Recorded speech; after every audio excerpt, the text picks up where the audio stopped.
When I was 16, my world turned upside down. I remember how on a cold morning I was told that my father had passed away. He was the breadwinner in our small family, the only one bringing money home. My mother didn't work. She took care of my younger sister, who was only 4 years old. So there I was, a teenager suddenly thrust into adulthood, inadvertently becoming the head of the family. Finding a job wasn't easy, but eventually I managed. I landed a gig at a local pizza joint. It was noisy, always smelled of dough and cheese. I rolled up my sleeves and got to work, realizing I needed to grow up fast. Not just for myself, but for my mom and sister who now depended on me. Working at the pizzeria was grueling.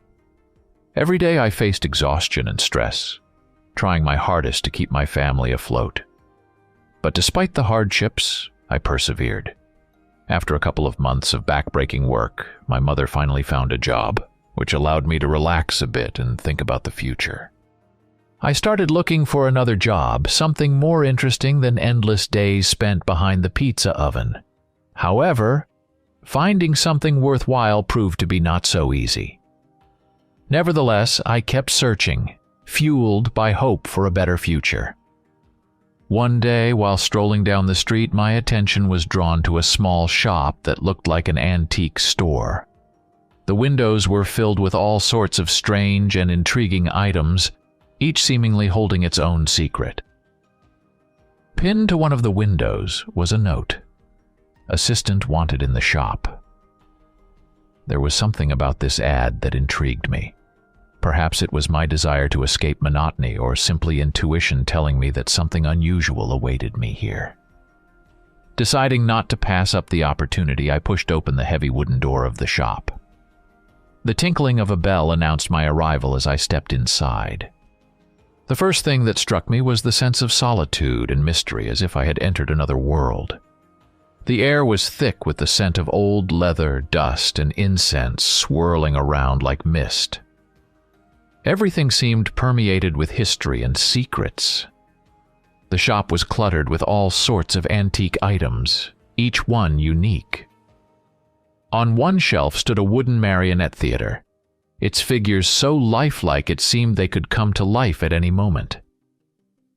Nearby sat a glass case containing a rotating crystal emitting a soft blue light, casting mystical shadows around the dimly lit room.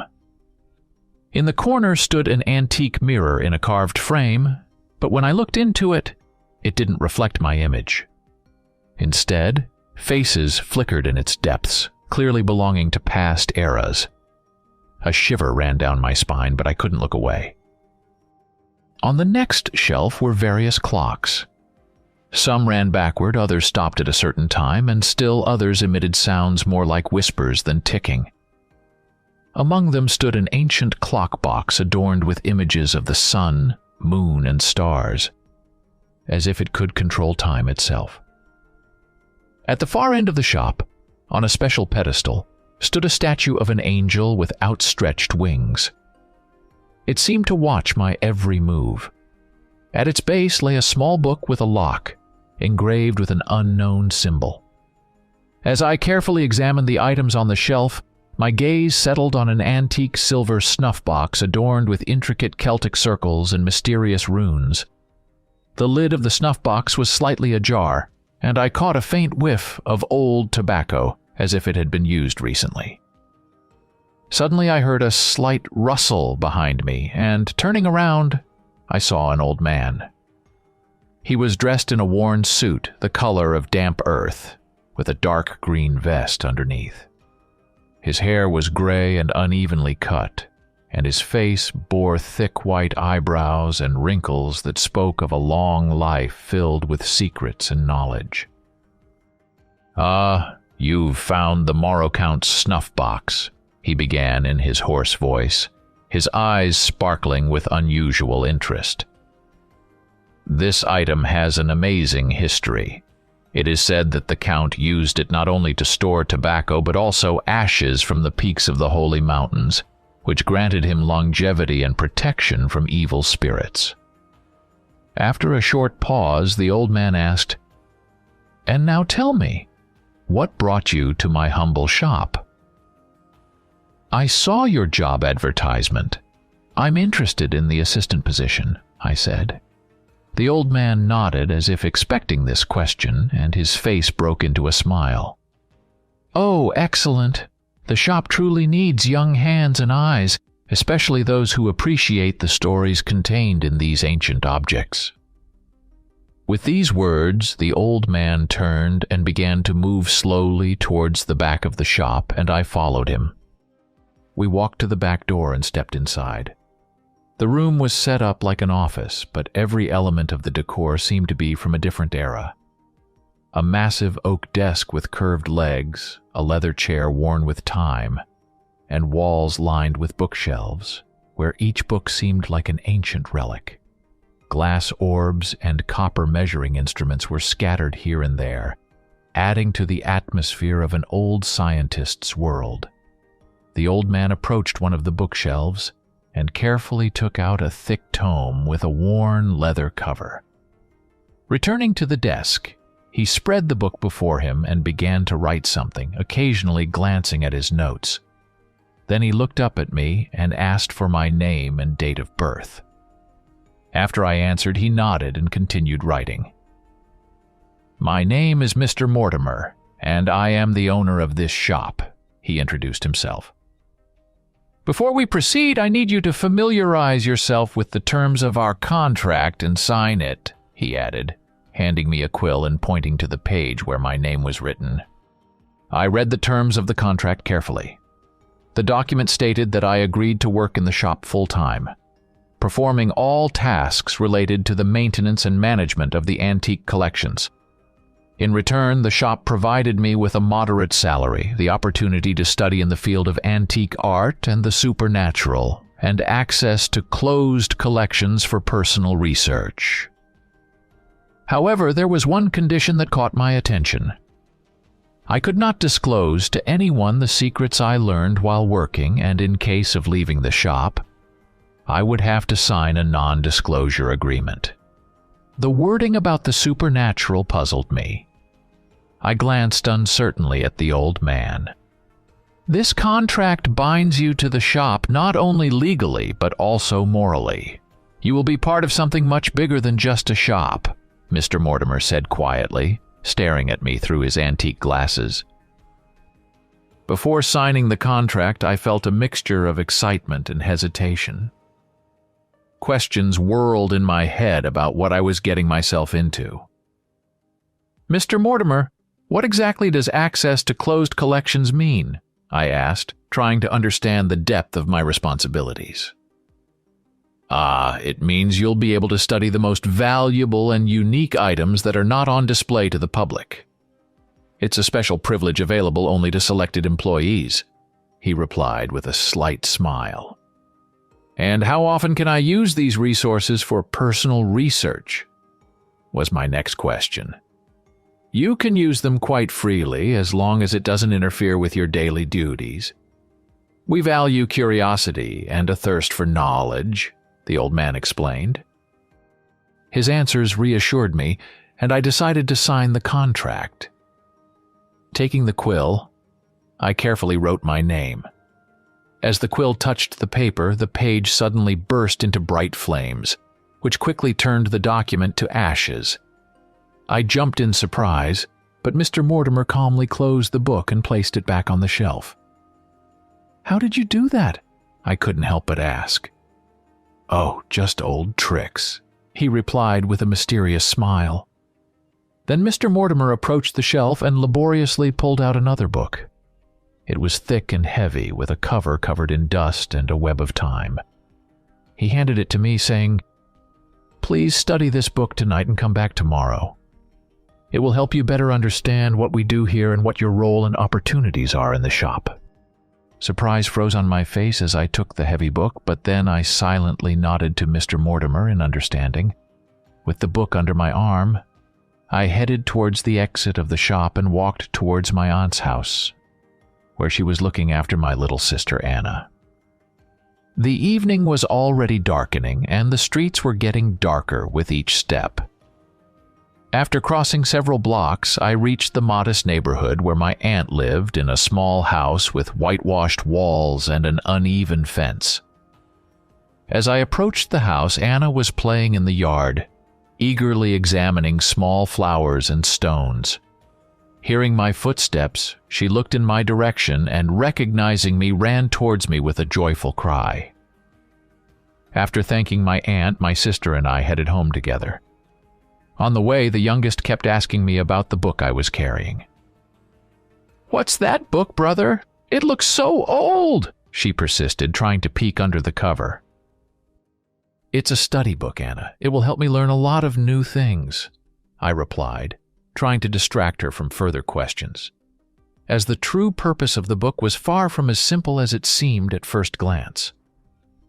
Finally, we arrived home. After dinner, which I cooked for Anna, I put her to bed, covering her with a warm blanket and leaving a night light burning by her bedside. Mom was still on the night shift, so the house was enveloped in silence and tranquility, creating the perfect conditions for reading. Sitting down at the table, I picked up the book. The night outside filled the room with soft shadows, and the only light from the lamp on the table illuminated this ancient tome. The book was bound in leather darkened with time, with gold embossing that had almost worn off. The corners of the cover were frayed, as if the book had survived more than 1 century, and each page seemed to whisper about times long gone. As I carefully opened the book, on the first page I saw its title, "Secrets Through Time." The title intrigued me. Flipping the page, I came across an image of an ancient chest of drawers made of dark wood with ivory inlays. According to the text below the image, the chest had unusual and even eerie properties. It was found in an abandoned mansion in Eastern Europe, and it was said that each drawer contained not just items, but also memories of past events. Those who opened its drawers could see visions of the past, not always pleasant or safe. These visions were so realistic that they could drive unprepared minds to madness. The chest also served as a portal for spirits of the past, who could use it to return to the world of the living. Sometimes the spirits were peaceful, but more often they were unhappy or malevolent souls, thirsting for revenge or to continue their unfinished business. As I read the description of the ancient chest of drawers, I couldn't help but ponder. Mr. Mortimer's shop might not just be a place to sell antiques, but also a gateway to something deeply mystical and otherworldly. This thought frightened me, but at the same time it intrigued me. A young and curious teenager who didn't fully grasp the potential danger of such things. With a deep sigh, I turned the page, expecting to see something even stranger, and the book did not disappoint. On the next page was an image of a strange musical instrument which, according to the text, was called the whispering violin. This instrument was made of black wood, adorned with dark patterns and strange symbols, which were said to be the language of spirits. The whispering violin had the ability to produce melodies that not only made listeners experience deep and often frightening emotions, but could also evoke visions from other worlds or past lives. Only those who possessed a special gift of vision or a connection to the other world could play it, because the music it produced was so powerful that it could open doors to other dimensions. It was said that once a musician, unaware of the instrument's power, played it in public, leading to a mass trance during which people saw horrifying scenes of past wars and disasters. After this incident, the whispering violin was hidden away so that no one could ever again wield its dangerous power. As I contemplated this description, I felt shivers down my spine. Turning the pages of the ancient book, I came across a section dedicated to a strange ritual involving the dead. It described the ritual of the Mirror of Shadows, which was conducted using a mirror that absorbed the souls of the deceased. According to the text, this mirror could be used to communicate with the spirits of the departed, but any mistake in the ritual could release these souls into the world of the living. As I delved into the reading, strange things suddenly began happening in the room. The lamp on the table started flickering as if trying to warn of something, and the wind sighing outside made the curtains flutter excitedly. A sense of fear enveloped me, but I tried not to panic. Continuing to read, I heard a knock on the window. My heart pounded in my ears. I jumped up and, rushing to the window, sharply pulled back the curtains. There was no one outside the window.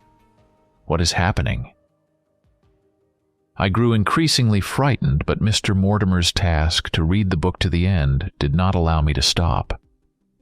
I returned to the table, trying to steady my trembling hands. With each rustle of the page, it seemed that the sounds around me grew louder. Creaks of the floor, the rustle of the wind around the house. Even my own breathing seemed too loud. With great effort to concentrate, I continued reading, trying to ignore the inexplicable sounds and movements around me. The descriptions of the rituals and their consequences became even darker, and the stories of lost souls released from the mirror made me glance over my shoulder. But I knew I had to finish reading the book, no matter what was happening around me. The next morning I got up early, exhausted from the nightmares that had haunted me all night. Despite the horrors that plagued me in my sleep, reading the book left an indelible impression. It was truly mesmerizing.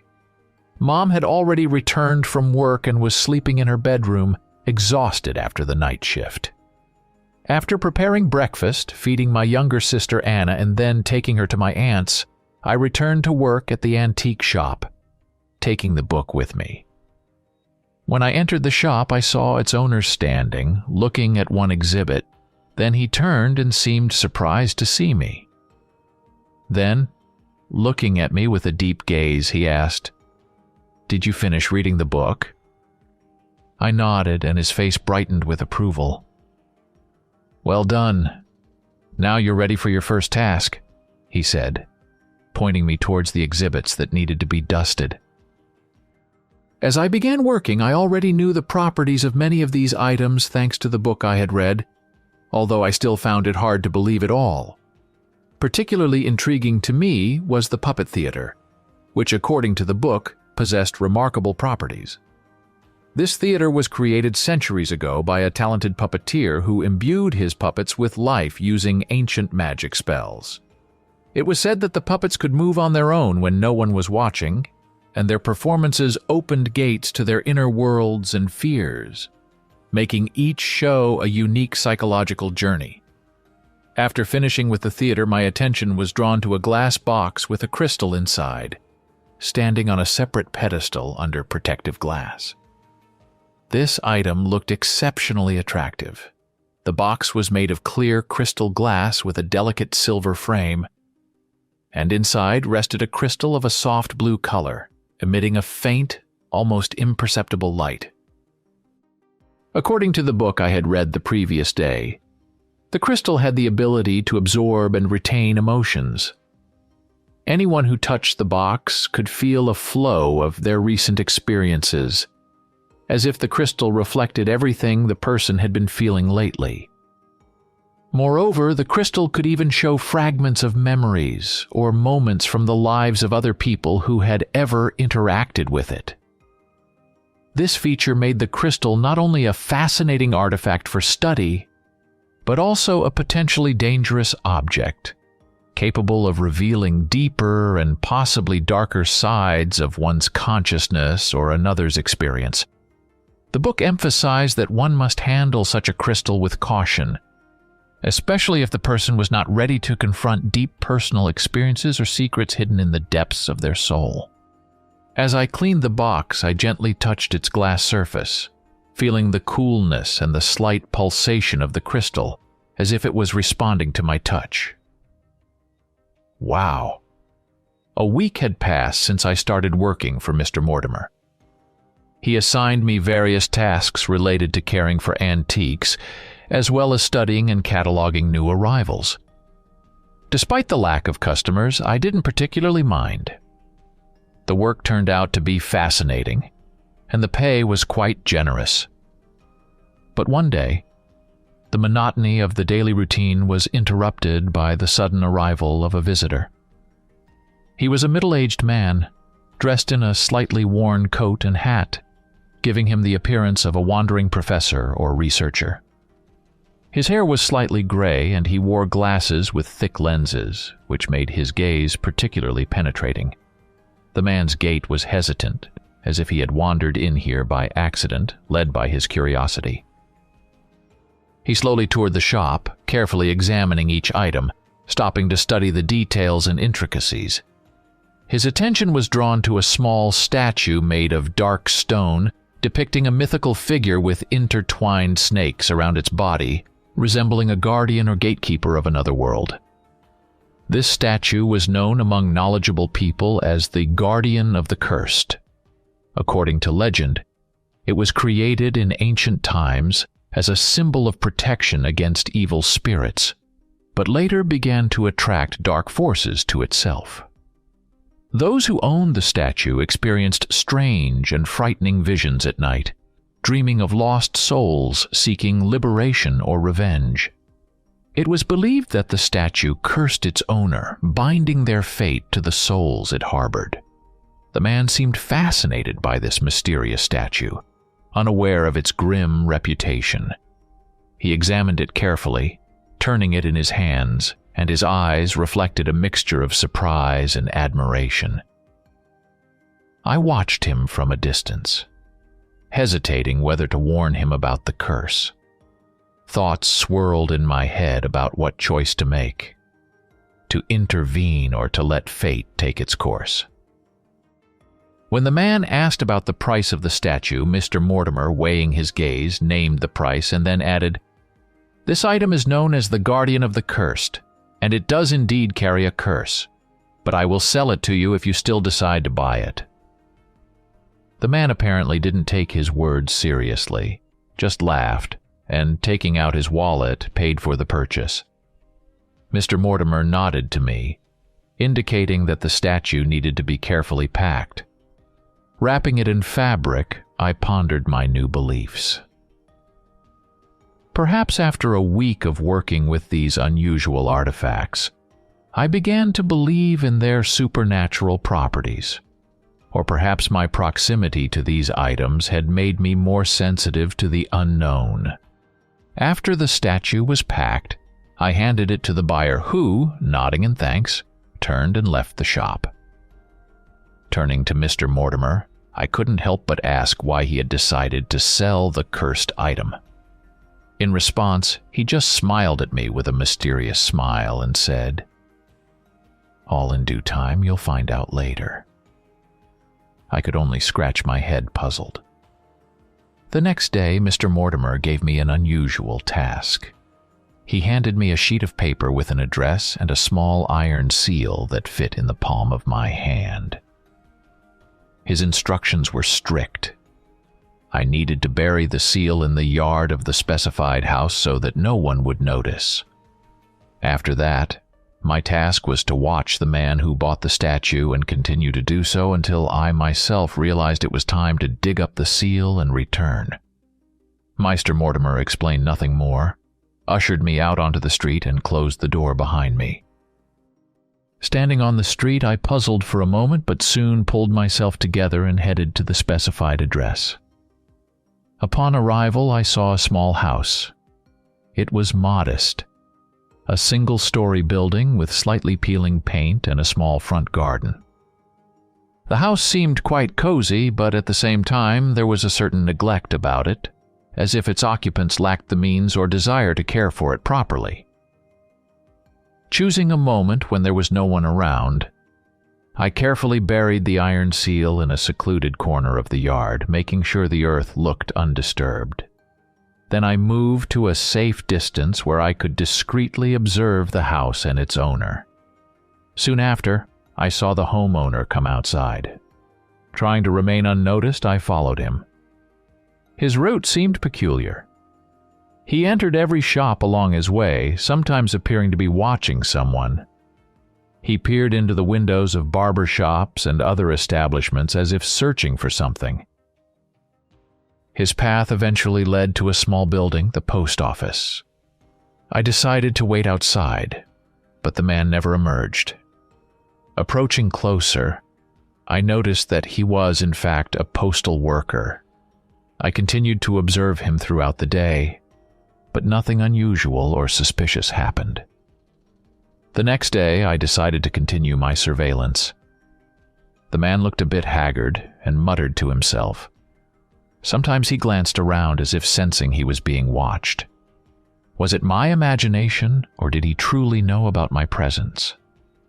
However, his gaze was directed into space, which further puzzled me. As he made his way to work, I continued to observe, unable to understand whether his behavior was influenced by the statue or if there were other reasons behind it. On the third day of my observation, he didn't emerge from his house in the morning as usual. I began to worry, suspecting that something had happened to him. But there were no obvious signs of trouble. Everything changed suddenly when he burst out of the house holding a rifle and headed toward the store. My heart froze with fear, trying to imagine what he was about to do. Shortly after he stormed into the store, screams erupted. Moments later, he dragged a young woman outside, holding her at gunpoint. He quickly led her back to his house, causing even more panic and fear among the bystanders. I remained frozen in place, horrified and unable to believe what was happening. The arrival of the police was swift. They quickly cordoned off the house and began negotiating with the man, who was shouting incomprehensibly and incoherently.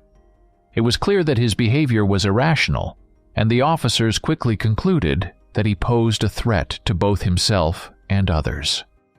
As the standoff ensued, tensions reached a peak. A SWAT team quickly stormed the house through the back door, while another group of officers breached the front. The operation was tense and dangerous. Sounds of clashes, screams, and commands echoed throughout the neighborhood. Fortunately, the young woman was freed unharmed, and the man was apprehended. As he was being taken away, the attention of the police and bystanders focused on him, and I used that moment to stealthily approach the spot where I had buried the seal. Carefully breaking the earth, I saw that the seal emitted a red light, which surprised me. Without much hesitation, I quickly pocketed it. At that moment, one of the officers noticed me and shouted something. I was about to rise when I noticed something protruding from the ground where I had been digging. The officer approached and asked what I was doing. I pointed to the ground, saying that I noticed the protruding object. The officer began to dig deeper and, to his horror, soon discovered a human skeleton.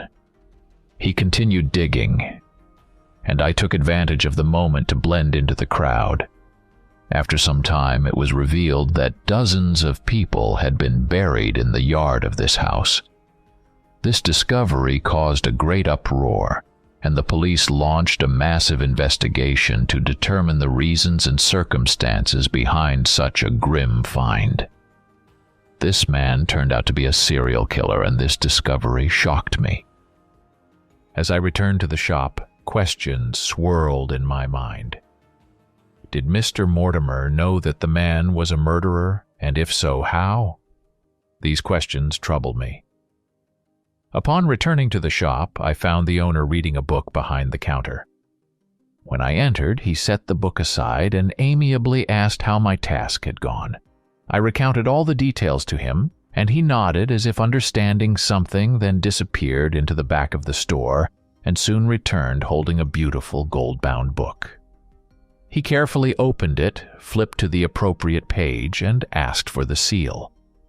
Placing the seal on the page, it left an imprint, and something extraordinary happened. The seal left an image of that man, and information began to appear around him. His name, place of work, and most importantly, a detailed description of his sins. As the page filled up, the book brightly flashed and returned to its original state. I stood there with my mouth agape, then turned and asked the owner who he was. Meister Mortimer smiled and replied, "I'm just an ordinary old man," and taking the book, disappeared into the back room. Some time passed, and no new orders came into the shop, so I continued with my daily duties, uncovering more and more secrets of this place. One day I became intrigued by a strange mirror that for some reason didn't reflect my image. Noticing that Meister Mortimer carefully avoided passing by the mirror when I was looking into it, my curiosity grew. I decided to find out what was behind his peculiar behavior. I began to observe the mirror, trying to catch the moment when Mr. Mortimer would be nearby. Finally, one day, I succeeded. What I saw in the mirror shocked me. Reflected, there was a tall man with thick black hair and a handsome face, fangs protruding from the corners of his mouth. He looked like a vampire from ancient legends. I barely had time to examine him, as the owner quickly disappeared, and I wasn't sure if he noticed my alarm or realized that I had seen his reflection. Despite the shock, I decided not to reveal my agitation and continued to behave as usual. This discovery turned my understanding of everything I knew about Mr. Mortimer upside down. My mind was swirling with questions. Who was he really? What secrets did his past hold? And what was his connection to this mirror? One day, Mr. Mortimer announced that he would be away for a couple of days and asked me to look after the shop, which made me feel excited and anxious. He assured me that I was ready for it, but I still felt unsure. The first day of his absence passed without incident. I sat behind the counter, but no customers came in. The situation changed dramatically the next day. My aunt called and informed me that something serious had happened and I needed to urgently pick up my sister. I closed the shop and went to get her. When we returned, my sister immediately began to examine the items in the shop. I sternly ordered her not to touch anything. She always listened to me, but at one point, when I was distracted, I noticed her standing next to that same mirror.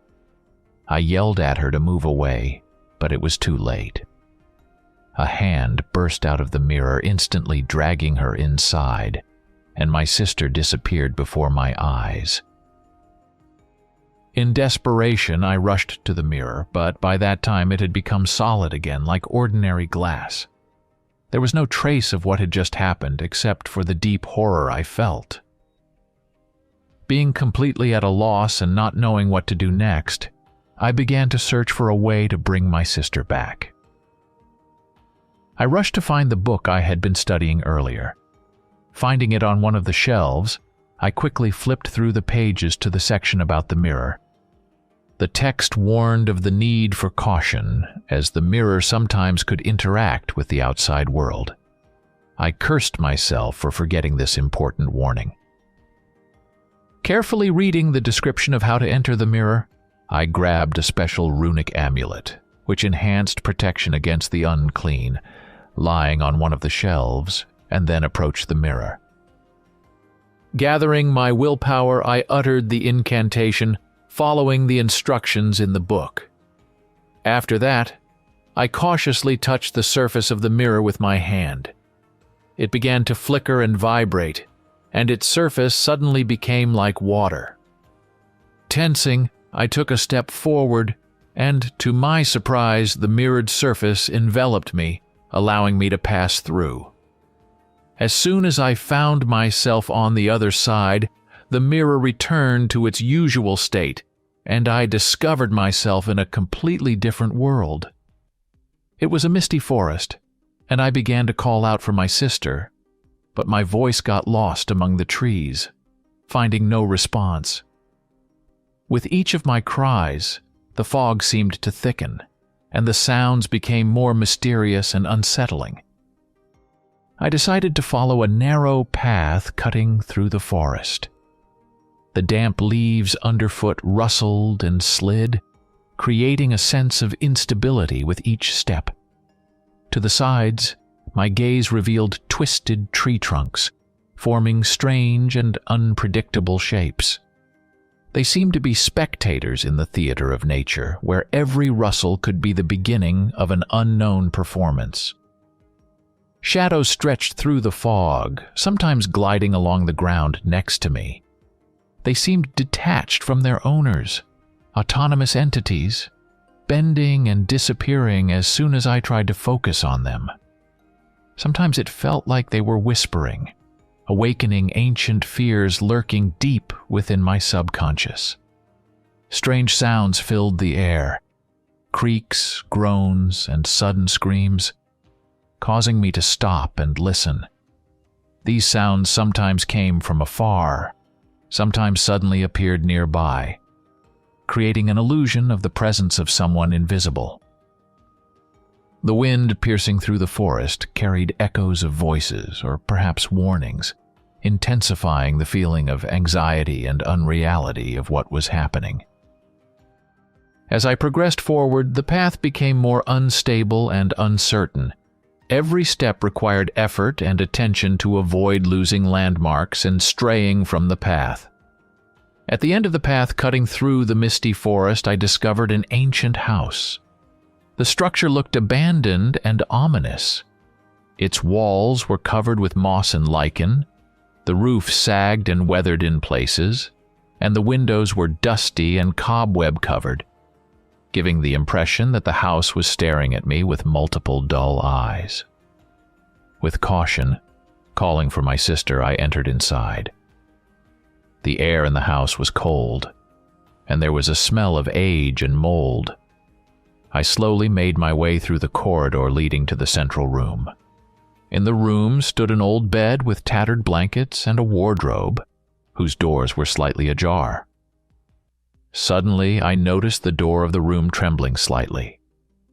I called for my sister, but there was only silence in response. Approaching the door, I slowly opened it, preparing for the worst.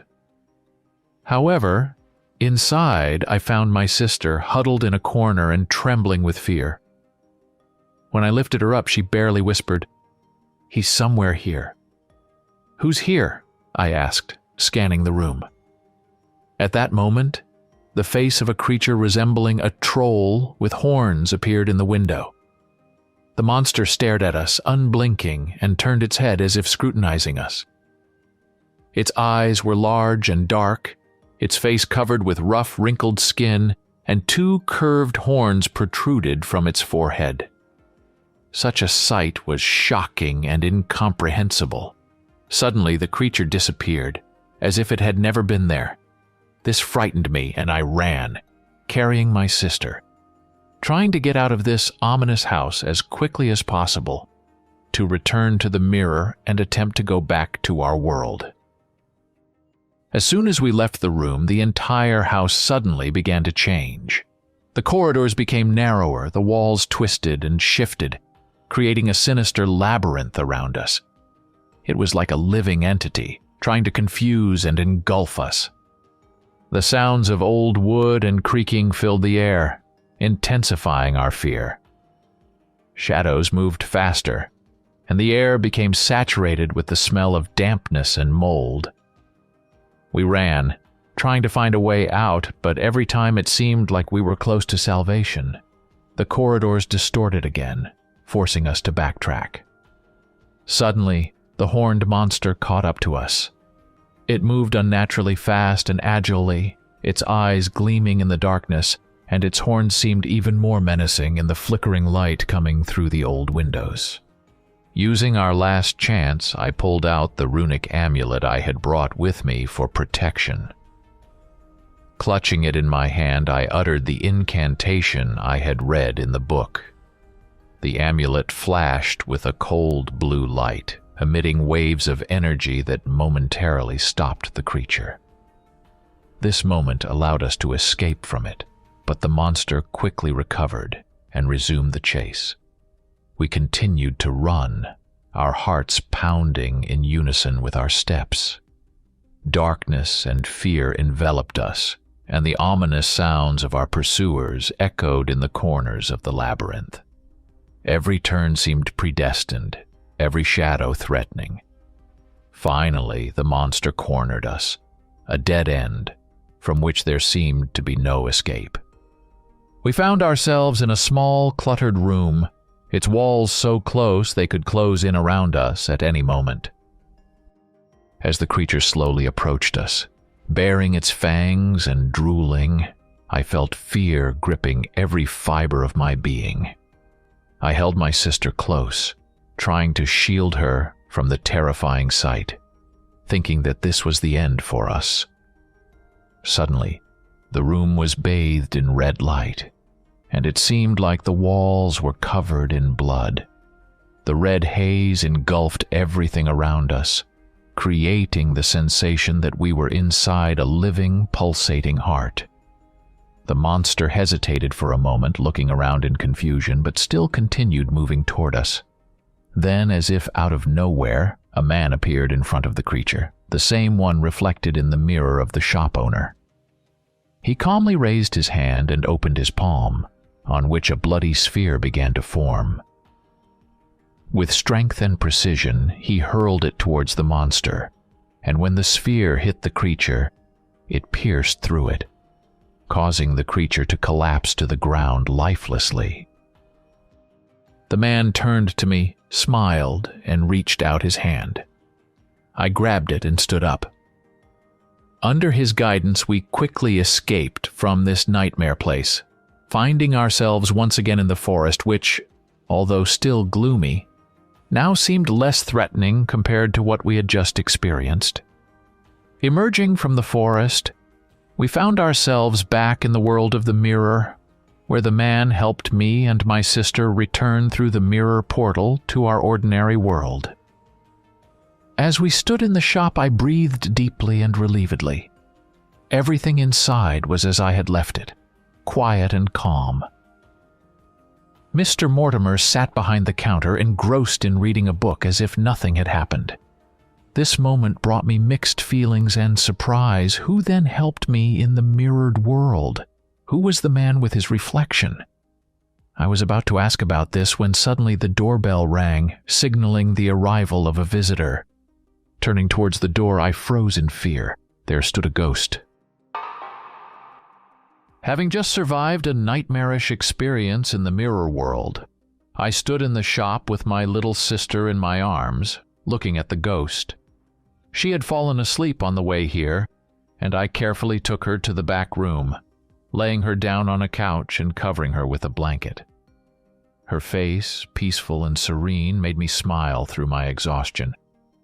When she wakes up, I must reassure her that everything she saw was just a nightmare. Returning to the counter, I found that the ghost had begun telling his story. His face was twisted with anxiety, and his eyes seemed to look through time. He said that someone had stolen his memory stone, causing him to forget his past. He had awakened in an old castle surrounded by cold walls and emptiness, not knowing what to do. A hazy figure from his blurred memories advised him to come to this shop. Mr. Mortimer listened silently and then nodded as if understanding something. He then said, "We would help." The ghost, delighted by these words, began showing us the way to uncover the mystery. However, to be honest, I was on the verge of exhaustion. The recent events in the mirror world had left me utterly drained. Mr. Mortimer, as if reading my thoughts, noticed my fatigue and gently told me to go home and rest with my sister, returning tomorrow. His words were like balm to my soul. I nodded, thanked him for his understanding, and headed home, holding my sister and feeling her quiet breathing. The next day, I left my sister with my aunt and headed to work. When I arrived at the shop, Mr. Mortimer was sitting at the counter reading a book as usual, oblivious to his surroundings. The ghost was hovering beside him. I greeted them and said I was ready to work, but I had a question. How could I look after my sister and work simultaneously? Mr. Mortimer, not lifting his eyes from the book, said that it was a solvable problem. He went to the shelf, moved a few items aside, and pulled out a mask. The mask was ancient and strange, covered with intricate patterns reminiscent of engravings on old artifacts. He handed it to me and suggested I put it on. I examined it, trying to recall from the catalog if I had seen anything like it before, but such a mask was unfamiliar. Curiosity overcame caution, and I put it on. The moment the mask touched my face, it seemed to come alive. I felt it express various emotions: joy, anger, fear. I felt uneasy. The desire to tear it off grew stronger, but suddenly the mask flew off my face and started floating in the air, swaying from side to side. It spun, and a body began to materialize in its place. I watched as my exact copy appeared before me. After all the recent experiences, I was not easily surprised, but I was still shocked. The clone mimicked my every move and spoke in my voice.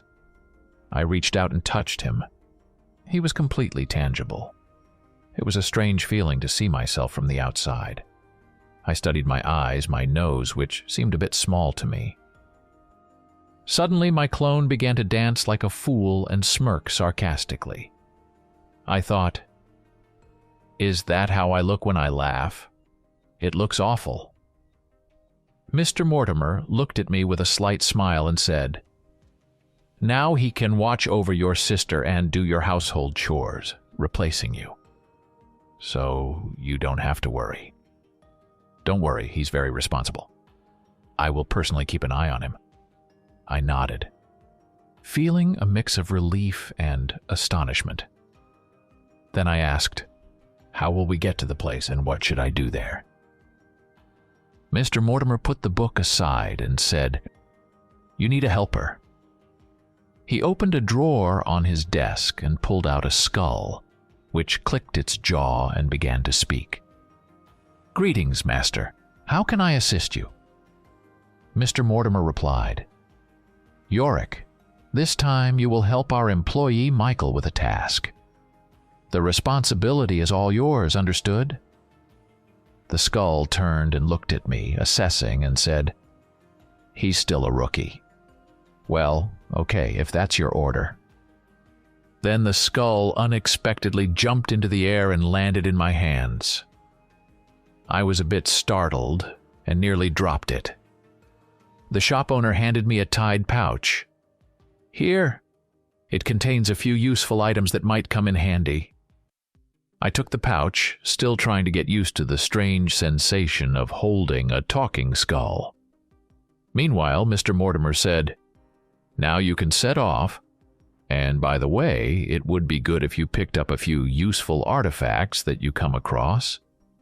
I nodded, wondering what we might find and how we would get to the castle when the shop owner pulled a box from his coat pocket. He took a pinch of powder and with a flick of his hand scattered it. It dispersed into the air, forming a portal through which I saw a forest. Looking at it, I realized that my life had definitively turned into a fairy tale. Mr. Mortimer said, "Well, it's time for you to go." Grabbing Yorick, I stepped forward, feeling the world around me begin to change. On the other side of the portal, I immediately felt the air become thick and humid, filled with the scent of moss and earth. Around us stretched a dense forest, its trees reaching high into the sky as if trying to touch the clouds. Looking around, I noticed that the portal behind us had dissolved and disappeared, leaving us with no way back. I wanted to take the first step forward, but Yorick, who was in my hands, suddenly shouted, "Stop! Look at your feet!" I stopped and looked down. Right in front of me was a witch's circle made of mushrooms. Yorick, a bit quieter, added, "A little more, and you could have been transported anywhere on this planet, or maybe even to another dimension." Cold sweat broke out on my forehead, and I carefully stepped over the mushrooms, feeling a shiver run through my body. We followed the path indicated by the ghost who couldn't remember his name. He hovered ahead of us like an ethereal guide, showing the way through the forest thicket. The forest was alive.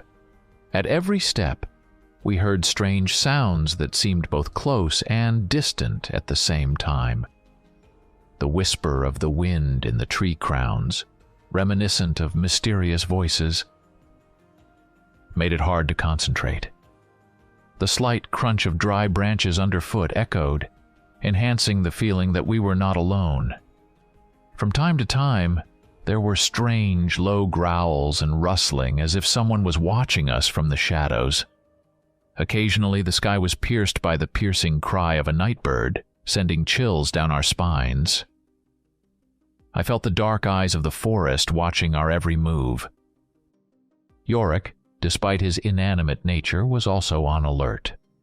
His empty eye sockets glowed with a faint bluish light, as if they saw more than they could say.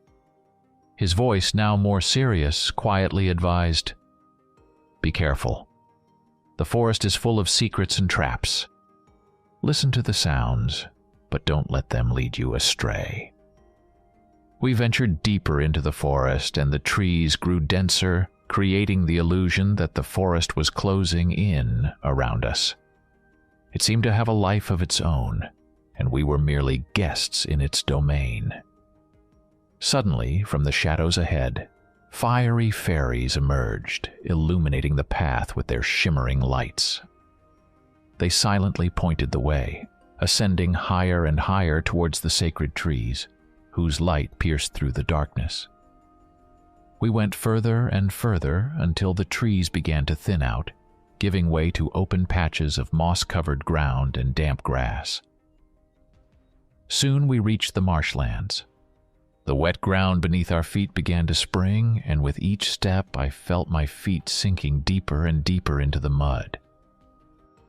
Before us stretched a section of the swamp, extending as far as the eye could see. Resembling dark spots on the surface, hidden roots of trees and shrubs created the illusion of solid footing, but it was clear that every step could be perilous. Yorick in my hand spoke again, this time quieter and more restrained. "The marshes are dangerous, but if you know the way, you can get through. Follow him and watch your step." The ghost floating ahead carefully guided us through the marsh. He moved slowly and smoothly, pointing out safe spots for each next step.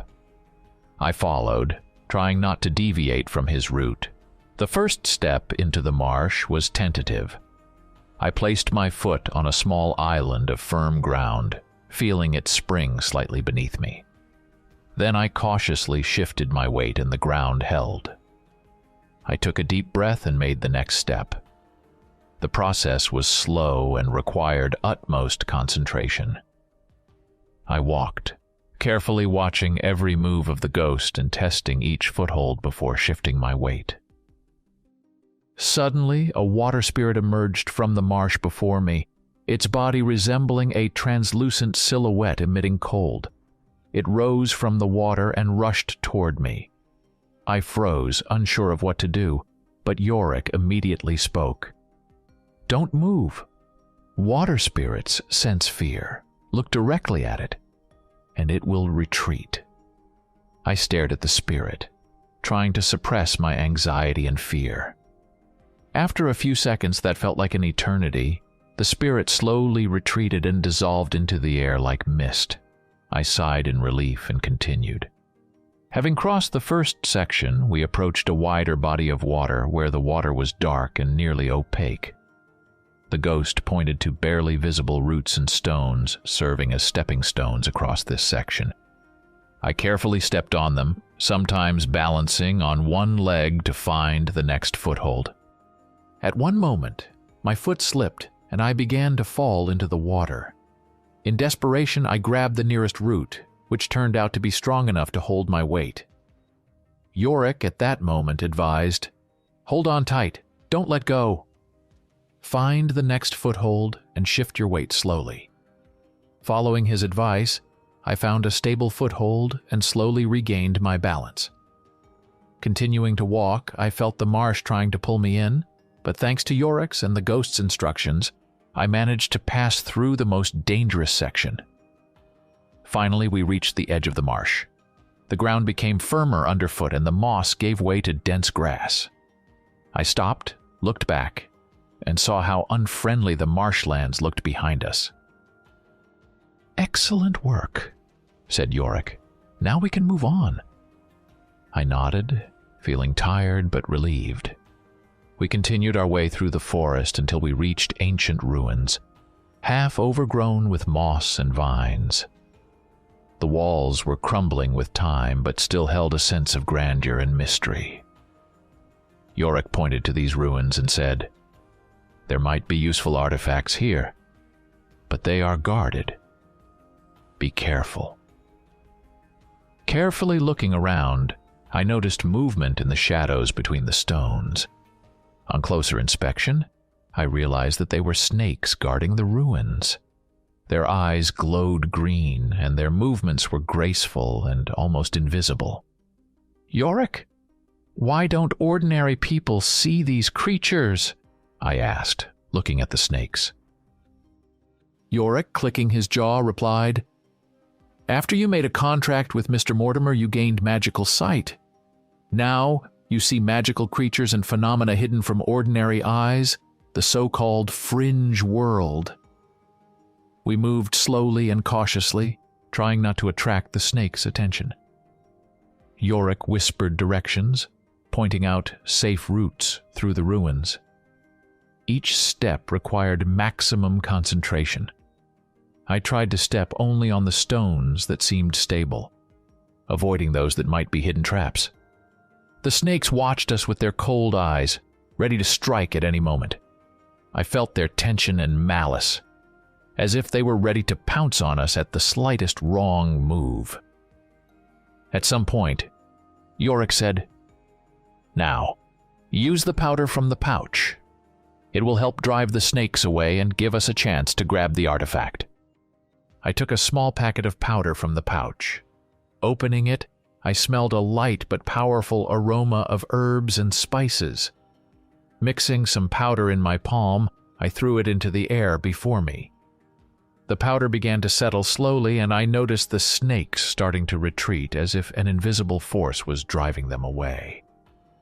We continued moving, and I saw in the center of the ruins an ancient pedestal on which lay an artifact. A golden amulet in the shape of a sun disk inlaid with multicolored gemstones.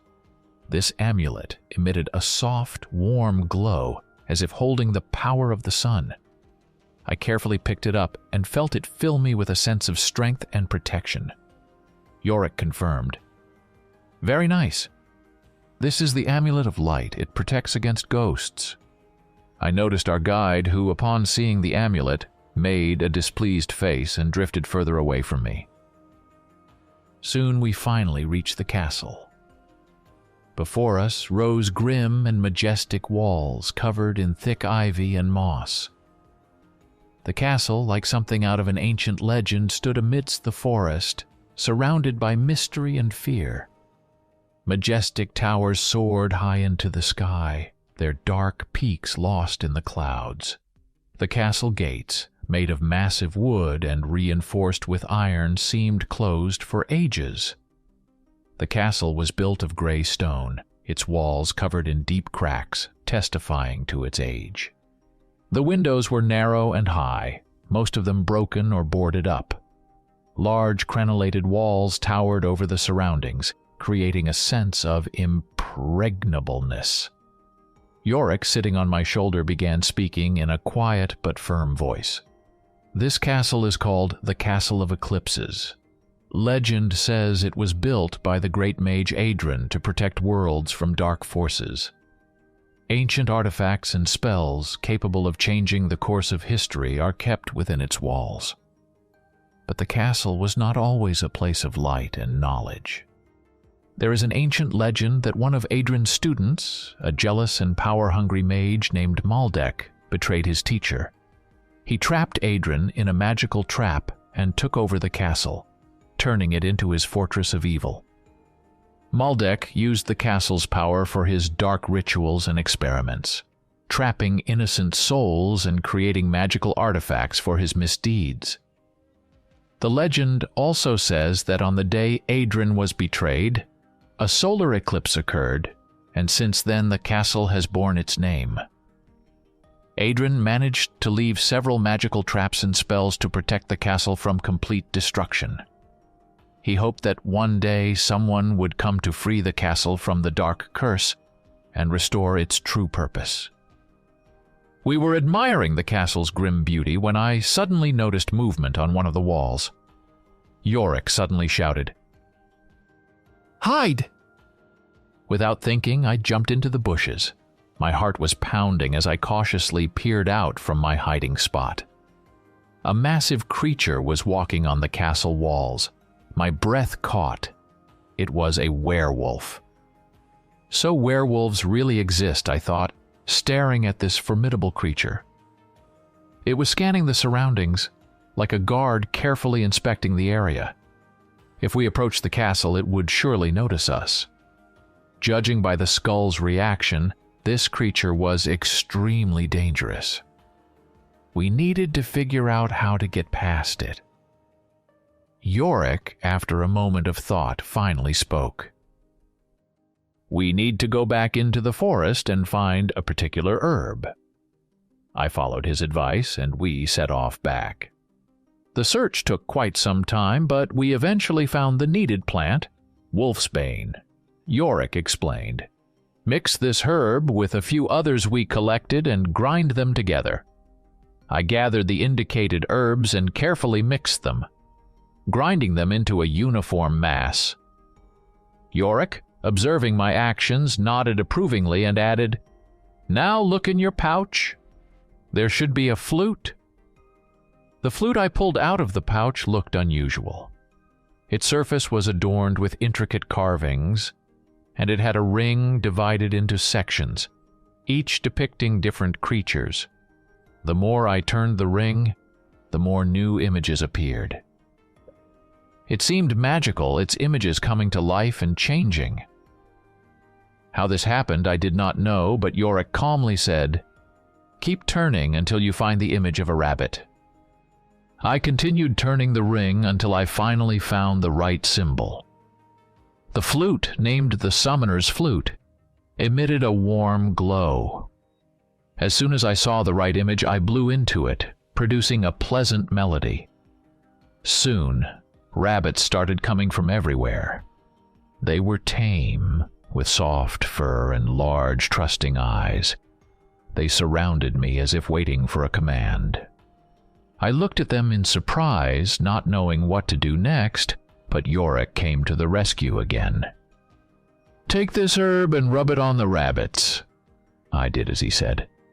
They didn't resist. In fact, they seemed pleased. After that, I released them, and they began to scatter in different directions. The scent of wolfsbane quickly spread throughout the castle courtyard. This smell caught the werewolf's attention. It howled like a mad creature and rushed after them.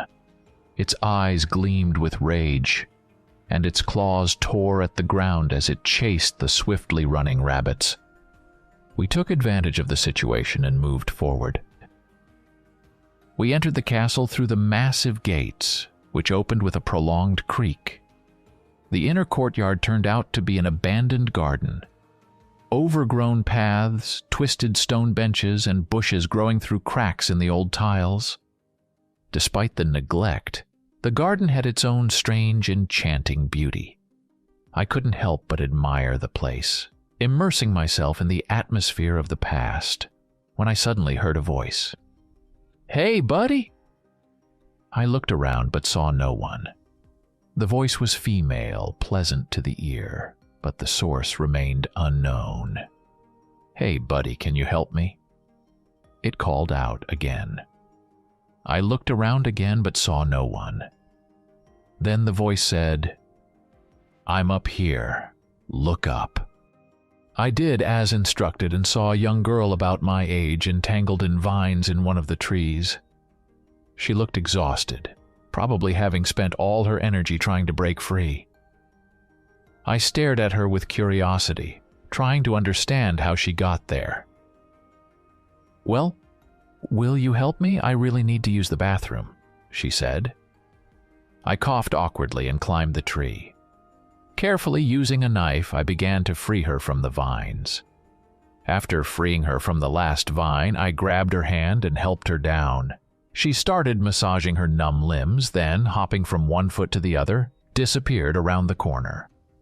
Soon she returned with a relieved expression on her face. "Thanks for saving me," she said, smiling. "I thought I was done for. My name is Elanor." "Nice to meet you, Elanor," I replied. "My name is Michael." We exchanged names, and I asked her what she was doing here. "I have some business here," she said, then suspiciously squinted and asked, "And what are you doing here?" "I also have some business here," I replied. We looked at each other with distrust until she sighed and said, "This won't do. Since you saved me, I'll tell you. I'm here looking for my grandfather." I noticed her unusual accent and asked, "Are you by any chance from England?" She tilted her head to the side and, looking at me, replied, "Well, actually, we're in England." "What?" I exclaimed, realizing that I might have been transported so far. She squinted and asked, "So what are you doing here? You obviously aren't local." "I have a little business here that I can't talk about," I answered evasively. "But how did you get tangled in the vines?" She looked up and shuddered in fear, saying, "I don't know. When I walked by, I got caught in a trap. The vines started wrapping around me as if they were alive and tied me to the tree. It was something unusual. People around here say this castle is dangerous, but I didn't think it was true." "Well, in any case you need to leave," I said. "This place is really dangerous." To my words, she merely tilted her head back and crossed her arms, clearly not intending to listen to me. I just shook my head and continued my way, and the girl followed. Seeing the skull in my hands, she noted, "You have a strange hobby." But I said nothing in response. I also noticed that she didn't see the ghost next to me, who was flying around us all the time. We continued our journey and found ourselves deep inside the castle. By all appearances, it was abandoned. The walls were covered with thick layers of dust and cobwebs. Ancient tapestries hung partially torn and faded by time. I started examining the rooms one by one. In one of them, I was struck by the sight. The room was large and spacious but sinister. Along its perimeter were numerous cages containing the skeletons of various animals. Each cage was made of black iron, some spots covered in rust. The skeletons were of all sizes and shapes, from small rodents to large predators. The room was dimly lit, the only source of light being a small window boarded up. Rays of light pierced through the cracks, casting eerie shadows of the cages and skeletons on the walls. The air was heavy and musty, filled with the smell of dust and age. Straw remnants and rags, which may have once served as bedding for the animals, lay scattered on the floor. In the corner stood an old wooden table covered with a thick layer of dust. On it lay tools and strange artifacts, clearly used for some dark experiments. Elanor stood beside me, silently gazing at the grim scene. Her face expressed a mixture of horror and curiosity. "What is this place?" she whispered. I didn't know the answer myself. Yorick seemed deep in thought, his empty eye sockets glowing faintly. "This place," he began, but his voice trailed off and he fell silent. We cautiously approached the cages, examining the skeletons. Each cage had a plaque with mysterious symbols and inscriptions, likely describing the animals that had once been kept there. Suddenly, one of the skeletons in a nearby cage moved, producing a creaking sound. Elanor screamed and stepped back, and I instinctively grabbed my knife. Yorick finally spoke again. This place was used for dark experiments. The animals here underwent cruel magical experiments. We need to be careful. After Yorick's words, Elanor looked at me with an open mouth, trying to understand if I was playing a trick on her or not. When she saw that the skull was talking, she probably thought it was some kind of trick. But then she screamed when Yorick turned to her and asked, "What's the matter?" I thought she would run away, but she pulled herself together, bowed to the skull, and asked, "What's your name?" Her reaction surprised me. This girl was very brave. Yorick introduced himself and asked why she was looking for her grandfather here. Elanor began her story. My grandfather was always fascinated by various supernatural things. When I was little, about 5 years ago, he disappeared. People searched for him for a long time but couldn't find him. I couldn't forget him and missed him very much. Recently, I found his old journal and noticed some notes mentioning this place. I decided to check it out. That's why I'm here. We listened to her story in silence, and I felt something tighten in my heart. She spoke sincerely, and her pain was palpable. We continued our search, examining rooms for clues but finding nothing of value. Then the ghost, as if sensing something, led us onward. My new companion kept watching me closely but said nothing. We climbed to the second floor and headed toward the tower. We needed to go through a corridor, but in front of us was a door. Opening it, we saw a room filled with magic and mysteries. The room was spacious and dimly lit, with walls covered in ancient symbols and runes. In the center of the room was a large round table, covered with various magical items, ancient books, candles, crystals, and amulets. Around the table stood tall wooden cabinets filled with scrolls and manuscripts. Paintings depicting scenes from myths and legends, some of which looked like magical traps, hung on the walls. In the corner of the room, 5 glowing orbs floated in the air. Sensing the room's magical energy, Yorick said, "This is a trial. You need to complete it on your own. I can't always give hints. Activate all 5 orbs using the magical items on the table." Elanor and I approached the table and began our examination. Carefully studying the symbols on the orbs, I noticed the intricate patterns that intersected and intertwined with each other. "Look," I said, showing Elanor one of the orbs. "These patterns seem to represent elements: fire, water, earth, air, and spirit.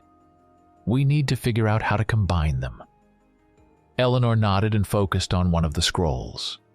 Unrolling it, she read aloud, "To open the way, combine the power of the elements. Find the true combination, and release the light." We began searching for items that might correspond to the elements. On the table, we found a candle, a bowl, a stone, a feather, and an amulet, each decorated with a crystal of a specific color. But how to use them together? I noticed another item on the table, a strange device with 5 indentations arranged in the shape of a star. "Maybe this is the key," I suggested. We started experimenting, placing the crystals in different indentations.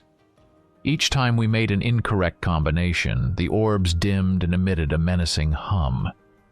It was not as easy as it seemed. We had to figure out the correct combination of elements.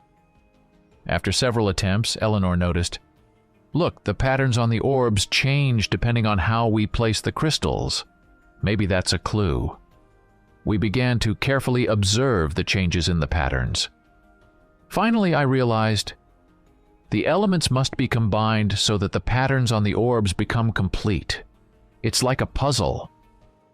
We started over, carefully matching the combinations. When we found the correct arrangement of crystals, the patterns on the orbs merged into a single whole, and the orbs glowed brightly. The room filled with a soft radiance, and a portal appeared in the center. "Excellent work," said Yorick. "Now we can proceed to the tower." I noticed that Elanor wasn't surprised by the appearance of the portal. I also recalled how quickly she composed herself when she saw the talking skull. Something was off. It seemed like she was hiding something. But I decided not to dwell on it for now. We stepped into the portal, and when we emerged on the other side, I realized the ghost hadn't come through with us. Perhaps it stayed in the other room, unable to pass through. We found ourselves in a large circular room that looked like a wizard's chamber. The ceiling was high above us, adorned with intricate carvings and frescoes depicting scenes of ancient magical rituals. The walls were lined with bookshelves filled with ancient tomes and scrolls, each one seeming to be a treasure trove of magical knowledge. In the center of the room was a massive wooden table, covered with various magical artifacts, crystals, amulets, potions, and alchemical tools. On the table lay a large map, covered in strange symbols and marks that seemed to move and change their locations. Against one of the walls stood tall, massive cabinets with glass doors, displaying various magical items and mineral collections. In the corner of the room was a large cauldron suspended over a fireplace, slowly boiling some potion, filling the room with the scent of herbs and spices. Near the table we saw a skeleton. As we approached, Elanor suddenly screamed, "That's my grandfather!" She saw a ring on his hand and realized it was indeed him. Tears streamed down her face. I tried to comfort her while I examined the room, trying to figure out where the memory stone could be. We continued searching the room, and sometimes Yorick would tell me to take a certain item and put it in the pouch. This pouch turned out to be unusual. It had an inner subspace, and no matter how many things we put in it, it never filled up. We found many useful items, but there was no sign of the stone. I looked at the skeleton next to which Elanor was sitting and noticed it seemed to be reaching for something. Following its gaze, I realized something might have rolled under the cabinet. I lay down and saw a peculiar blue stone on the floor beneath it. Reaching out, I grabbed it and began to examine it. This thing was mesmerizing. The stone was extraordinarily beautiful. Various silvery inclusions shimmered on its surface. I was in a trance and didn't notice as my vision blurred. I found myself in the same room, but everything seemed cleaner, as if I had traveled back in time. There were two people in the room. One I recognized immediately. It was the ghost. The other man was older. They were working at the table, conducting experiments. The ghost was called Archibald. At least that's how the older man addressed him. Between experiments, they were discussing something. Suddenly, the vision blurred, and it seemed much time had passed. I saw the two men arguing with each other. The older man was accusing Archibald of madness and telling him to stop. Archibald refused to agree. The older man slammed the door and left. The vision blurred again. I was back in the same room. In its center was the blue stone, and opposite it stood Archibald, reading some incantation. Suddenly, the older man burst into the room. A dispute began, escalating into a fight. "Archibald, you will unleash evil upon the earth," shouted the older man. "I can control it," Archibald stubbornly replied. In the midst of their struggle, they didn't notice the stone glowing brightly. It threw them to the sides. Archibald seemed to dissolve into the air, disappearing in the flash. The older man fell, then got up and approached the stone. A cloud above him formed, from which a hand emerged, reaching for the man. He managed to grab the stone and pull it from the altar. The hand struck him, and the man fell, injured. The stone rolled under the cabinet, and the cloud dissipated, the hand vanishing with an angry screech. The vision faded, and I was back in the same room, holding the blue stone. Around me were the familiar, slightly dusty walls and objects. So that's what happened here. Elanor looked at me with wide eyes. I stood there holding the stone before me when suddenly the ghost of Archibald emerged from the wall. He floated toward the stone in my hand as if in a trance. I didn't know what to do and, frankly, didn't even have time to react. Archibald reached the stone and a flash occurred. In place of the ghost, a ghostly demon filled the room. Roaring furiously, it moved toward us. Elanor and I managed to move to the other side of the room, but it seemed like we were done for. Suddenly, I remembered the amulet I found in the ruins. I pulled it out and held it up. The amulet shone with a bright light, and the demon recoiled, roaring in pain. It flew out the window, leaving a trail of smoke and fury behind. I ran to the window and saw the creature flying toward the village in the distance. I was scared, realizing what this could mean for the villagers. "What have we done?" I asked in despair. Yorick, appearing beside me, said, "You need to go there and help." I nodded, understanding that we had no other choice. We ran toward the village, constantly looking around, fearing that the werewolf might return. But luckily it didn't. The journey to the village took some time, and all the while, I felt a growing sense of unease. When we finally reached the village, I saw that the creature had already begun wreaking havoc. The strangest thing was that the villagers couldn't see it. To them, it seemed like some sort of natural disaster. The demon, invisible to their eyes, was tearing roofs off houses, destroying walls and uprooting trees. People were trying to escape, panicked. I stood there stunned, watching the scene, not knowing what to do. Chaos reigned around me. Screams, the crash of collapsing houses, the cries of children, and the noise of fleeing people. I saw one house collapse as if struck by an invisible giant, and my hands trembled at the realization that we had unleashed this evil. I remembered my bag and began frantically searching for anything that might help us. In the bag, I found a piece of chalk. I picked it up and asked Yorick, "What do I do with this?" Yorick, glowing with a bluish light, replied, "Draw a pentagram to trap the demon." I nodded and ran to the road, hoping to find a suitable spot. On an open area, I began drawing the pentagram, following Yorick's precise instructions.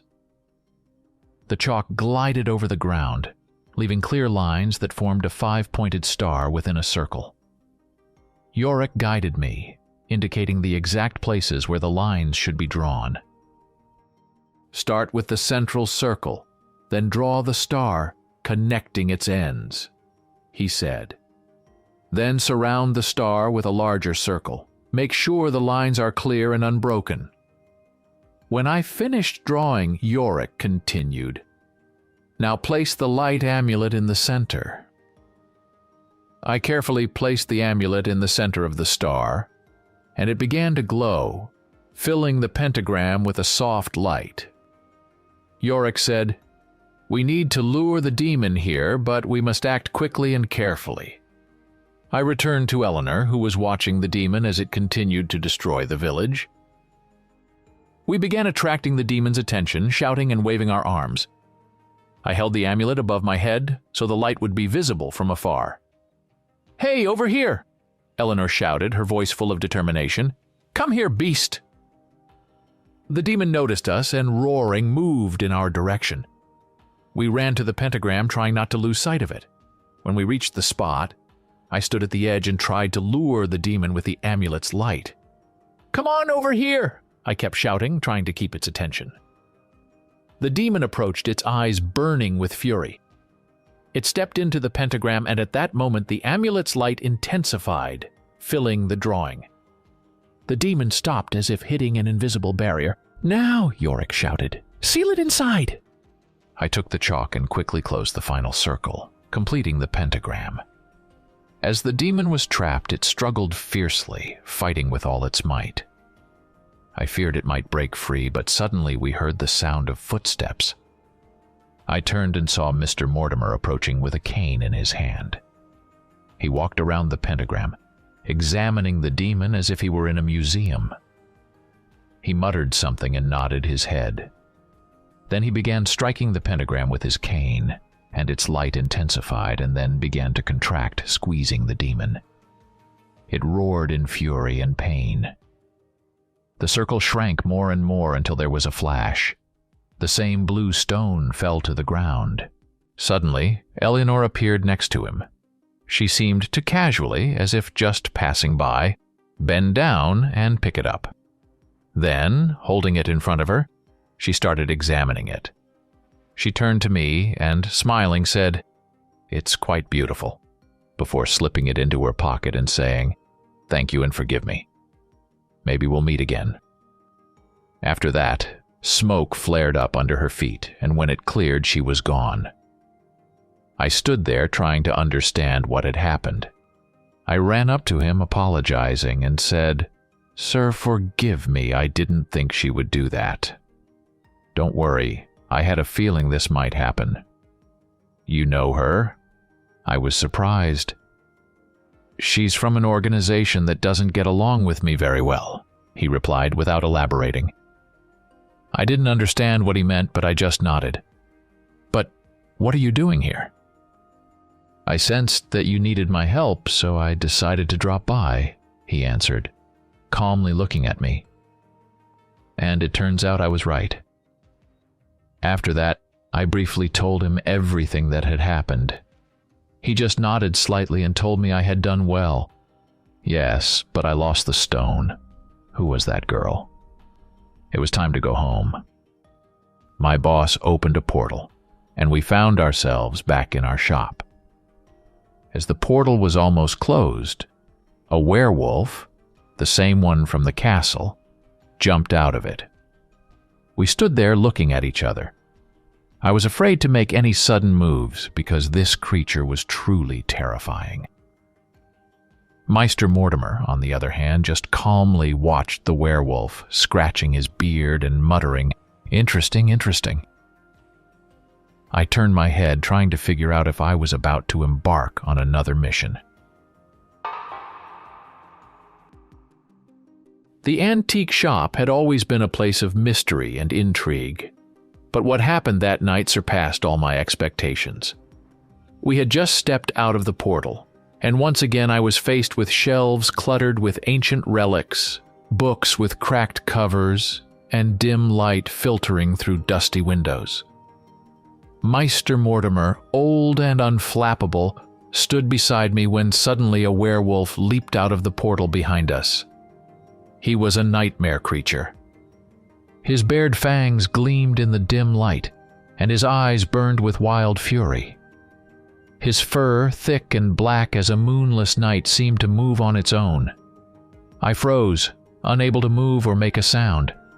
Inside, everything was paralyzed, and terror gripped every cell of my body. The shopkeeper, however, did not lose his composure. His movements were quick and precise, like a master performing a well-practiced trick. He waved his hand, and the werewolf, snarling and growling, was suspended in midair as if paralyzed by an invisible force. It seemed as if time had stopped with him.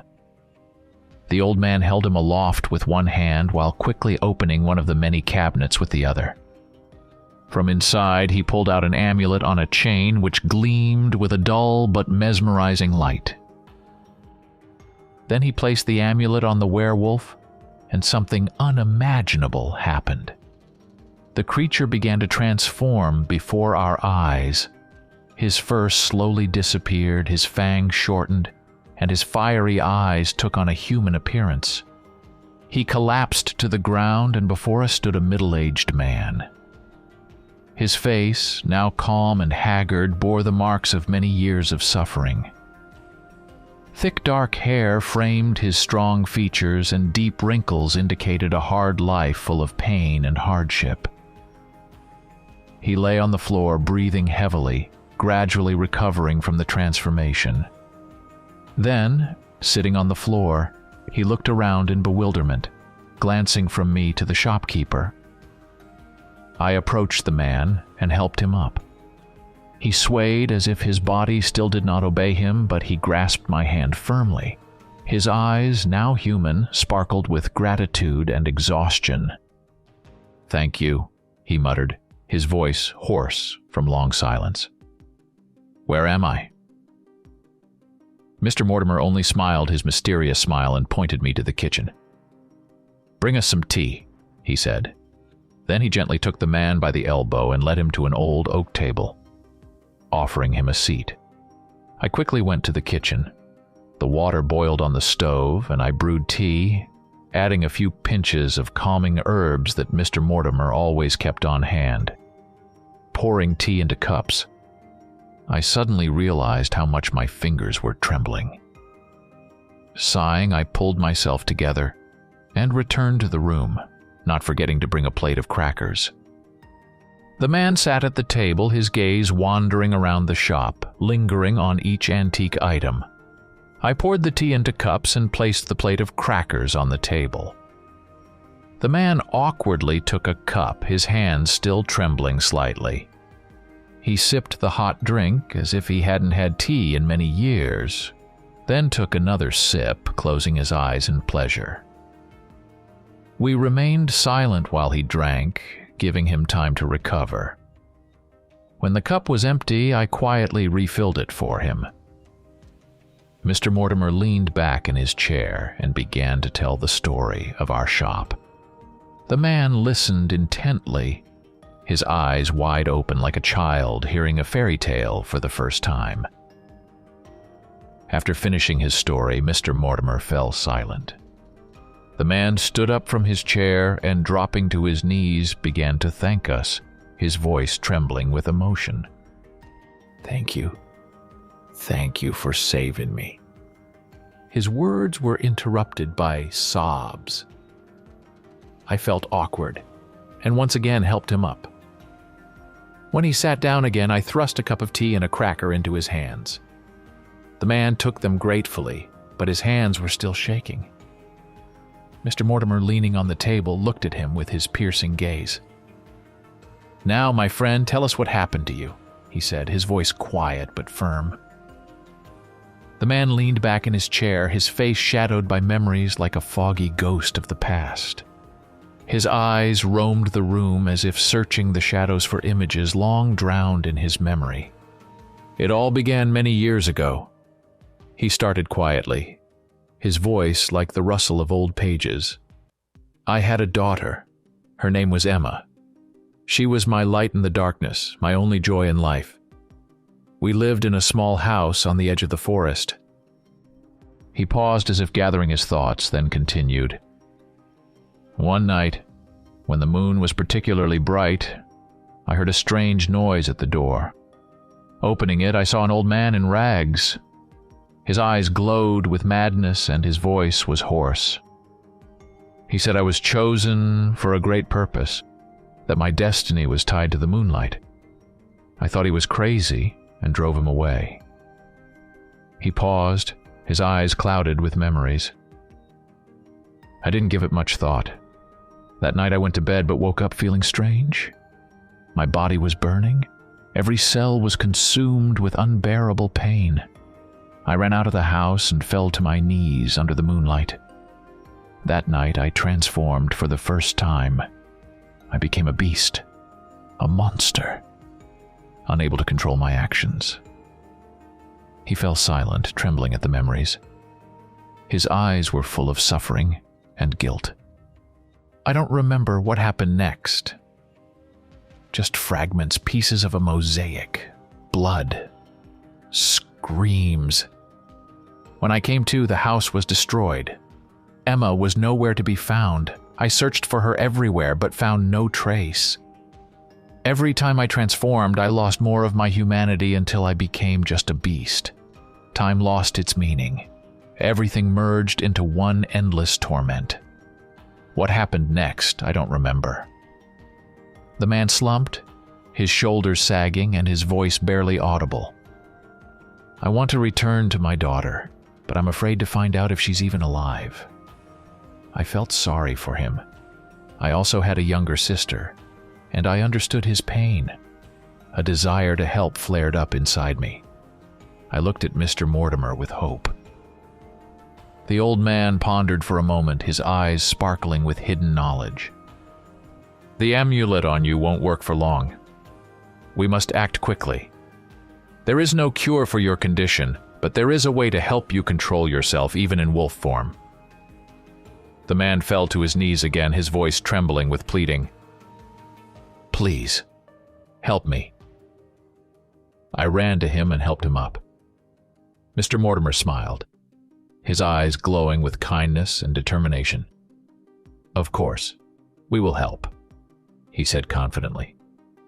He pointed to the shop's motto, which hung high on the wall, written in golden letters. Ask, and you shall receive. Strangely, I had never noticed it before, I thought, scratching my head. Meister Mortimer looked thoughtfully at the man, then turned to me and began to explain. The method we need is kept in an ancient book. This book belonged to a great explorer who dedicated his life to studying magic and lunar curses. It is now stored in an ancient library hidden deep underground in China. He paused to let us grasp the importance of his words, then continued. This library belongs to ancient beings known as grammar ghouls. For centuries, they have collected all rare manuscripts and kept them. Your task is to sneak in and obtain the necessary book because these beings will never willingly part with their possessions. Also, they are not very fond of humans. This mission is quite dangerous, so think carefully, Michael, if you are ready for it. I nodded in agreement. In all the time I've worked here, I've gotten used to danger. This mission would help a person, so there was no need to think long. Seeing my determination, Mr. Mortimer nodded approvingly, then took a magical pouch from me and began to put things into it that might come in handy. Amulets, potions, several ancient scrolls. Finishing, he handed it to me. Standing with the pouch in one hand, I held a skull in the other. Mr. Mortimer looked at me with surprise. Why are you holding that? He asked. I was equally puzzled, but before I could answer, the skull spoke. I like being carried. Mr. Mortimer frowned and began to scold it. Yorick, how many times have I told you not to bother people? It replied in a sulky tone. But I really do like being carried. Suddenly the skull shrank to the size of a pea and, with a little jump, flew to my ear. It attached itself to my earlobe with a small bone protrusion that had grown from its top. I didn't feel any pain, but there was a strange sensation of weight on my ear. Raising my hand, I felt the tiny skull hanging like an earring. Although it was small, its voice was still clear to me. Now we'll always be in touch, whispered Yorick with a grin. I took the pouch, feeling a mix of excitement and apprehension about the upcoming mission. Meanwhile, Mr. Mortimer opened a portal from which emanated ancient magic and a misty light. Ready? He asked, looking at me and Thomas. I nodded, feeling my pulse quicken.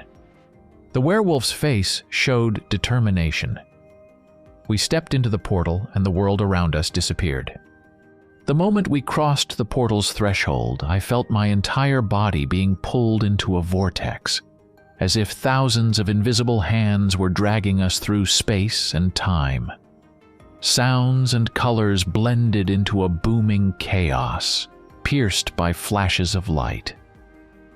Yorick, hanging from my ear, giggled quietly, enjoying our journey.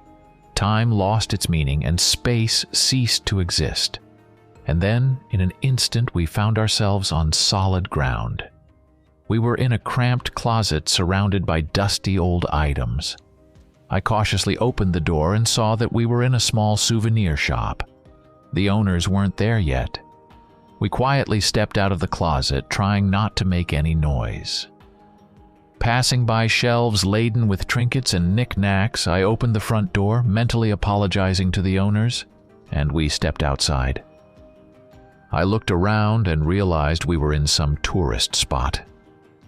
The streets were narrow and cobblestone, flanked by ancient buildings with tiled roofs and carved wooden decorations. The air was filled with the scent of fresh morning air mixed with the aromas of herbs and spices wafting from the still-closed shops. I asked Yorick what we needed to do next. "We need to wait until evening," he replied. "Since it's morning now, we have the whole day ahead of us." We decided to take a walk. Gradually, people began to appear on the streets.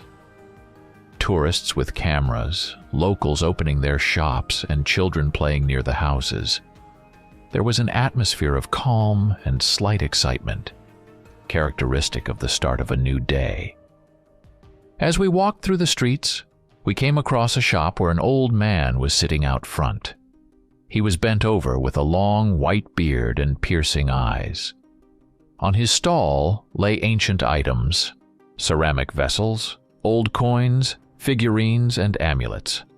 We stopped to take a closer look at these items. Suddenly, I heard Yorick's excited voice. "One of these items is very valuable. You must acquire it." I grew wary and began to carefully inspect the merchandise. Yorick guided me, whispering softly in my ear, "That figurine on the left. It's from an ancient collection, and its magical properties could help us." I looked closely at the indicated item. It was a small bronze figurine depicting a mythical creature with wings and horns. I felt that it indeed contained some sort of power. The old man looked at me carefully and asked something in Chinese. I didn't know the language and felt a wave of confusion. At that moment, Yorick started whispering something in my ear, and gradually I began to understand what the old man was saying. "What do you want?" His voice echoed, and I suddenly understood every word. To my surprise, I responded in perfect Chinese, "I would like to know about this figurine." The old man looked at me in surprise, not expecting me to speak the language so well. Then he glanced at the item I requested and shook his head firmly. "I cannot sell this figurine," he said firmly. I was at a loss, not knowing what to do next. At that moment, Yorick whispered to me again, "Repeat after me." Then he said a phrase in a language I didn't understand.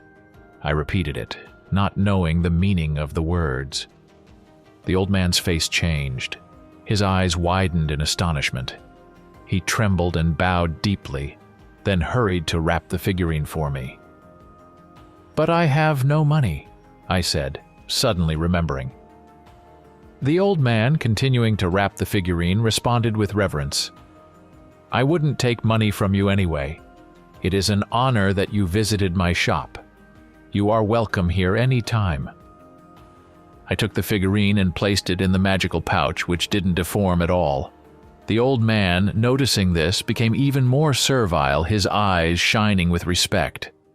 "Thank you," I said, bowing in return. We left the shop, and I asked Yorick, what did that phrase mean? He quietly replied, "It's a code word belonging to the Guild of Antiquities Keepers. There are people who know about them and hold them in high esteem." We were lucky that the old man was aware. We spent the rest of the day strolling through the narrow streets of this ancient town. Tourists and locals gradually filled the streets, adding noise and liveliness to the place. We walked past shops with bright lanterns, the aromas of street food and souvenirs available at every corner. At some point, I reached into the magical pouch and found money there. I happily bought a few souvenirs for my younger sister. A beautiful silk scarf, a miniature porcelain figurine, and a wooden toy. Then we had lunch in a small restaurant where they served local delicacies. The food was delicious and filling, and I savored every bite, knowing that a long day lay ahead.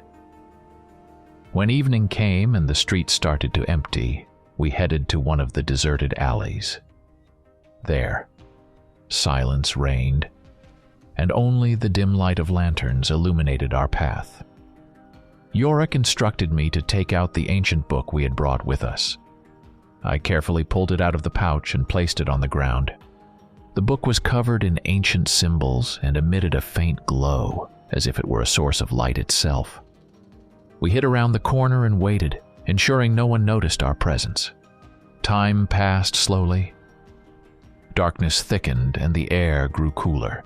I felt my heart beating faster, and every sound seemed too loud in the silence. Yorick, hanging from my ear, whispered quiet, calming words, reminding me that everything was going according to plan. Suddenly, a fox emerged from the shadows, her fur glistening in the dim light.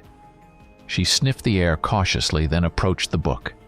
After a moment of hesitation, she grabbed the book in her teeth and darted away, disappearing into the alley. I watched this scene in surprise and quietly asked Yorick, "What kind of creature is that? Should we chase after her?" Yorick replied, his voice calm and assured, "That's a bibliolisa. They serve the grammar ghouls. We don't need to chase her. You'll see why."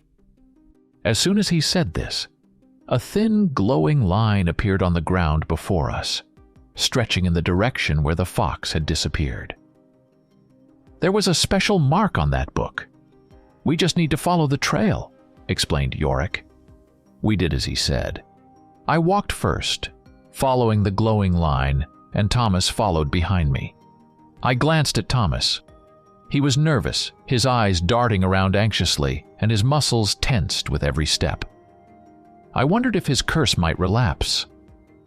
We moved through the narrow streets, following the glowing line.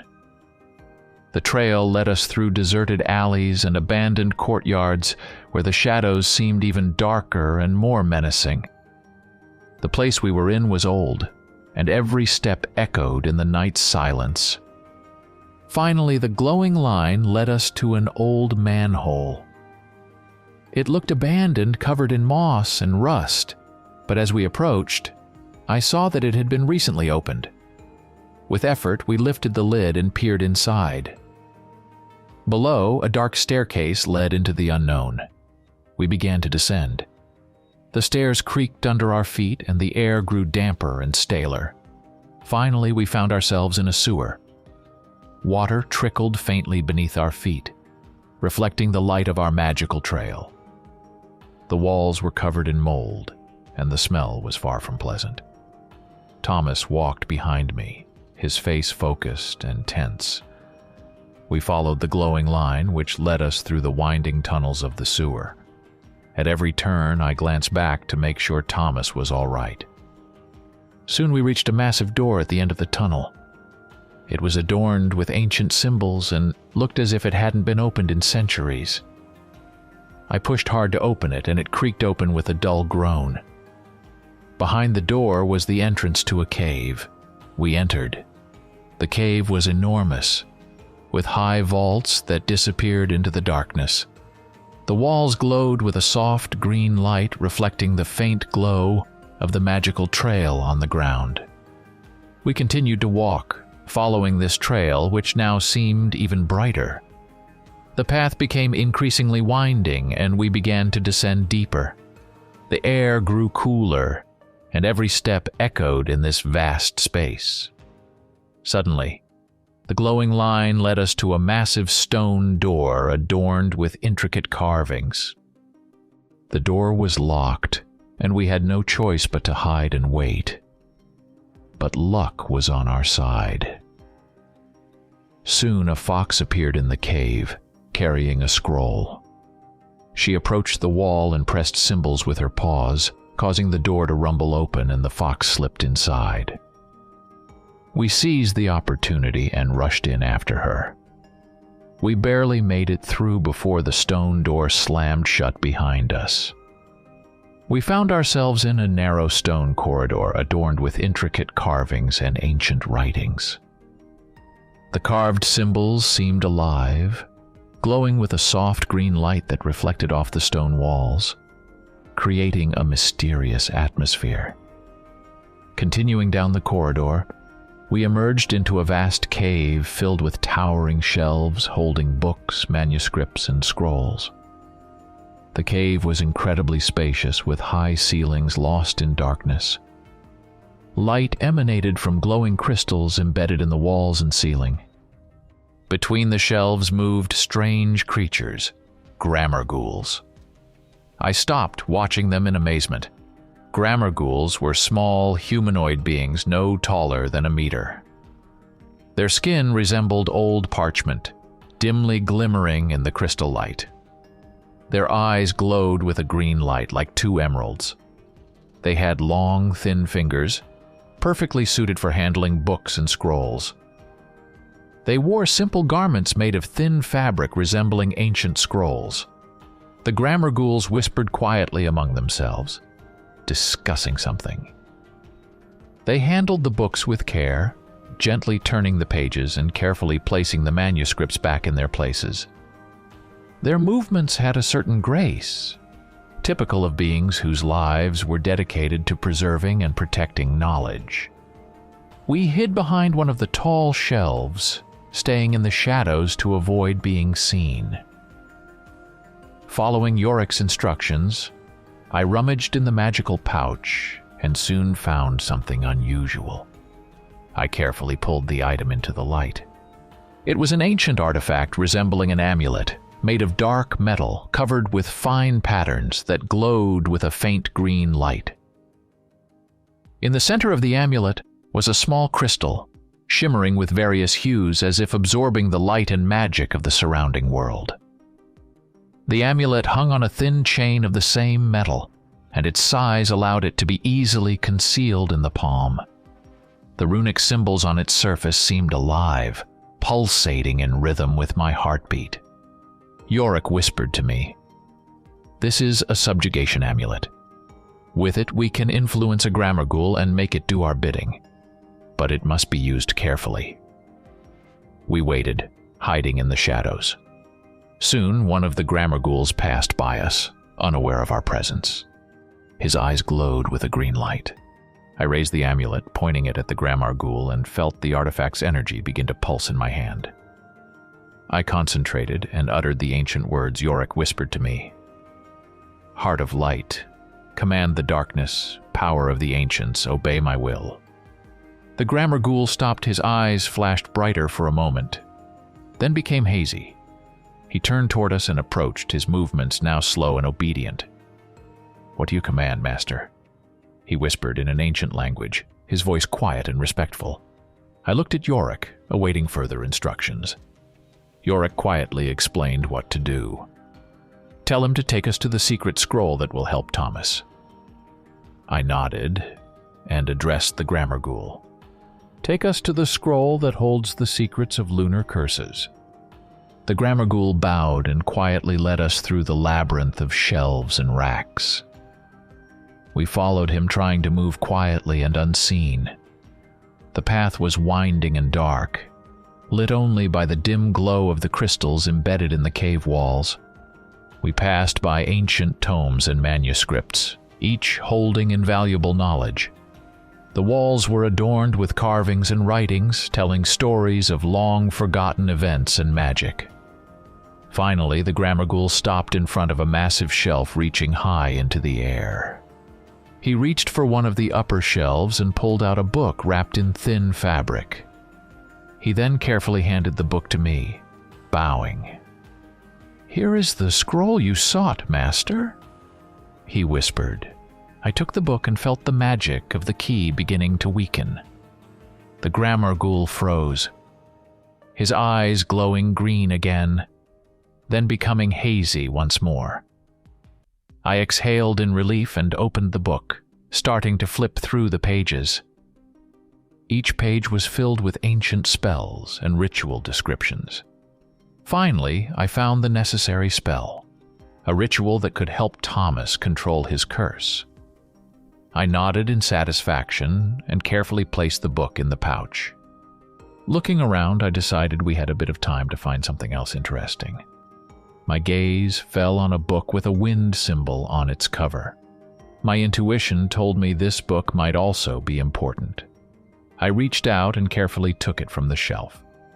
As soon as I opened the book, a strong wind suddenly rose. It began to sweep books and scrolls off the shelves, creating chaos in the cave. Pages of books swirled in the air and scrolls scattered in different directions. The wind was so strong that I could barely stay on my feet. At that moment, I heard a shout. The grammar ghouls had noticed us. I slammed the book shut, but the wind didn't cease. "They've spotted us!" I yelled over the noise of the wind. We started to run, not looking back, while the wind continued to rage, lifting books and scrolls into the air. The sounds of our steps echoed through the vast cave, and the walls reflected the echo of our run. Suddenly, we heard a rumble. Looking back, I saw that we were being pursued by golems. The golems were enormous creatures made of stone and metal, their bodies covered in ancient runes and symbols glowing in the dim light. Their eyes burned with red fire, and each step was accompanied by a loud rumble. They moved slowly but surely, their massive stone hands ready to grab us at any moment. "Run faster!" I shouted. We kept running, trying to widen the gap between us and the golems.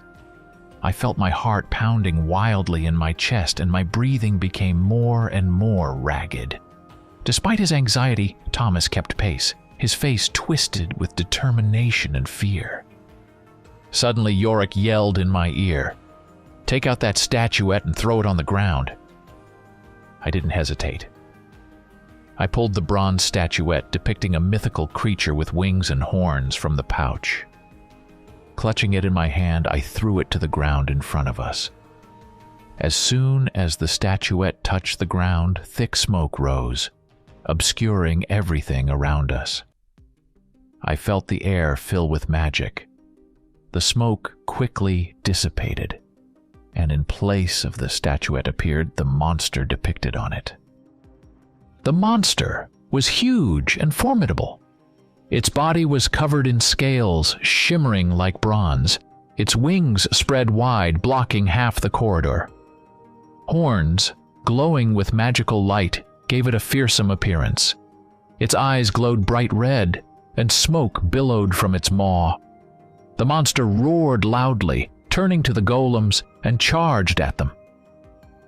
The roar filled the entire cave, and the walls trembled from the powerful impact as it clashed with the golems.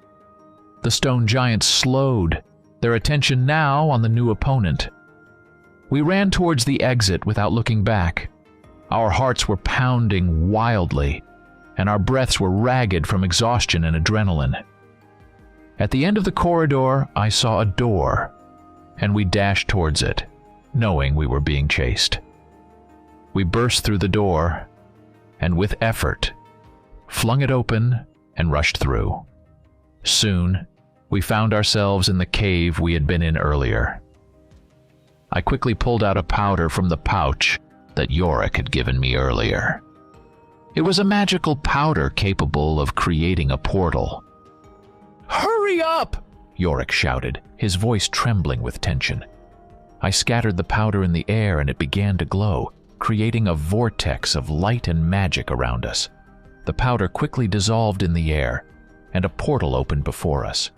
It pulsed, emitting a soft light that beckoned us inside. I looked back and saw hordes of angry grammar ghouls and golems rushing toward us. Their eyes burned with fury, and their movements were quick and determined.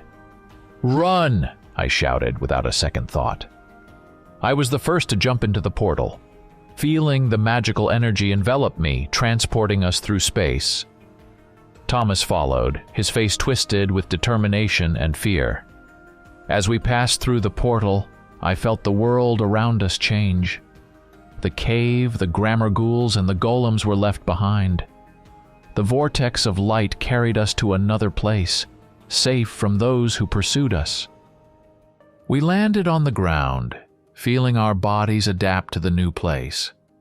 Looking around, I saw that we were in a familiar space, Mr. Mortimer's old shop. The ancient relics and books surrounding us once again filled the space with coziness and tranquility. When we tumbled out of the portal, I saw Mr. Mortimer sitting at the counter. He waved his hand, and the portal closed, disappearing instantly as if it had never been there. I exhaled, feeling the tension gradually leave my body. But there was no time to relax. I noticed that Thomas was on the verge of collapse. His face contorted with pain and fear. He was barely holding himself together. "Quickly, give me the book!" Yorick shouted, his voice full of urgency. I quickly handed the book to Mr. Mortimer. He grabbed it and began flipping through the pages rapidly, reading aloud the ingredients for the ritual. Meadowflower petals gathered under the light of a full moon, wolf's blood blessed by an ancient spell, mandrake root purified in spring water, and... He paused, frowning. Dragon's tear. Mr. Mortimer looked around, his eyes sparkling with determination. "We have everything except the dragon's tear," he said, sighing. He approached Thomas, who was on the brink, his body trembling with tension, and his eyes starting to glow yellow. Mr. Mortimer extended his hand and said, "Calm down, Thomas. We will find a way to help you." His voice was quiet and reassuring. He placed his hand on Thomas's shoulder, and magical energy began to flow from his fingers. Thomas grew still, his breathing becoming more even, and his eyes gradually lost their bright glow. Then, removing his hand from Thomas's shoulder, he looked at us with resolve. "I know where we can find a dragon's tear," he said, "but it will have to be stolen. This man is a villain, and he won't help us willingly." A chill ran down my spine as I realized another dangerous adventure awaited us. Without wasting time, Mr. Mortimer began creating a new portal. "You need to leave immediately," he continued. I barely had time to catch my breath before another vortex of light and magic opened before us. We stepped into the portal, and the world around us swirled, mixing colors and sounds. My body felt the familiar sensation of weightlessness, and I understood that we were plunging into the unknown once again. As the vortex began to subside, we found ourselves in a different place. The night was dark, illuminated only by occasional lights flickering in the distance. Ancient trees towered around us, and the sound of water could be heard somewhere nearby. We were near an old mansion surrounded by dense trees. It was nighttime, and the building looked abandoned, as if no one had lived there for many years. The moon dimly lit the area, casting long shadows on the ground. The surroundings were quiet, with only the rustling of leaves in the wind adding to the eerie atmosphere. Yorick whispered in my ear, "Take out the compass." I obediently reached into the magical pouch and pulled out an old compass. The compass was made of bronze, with an elegant lid adorned with carvings and magical symbols. Inside, under the glass cover, was a dial with letters instead of numbers and a needle that slowly spun, obeying the magic.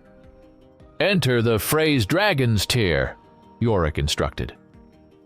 I carefully inscribed the phrase on a small plaque inside the compass. As soon as I finished, the compass glowed with a soft golden light.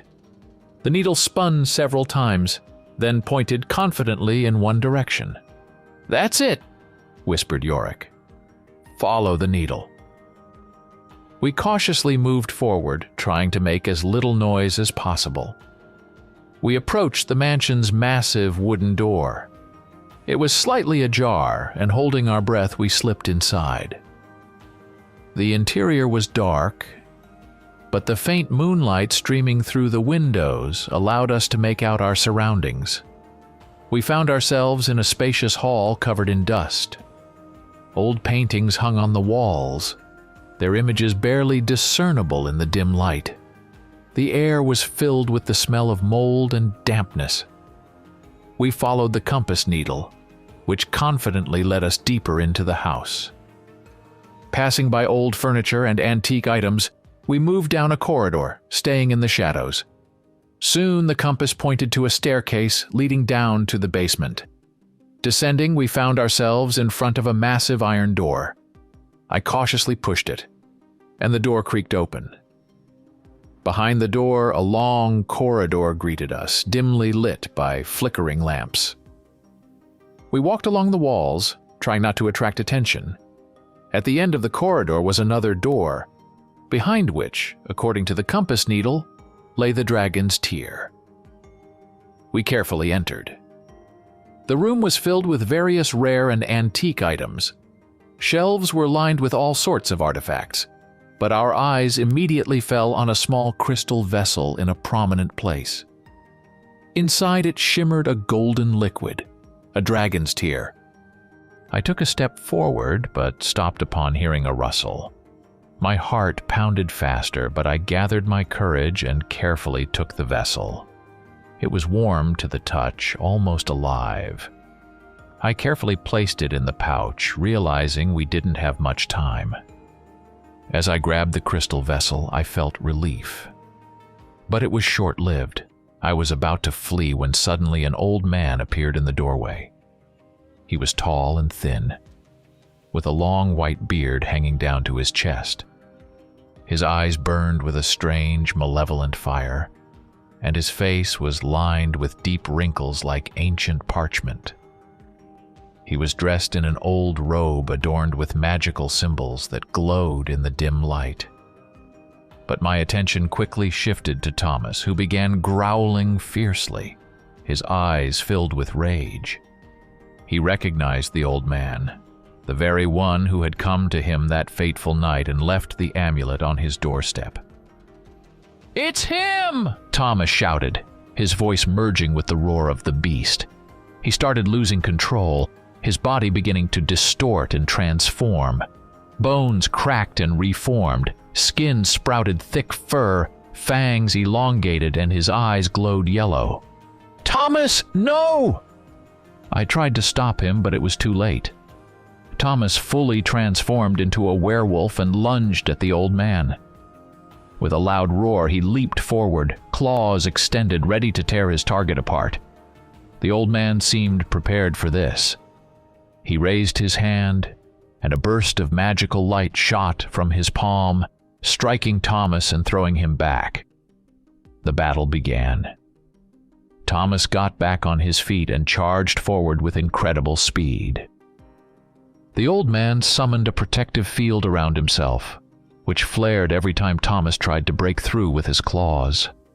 Magical flashes filled the room, casting bright shadows on the walls.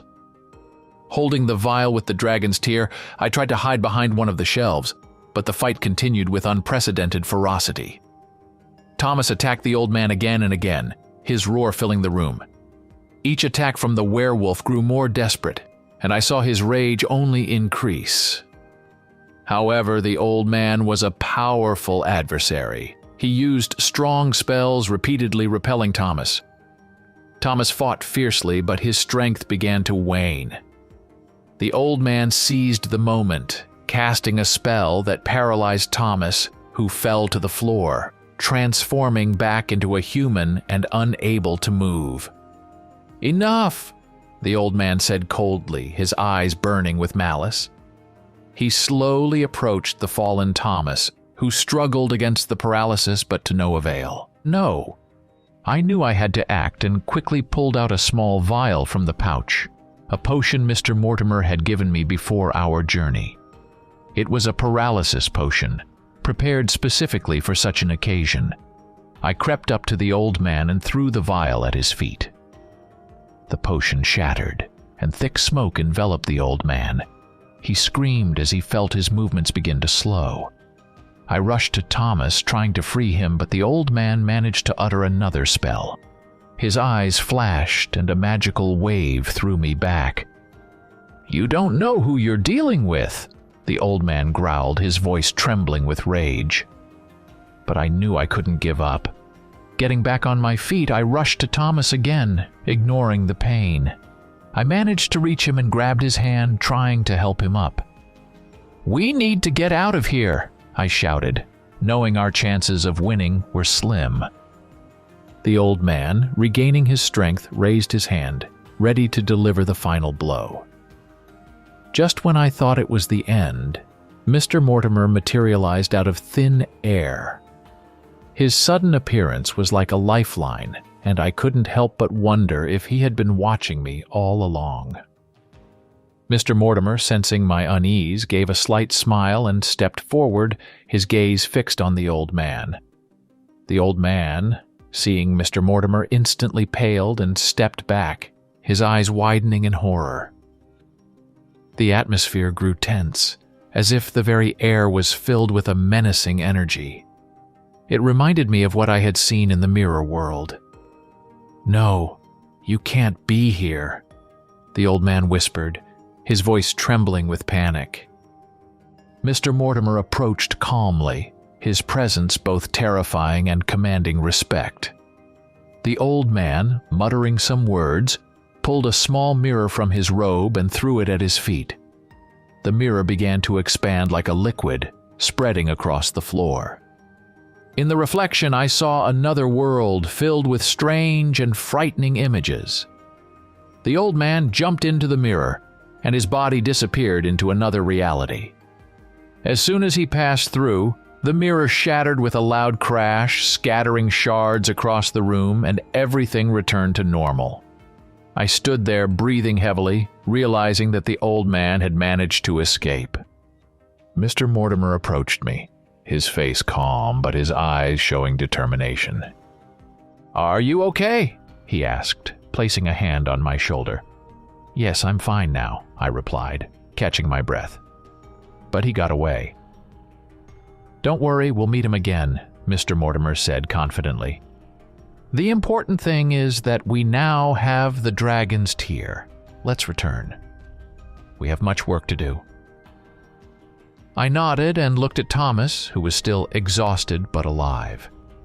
We gathered ourselves and began the journey back, following Mr. Mortimer. I held the vial containing the dragon's tear, feeling that we finally had a chance to help Thomas. When we returned to the shop, Mr. Mortimer immediately began preparing for the ritual. The shop was lit by the soft glow of antique lamps, and the magical symbols on the walls seemed alive in this light. We gathered in the center of the room, where Mr. Mortimer had already laid out the necessary ingredients. He carefully took out the meadow flower petals gathered under the full moon, wolf's blood blessed by an ancient spell, mandrake root purified in spring water, and finally the dragon's tear. Mr. Mortimer placed all the ingredients into a large silver bowl on the altar and began chanting incantations in an ancient language. The air in the shop started to vibrate, filling with magical energy. I felt the hair on the back of my neck stand up, and a warm sensation spread through me. Thomas stood nearby, his eyes full of hope and anxiety. Mr. Mortimer slowly poured the dragon's tear into the bowl, and the liquid inside began to glow with a bright golden light. "Now, Thomas," Mr. Mortimer said, his voice steady and calm, "you need to drink this potion." Thomas, hesitating only for a moment, took the bowl and took a deep breath. He drank the contents in one gulp. As soon as the potion entered his mouth, his body began to glow as if filled with magical light. "The spell is complete," Mr. Mortimer announced, removing the bowl. Thomas slowly sank to his knees, his breathing becoming calm and steady. It was clear that the tension and pain were leaving his body. "How do you feel?" I asked, approaching him. "Better. Much better," Thomas replied, his voice full of wonder. Mr. Mortimer watched him closely. "Now, Thomas, try to transform into a wolf," he instructed. "This is an important part of the ritual." Thomas hesitated, fear gripping him again. But summoning his courage, he closed his eyes and concentrated. His body began to change, skin covered with fur, bones cracking and transforming. But this time, his eyes did not lose their human light. He remained conscious, controlling the transformation. Before us stood a huge wolf, but his eyes held intelligence and awareness. Thomas looked at us, and in his gaze, I saw gratitude and relief. "You did it, Thomas," Mr. Mortimer said, smiling. "Now you can control your transformations." Thomas reverted to human form, his face bright and joyful. We all sighed with relief and joy, knowing our journey had been a success. "Thank you," Thomas said, his voice trembling with emotion. "You saved me." Mr. Mortimer waved it off as if to say it was nothing, then invited us to have some tea. I hurried to the kitchen and, after preparing tea, returned to the table. We sat around, enjoying the warmth and coziness of the shop. I began to ponder who the old man we saw was and wanted to ask, but Mr. Mortimer spoke first. "I have good news and bad news for you, Thomas," he said, his voice serious. Thomas looked at him, his eyes filled with hope and anxiety. "Go on," he nodded, gripping his teacup tightly. Mr. Mortimer sighed and continued. "While you were gone, I conducted an investigation and discovered that your daughter is alive, but..." We stood on the threshold of a nursing home. The building was old but well-maintained, with large windows and a tidy yard. Flowers grew around, creating an atmosphere of peace and comfort. A sign above the entrance read, "Sunny Days Home," adding a touch of hope and warmth to the place. We entered, gently closing the door behind us. Inside was quiet. Only the soft shuffle of nurses' steps and quiet conversations could be heard. We walked down a corridor, the walls decorated with photographs and paintings depicting scenes from years past. Finally, we stopped at the door of a room. Mr. Mortimer opened it and gestured for Thomas to enter. Thomas stepped in, his steps quiet, his expression serious. In the room on a bed lay an elderly woman. Her eyes were closed and she seemed to be in a deep sleep. Mr. Mortimer and I stayed outside, allowing Thomas to be alone. Thomas approached the bed, his heart beating faster. He slowly sat on a chair beside her and took her hand. The woman slowly opened her eyes and looked at him for a long time, as if trying to recognize him. "Dad?" she finally whispered, her voice weak but filled with surprise and joy. Mr. Mortimer and I stepped outside, leaving them alone. Time seemed to stretch, but we knew these moments were crucial for Thomas. After a while, Thomas emerged, his eyes wet, but his face glowing with relief and joy. "What did she say?" I asked cautiously. "It turns out that after my transformation many years have passed," Thomas began, his voice trembling with emotion. "She was adopted and lived a happy life. She didn't know what happened to me, but always hoped I would return. She is happy, and that's what matters." Mr. Mortimer placed a hand on his shoulder. "I'm glad for you, Thomas," he said softly. "Now that you know she is safe, what will you do next?" Thomas took a deep breath, his face filled with determination. He knelt before Mr. Mortimer. "I want to serve you," he said firmly. "You saved me and helped me find my daughter. Let me work with you and help others as you helped me." We felt awkward at such a gesture. We helped Thomas to his feet, and Mr. Mortimer smiled and said, "If you truly wish this, how can I refuse? Welcome to our team, Thomas." And so we had a new member in our shop. Finally, I returned home, replacing my clone that had been maintaining the illusion of my presence. Life returned to its usual routine. Household chores, morning coffee, and the familiar sounds of my home brought a sense of peace and normalcy. I felt a bit tired but content to enjoy ordinary life again. The next morning, arriving at work at Mr. Mortimer's shop, I relaxed a bit. It was nice to sit in the shop, dusting off ancient relics, enjoying the quiet and calm. I thought about how nice it was sometimes just to stay put, without any adventures or dangers. I was leisurely dusting the shelves, lost in thought, when suddenly the doorbell rang.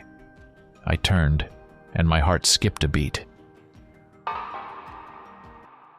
A week had passed since we returned from our last adventure. Finally, the shop was quiet, and I could relax a bit. There were no troublesome customers, and I immersed myself in the usual routine, dusting off merchandise, taking inventory, or studying artifacts from the reference book.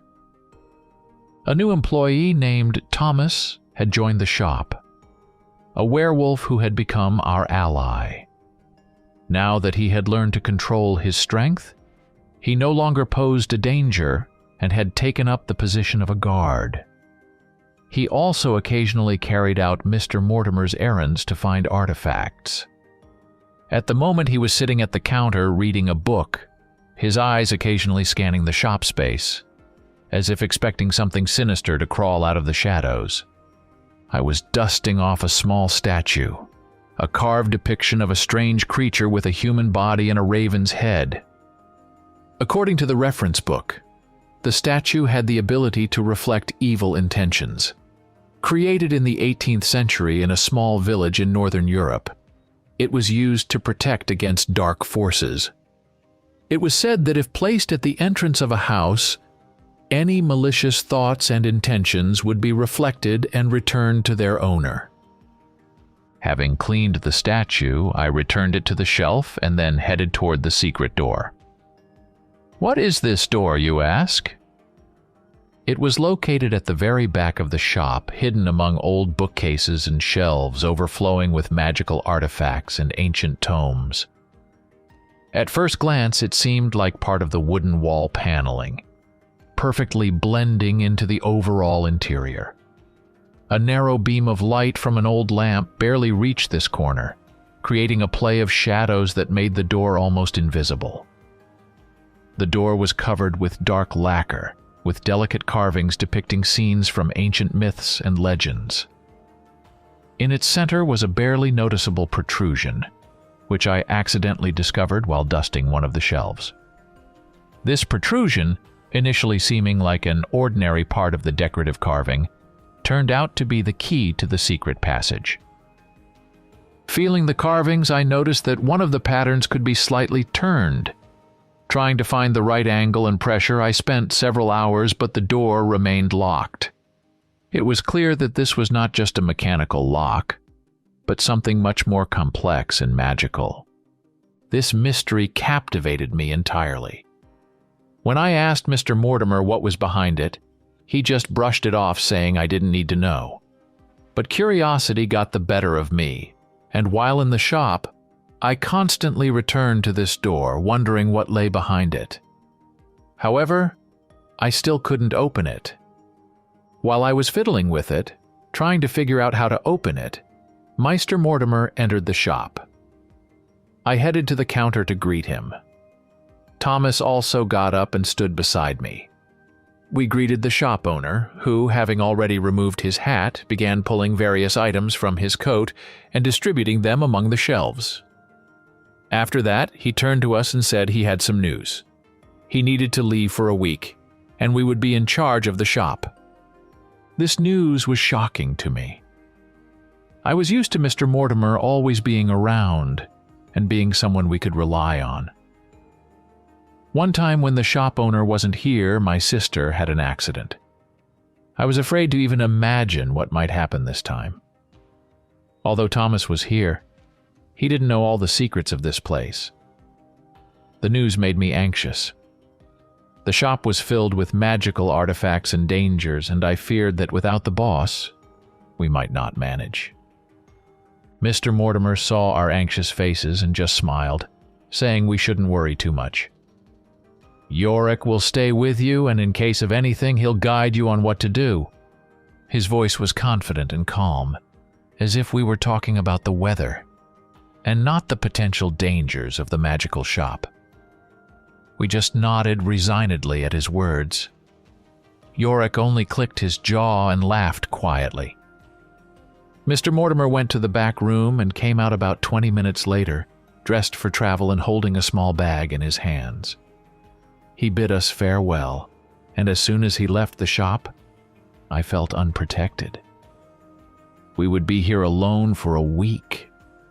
I prayed to all the gods that no clients would come to us and that this time would pass quietly and unnoticed. Fortunately, no one came for the rest of the day. Thomas, with his heightened werewolf senses, remained alert, but seemed calm.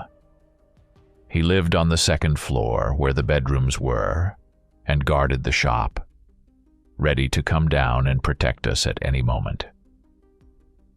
The next morning I came to the shop, feeling the growing tension. Thomas was sitting in his place, engrossed in a book. We exchanged greetings and small talk, hiding our inner anxiety. I got to work, carefully cleaning another artifact, when suddenly I heard the bell on the door behind me. My heart raced, and I felt a chill run down my spine. Who could it be? In fear, I turned around and saw a man in a formal suit, with an expensive watch on his wrist and shiny black shoes. He was holding a painting carefully wrapped in paper. He looked about 40, with a clean, shaven face, a large, straight nose, and handsome features. But at that moment, his face showed fear and despair, and he looked around the shop nervously, as if expecting something terrible to jump out of the shadows. The man approached the counter where Thomas was sitting, who lifted his head from the book, watching the stranger cautiously. I stood aside, wondering who this person was and what problem he had. Curiosity and anxiety mixed in a strange cocktail, making me take a step forward. Thomas greeted the man and asked how we could help him. The man introduced himself as Henry Winters. After a brief hesitation, he asked if it was true that this shop dealt with ancient otherworldly things. Thomas nodded affirmatively. Then the client pointed to the painting and said he needed help. My colleague and I exchanged surprised glances and asked him to tell us more. Henry began his story. I bought this painting from a well-known collector. I often buy antiques, investing my savings in rare items. When that collector offered to sell me a rare painting, I had no suspicions. I went to him and saw the painting. I was enchanted by it and bought it without hesitation. It seemed like not only a great investment, but also a beautiful decoration for my home. Upon returning home, I hung it on the wall in the living room. My wife and our 8-year-old daughter Lisa were also enchanted by this painting and often admired it. However, one day, a tragedy struck. Lisa disappeared without a trace. We organized a search but couldn't find her. My wife and I fell into despair. One night, sitting in the living room, worried about my daughter, I was drinking whiskey and suddenly heard her voice. I got scared and started looking around, but there was no one. Thinking I had too much to drink, I put the glass aside. But the voice repeated. Then I noticed the painting and, to my horror, saw something flicker on it. At first, I thought it was just the play of light and shadows, but my heart pounded harder, and I felt something was wrong. I approached the painting, examining it, but found nothing except a small mirror lying near the chair. I hadn't noticed it before. Perhaps Lisa had left it. I decided to stay by the painting and started studying it carefully. Sometimes I saw vague movements in it, as if shadows were sliding over the image. It scared me, but I realized the painting was connected to my daughter's disappearance.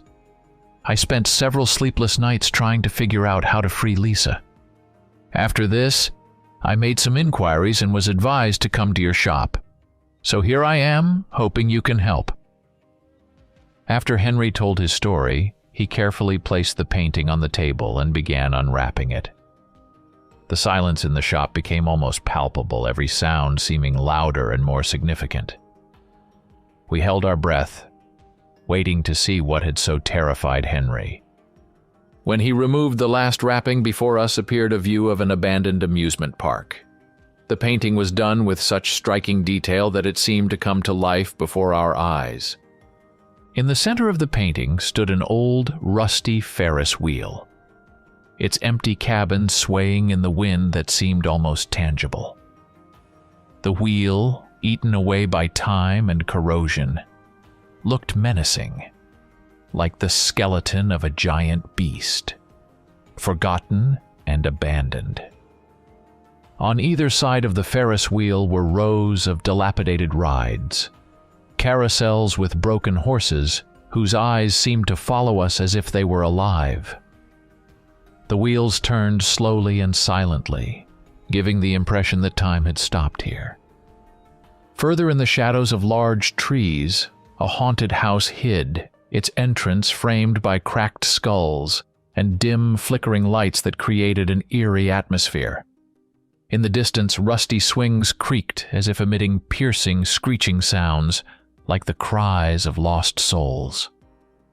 On the paths, covered in cracks and overgrown with grass, one could see the shadows of children as if they were still playing there in their own abandoned world. Their figures, semi-transparent and blurry, appeared and disappeared like fleeting memories. As I examined the painting, I realized something was wrong with it. The entire composition, every detail, seemed too real, too alive. I wondered why it had so captivated his family. I looked at Henry, who was staring at us with desperation and pleading, waiting for a verdict. "Could Lisa be trapped in this painting?" he asked, trying to hide the tremor in his voice. Thomas turned to me, waiting for an answer.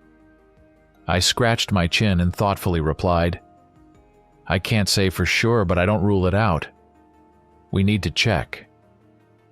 Hope appeared on our client's face, like a ray of light in a dark tunnel. He began to thank us, his words sounding like a prayer. "Do you need my help?" he asked, his voice trembling with emotion.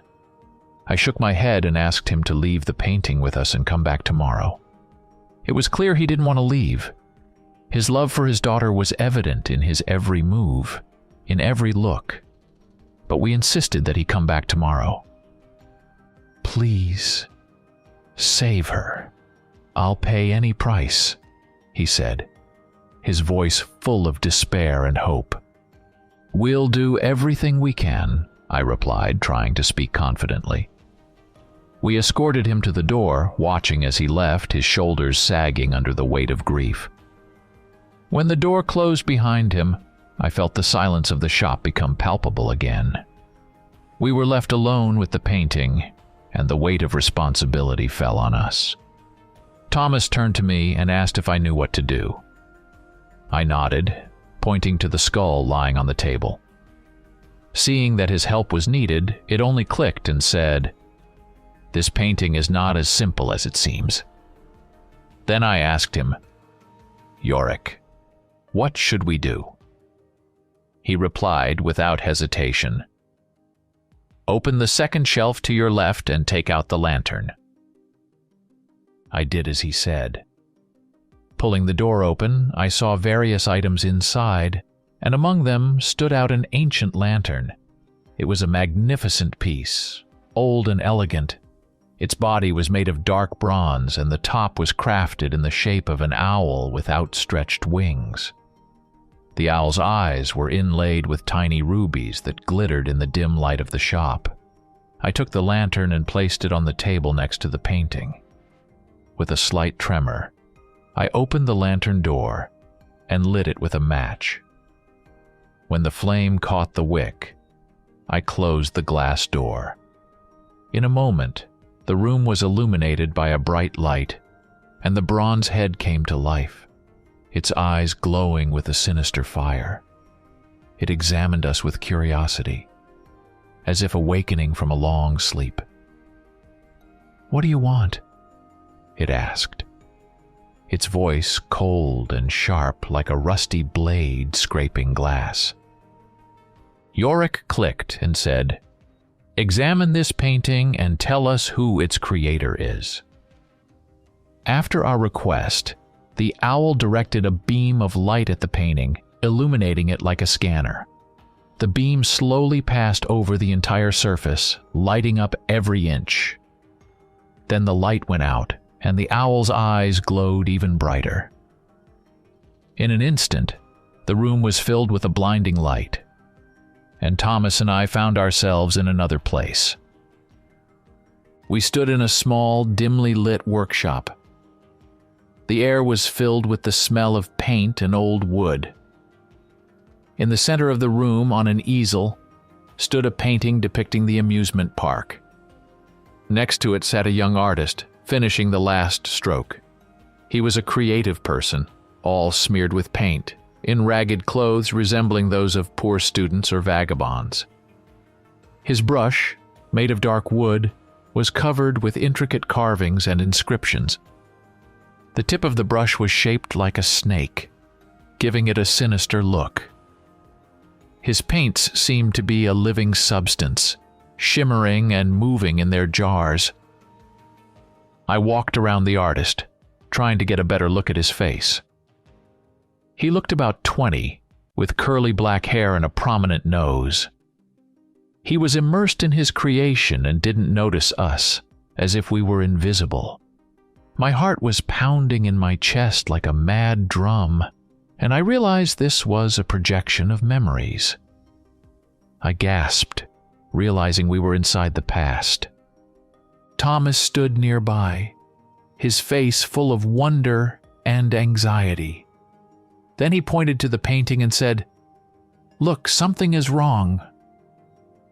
I turned to the painting and noticed that, in addition to the amusement park, the foreground now depicted the artist himself. This wasn't in the shop. There was only the park. Where did this figure go? My thoughts raced, and I felt fear and curiosity mix, turning into a heavy sense of an unsolved mystery. We stared at the painting in bewilderment until a flash of light returned us to the shop. My heart was still pounding, and my palms were sweaty. The silence in the shop was deafening after the sounds and smells of the workshop. I felt a shiver run through my body. After the memory ended and the light faded, the owl spoke again, its voice deep and ancient. "That artist you saw was known as Edgar Raven. He was a talented and passionate painter who devoted his entire life to art. From a young age, his works stood out for their incredible liveliness and detail. Edgar loved painting so much that he reached a level of mastery where his paintings seemed alive. He spent days and nights working on his canvases, creating amazing worlds. Over time, Edgar discovered that his paintings actually began to come to life. At first it was small movements, leaves on trees rustling, water in rivers slightly rippling. But with each new work, his skill grew and the paintings came to life more and more. He could capture entire scenes in his works that came to life before his eyes. However, one day, Edgar Raven disappeared. His friends and admirers searched for him for a long time, but no one knew where he had gone. Only his paintings remained, and strange rumors circulated about them. It was said that those who looked at his works for too long saw movements and heard sounds as if they were inside these worlds. This painting depicting an abandoned amusement park is one of Edgar's last works. It contains all his magic, and it has the ability to trap souls inside. Be careful. Edgar's magic can be treacherous and dangerous, and his world will not let you go without a fight.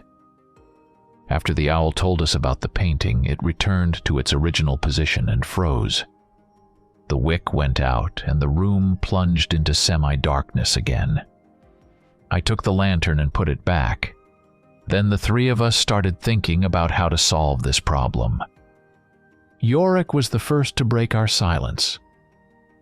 "It seems we need to get inside and rescue the child. But how do we get in?" We racked our brains, examining the painting from all angles, studying every corner, but nothing happened. Then I remembered a detail from Henry's story. A small mirror was lying next to the painting. It seemed like some kind of key. I went to one of the shelves and pulled out a palm-sized mirror. It had the property of reflecting the owner more beautifully than they actually were. Looking into it, I saw a Hollywood heartthrob. Satisfied with what I saw, I went to the painting, trying to figure out how to use it. I tried to reflect the painting, but nothing happened. Then I tried various options, but after a couple of hours, we still hadn't succeeded. Thomas and I sat in front of the painting, exhausted and bewildered, wondering what to do next. Then I noticed something strange in the painting, a solitary lantern standing by the road.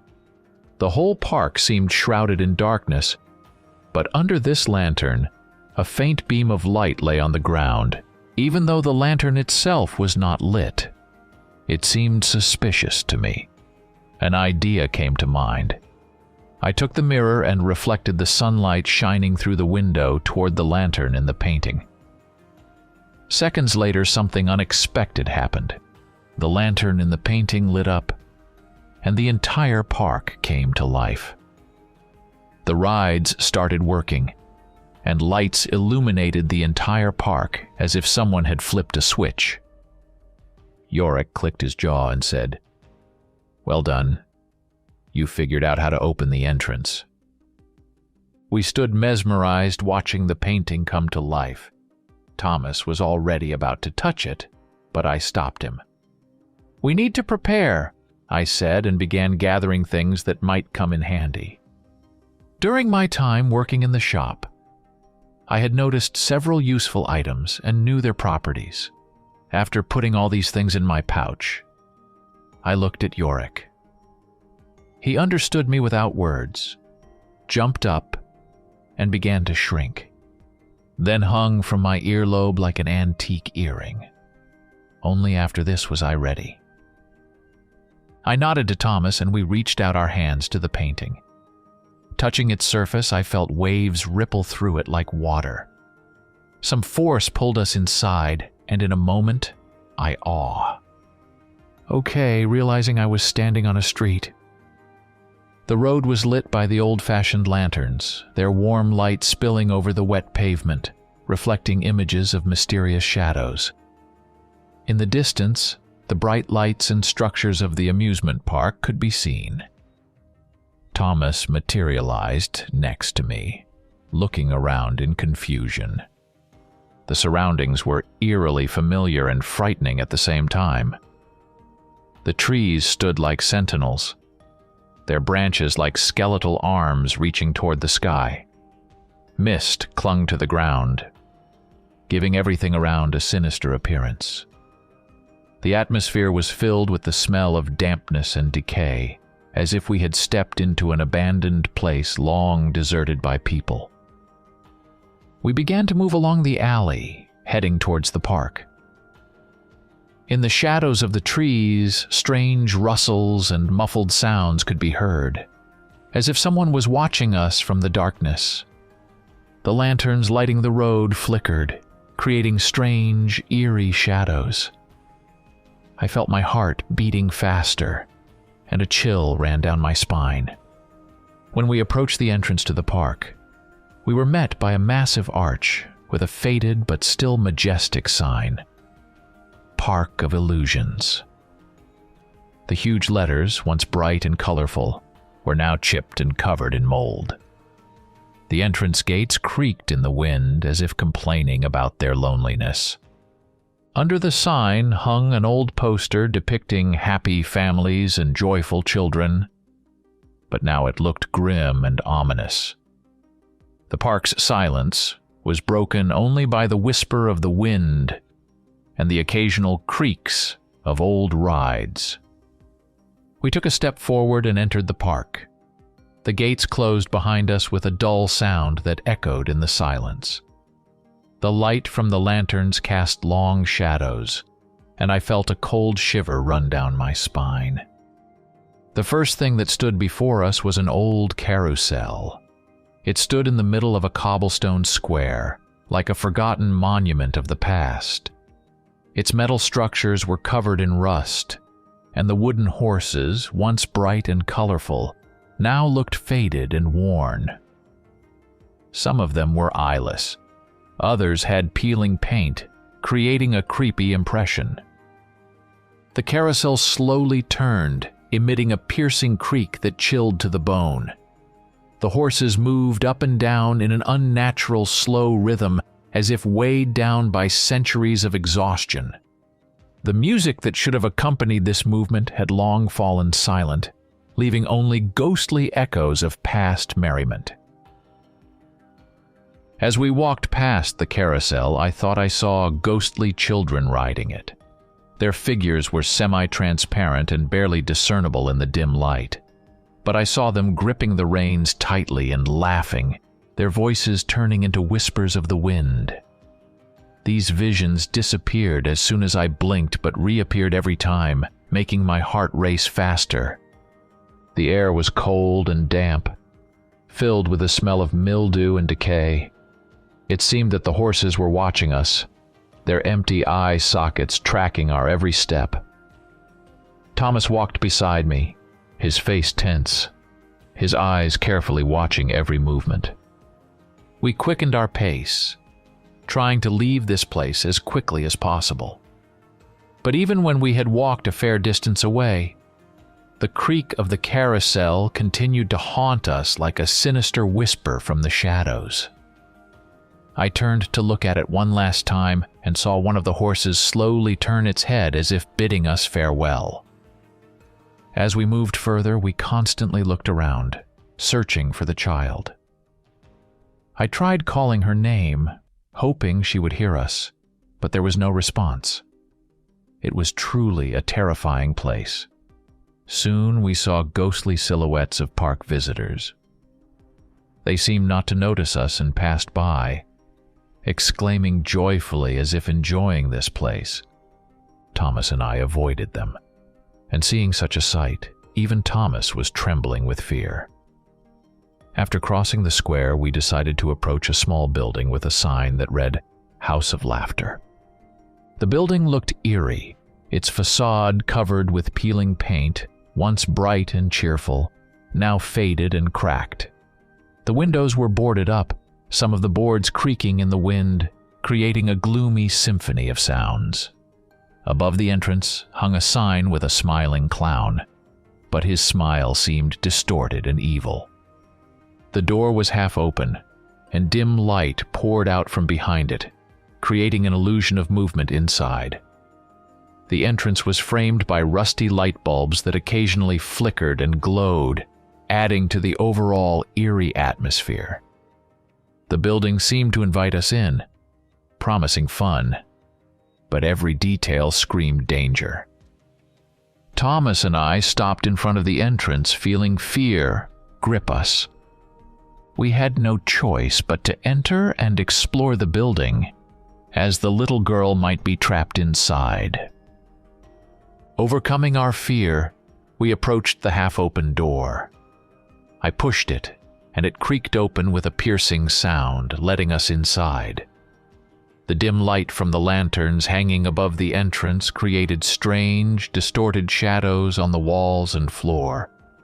Inside, we were met with oppressive silence, broken only by the distant dripping of water and the echo of our footsteps. The air was thick and musty with a hint of mildew and decay. The walls were lined with faded mirrors, each reflecting us in distorted ways, turning our figures into grotesque caricatures. The first thing we saw was a long, narrow corridor lined with mirrors. The mirrors on the walls didn't just reflect us. They seemed alive, as if they were watching our every move. In the corners of the corridor, strange lights twinkled, creating the illusion that someone was hiding there. We walked slowly, each step echoing in our ears. I kept looking around, expecting something terrible to jump out from around the corner or from one of the mirrors. Thomas walked beside me, his breathing heavy and uneven. Suddenly we heard a faint sound, a child's laughter coming from somewhere ahead. It wasn't a joyful but rather a sinister laugh, which heightened our anxiety. We quickened our pace, heading towards its source. Further down, the corridor widened into a large room with numerous mirrored walls and illusory doors. In the center of the room stood an old carousel table covered in dust and cobwebs, with clown masks lying on it. The masks were faded, with cracked paint and distorted expressions, creating the impression of creepy onlookers. The room was filled with strange twilight where we could barely make out the outlines. Every movement was reflected by hundreds of distorted images that seemed alive. The sounds of laughter continued to echo, now resonating throughout the space, creating the illusion that children were hiding around every corner. We continued our way through the mirror maze when I noticed something strange in the reflections. In one of the mirrors, a clown's silhouette flickered. He moved from one mirror to another, his movements quick and sharp, like a flash of lightning. My heart pounded in my chest, and I felt a chill run down my spine. Thomas saw it too and gave me a knowing nod. We were in danger. We quickened our pace, trying not to lose each other, looking around and watching every reflection. The silence, which had seemed merely oppressive before, now became deafening. Whispers and strange sounds in the mirrors intensified, making us even more nervous. Suddenly, the clown jumped out from one of the mirrors right in front of us. He was terrifying, his face painted in bright but faded colors, a distorted smile reminiscent of a madman's grimace. He began to laugh, his laughter piercing and sinister. The clown ran towards us, and I felt a rush of adrenaline. We started running, but the mirror maze didn't provide an easy path to safety. The clown chased us, his laughter echoing throughout the space. We darted between the mirrors, trying to find a way out. The clown was fast and relentless, his reflections appearing in every mirror, heightening the sense of terror. At one point, Thomas grabbed a wooden pole lying on the floor and swung it, smashing one of the mirrors and blocking the clown's path. Shards scattered in all directions, and I saw the clown freeze for a moment, stunned, but it gave us only a few seconds of advantage. We continued our way, trying to run as fast as possible. The clown resumed the chase, but now his movements were less coordinated. He stumbled and bumped into the remaining mirrors. I looked back and saw his figure disappear into the dark corner. Finally, we reached the end of the labyrinth. We emerged on the other side, gasping and exhausted. The girl was not in this building. We looked around, ensuring that the clown was no longer chasing us. With a sigh of relief, I felt the tension slowly ebb away. "She must be somewhere else," I said, catching my breath. Thomas nodded, his face still pale from the fear we had experienced. We decided to continue searching, heading further into the park, hoping to find Lisa and put an end to this nightmare. We walked further down the dark alleys of the park when we came across a clearing with various mechanical mannequins. These figures were arranged in strange and eerie poses, each engaged in some activity. In the center of the clearing stood a lumberjack with an axe, poised to chop a log. Nearby was a tailor, diligently working at a sewing machine. A little further, a milkmaid with a bucket in hand, seemingly about to pour milk. Behind them was a clown with an accordion, his smile frozen but unnaturally wide. As we walked by, I thought the mannequins turned their heads to follow us. I stopped, feeling a chill of fear run down my spine. Thomas froze too, his gaze wary. Suddenly, the mannequins started moving. The lumberjack, who had seemed so immobile, swung his axe, and the sound rang out like a clap of thunder. The tailor abandoned his sewing and began moving towards us, his mechanical arms slowly rising. The milkmaid started walking, her bucket swinging in her hand. The clown with the accordion laughed, his mechanical laughter eerie and metallic. The mannequins began to pursue us. Realizing the danger, Thomas instantly transformed into a werewolf. He lunged at the lumberjack and hurled him with such force that the mannequin crashed into a wall. I quickly pulled out a music box and wound it up. When I opened the box, it played a melody, soft and soothing. The melody began to slow down the attackers.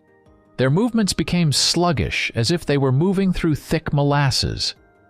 Wasting no time, we ran further, leaving the slowed mannequins behind. Before us stood another house. Its facade bore faded but still eerie letters. House of Nightmares.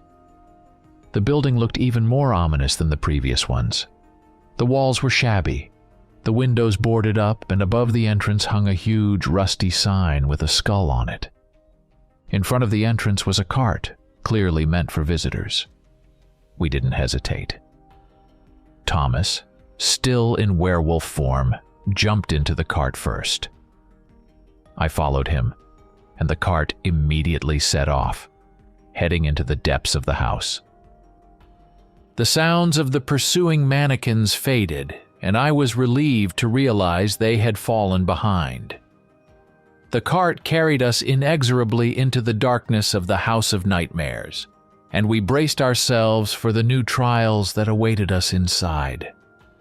The cart took us through a dark corridor, creaking and rattling at every turn. Soon we entered the first room, which looked like a gloomy, abandoned castle.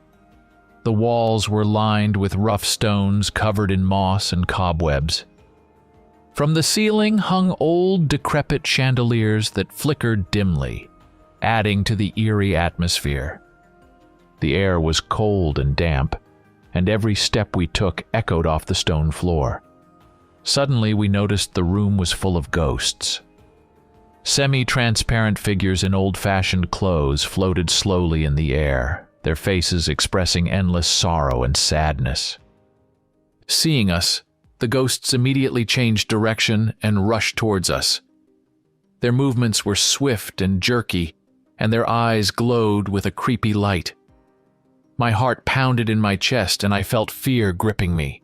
Wasting no time, I pulled out the blue crystal we had brought with us. As soon as I held it in my hand, the crystal began to glow brightly, emitting a blinding light. The ghosts, frightened by the light, scattered in all directions, their wails and moans echoing through the room. I breathed a sigh of relief, feeling the tension ease a bit. The cart continued its journey, carrying us further through the castle's dark corridors. We passed by old suits of armor standing in niches as if guarding the peace of this place. Shadows moved around us, but now I felt a little more confident, knowing we had a means of protection. We passed through several more rooms, each filled with new horrors, old portraits whose eyes followed us, and dark corners from which strange rustles came. Finally, the cart took us out of the castle and into another corridor. The next room the cart took us to was a real nightmare, a spider's nest. The entire room was covered in thick, sticky webs hanging from the ceiling, walls, and even the floor, forming a sort of labyrinth. The air was musty, and every step we took was accompanied by a crunch underfoot, as if we were treading on countless tiny bones. Spiders, the size of large dogs, crawled over the webs.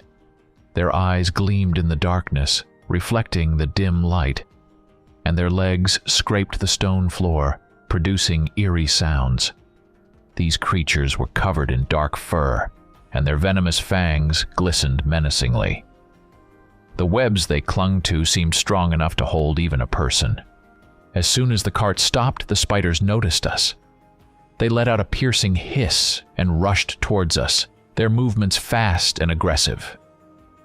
My heart beat faster, and I felt a chill of fear run down my spine. Thomas, wasting no time, growled and leapt at the spiders. He grabbed the first spider by the head and tore it apart, green blood splattering everywhere. He hurled the second one against the wall, its body smashing against the stone with a dull thud. The spiders continued their assault, surrounding us from all sides. One of them jumped at me, but Thomas managed to fend it off with his powerful claws. I watched him, admiring his strength and agility, but also fearing for his life. Thomas fought with fierce rage, tearing the spiders apart and protecting us from their venomous bites. Each time a spider tried to get close to me, Thomas was there to fend off the attack. His growls echoed through the room, drowning out the crunching and hissing sounds. I tried to stay close to him, but the number of spiders didn't seem to decrease. At one point, after yet another attack, we finally noticed the spiders beginning to retreat. Thomas continued to tear them apart until the last one disappeared into the shadows of the webs. The room finally emptied, and I felt the tension ease a bit. We got back into the cart, which slowly began moving forward, taking us out of the spider's nest. Thomas, still in werewolf form, was breathing heavily, but his eyes burned with determination. I was grateful to him for his protection and knew that new trials awaited us ahead, but now I felt a bit more confident. The cart left the room, and we found ourselves in a corridor again, heading toward the next challenge. The next room was filled with creepy skeletons, truly numerous. The room looked like an old cemetery, with walls adorned with skulls and bones, and the floor covered in dust and remnants of ritual items. The air was filled with the smell of decay and antiquity, creating the feeling of an abandoned and cursed place. The skeletons began to move as soon as we entered the room. They blocked our path, their empty eye sockets seeming to glow with malevolent light.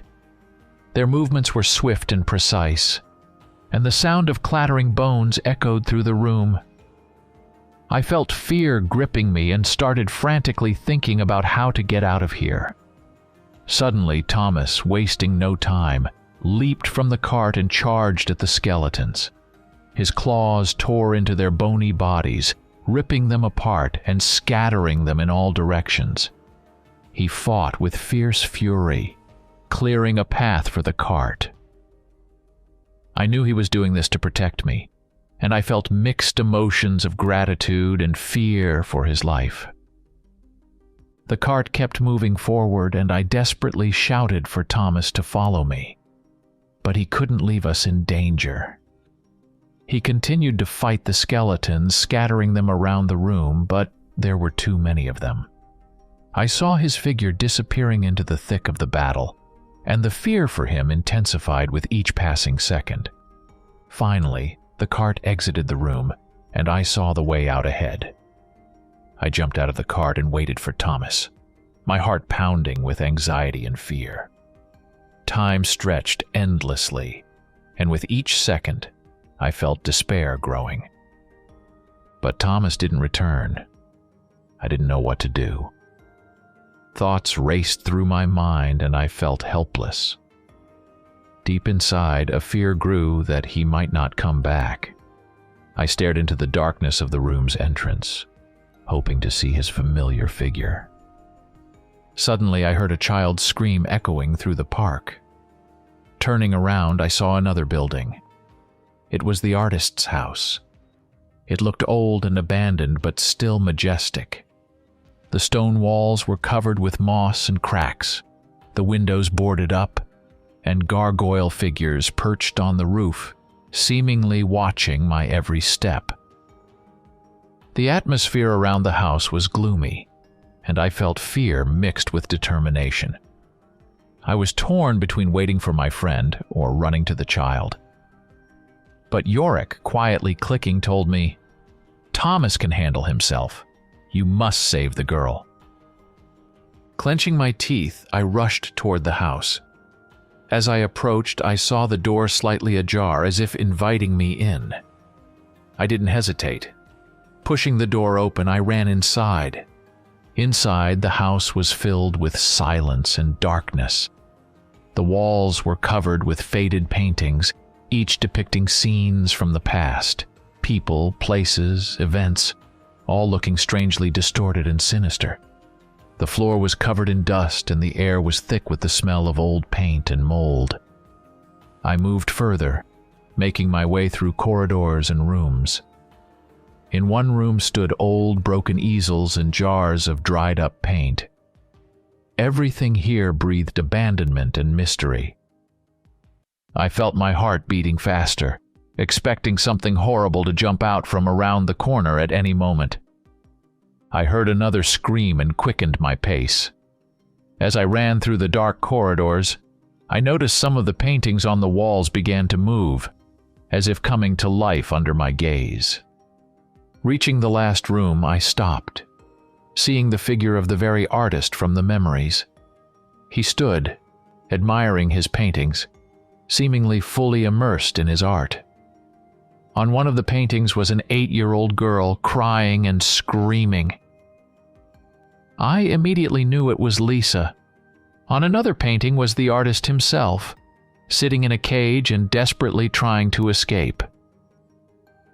When he saw me, hope appeared in his eyes.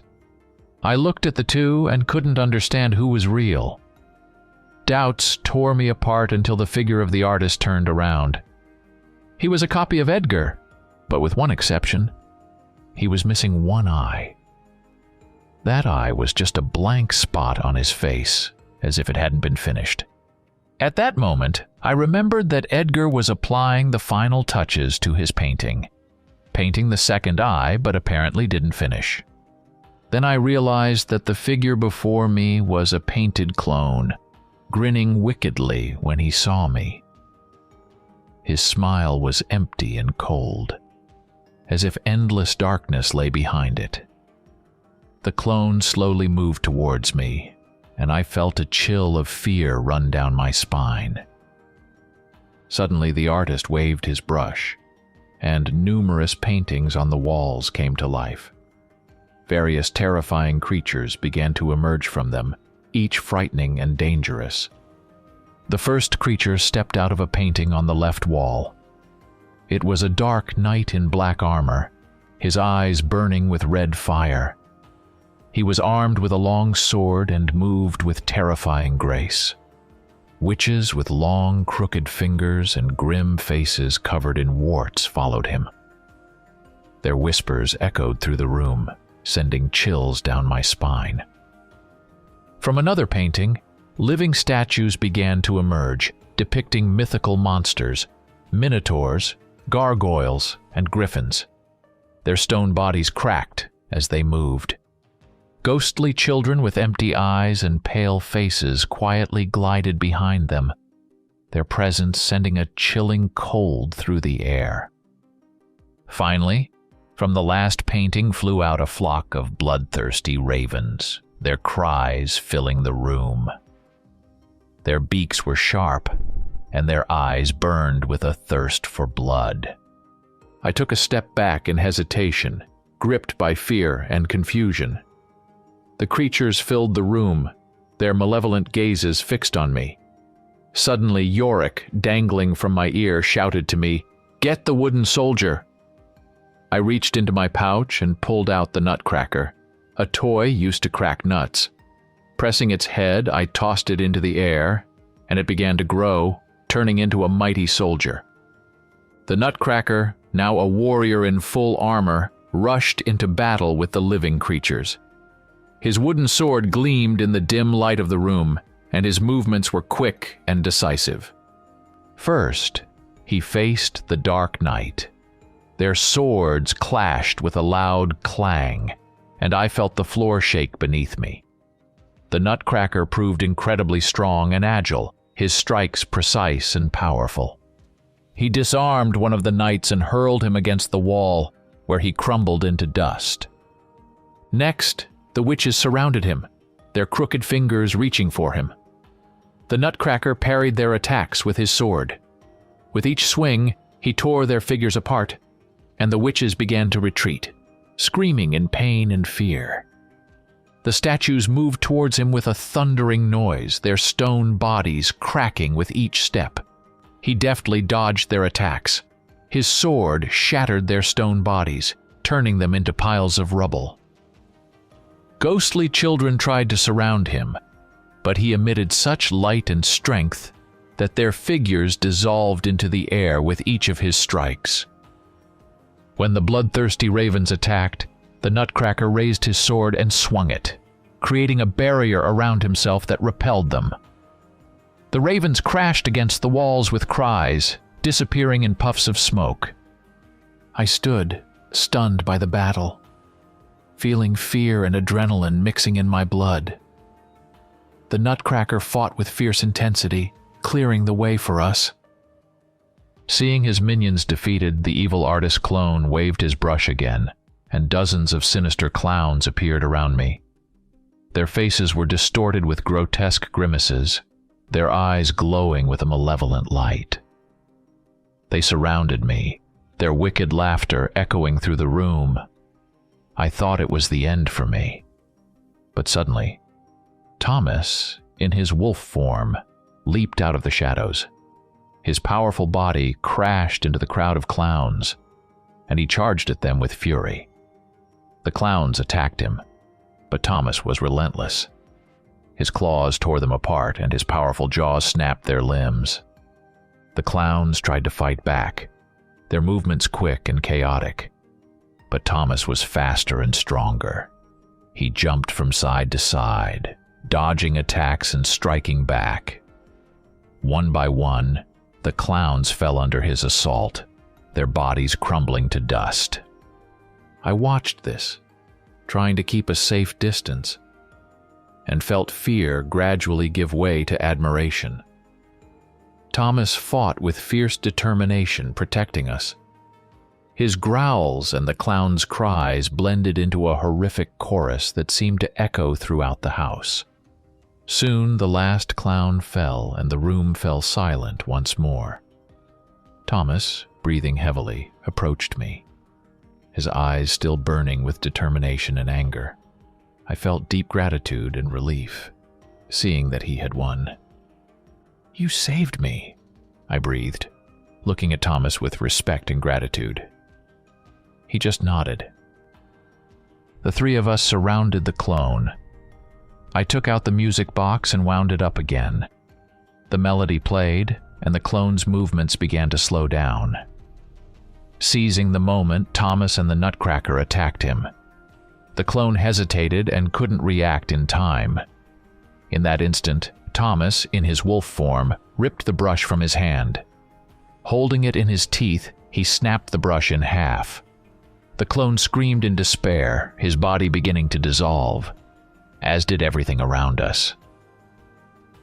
In a moment, we found ourselves back in the shop.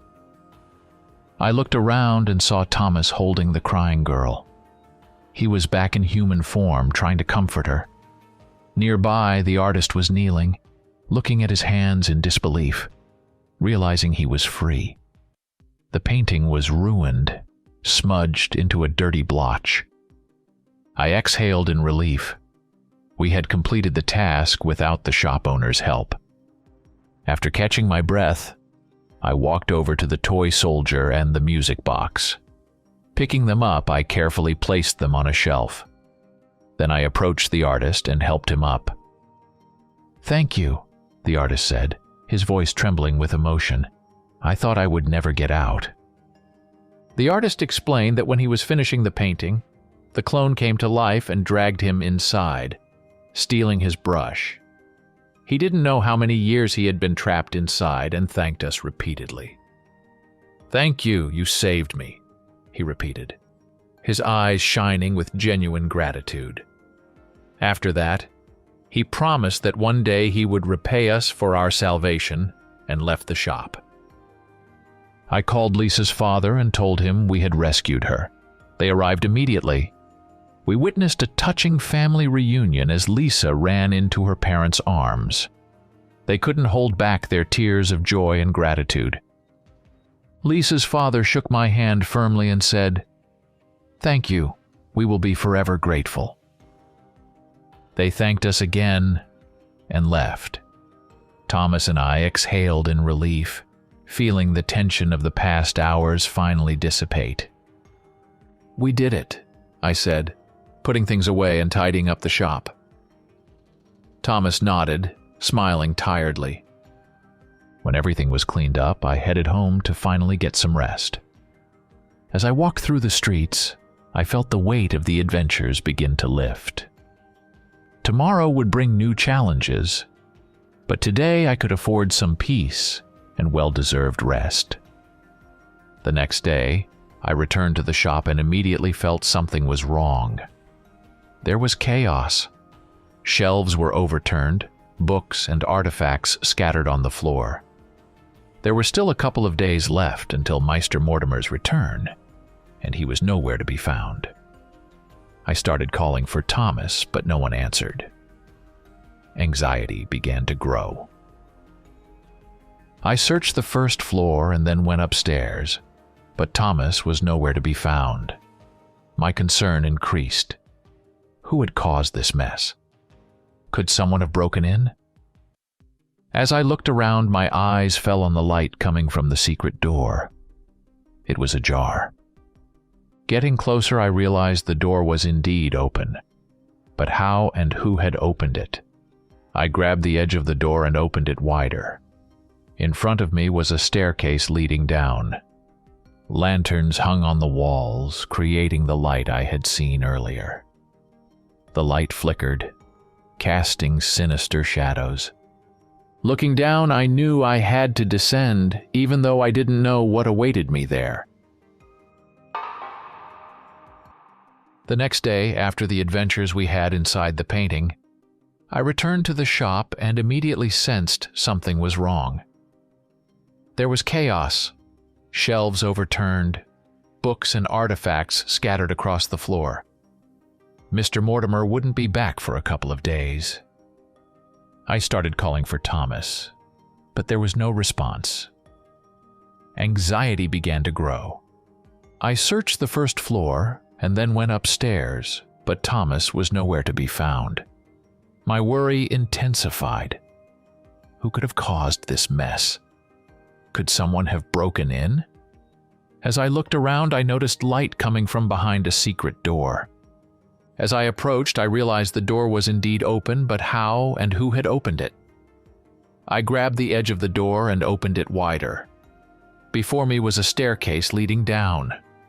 Lanterns hung on the walls, casting the light I had seen earlier.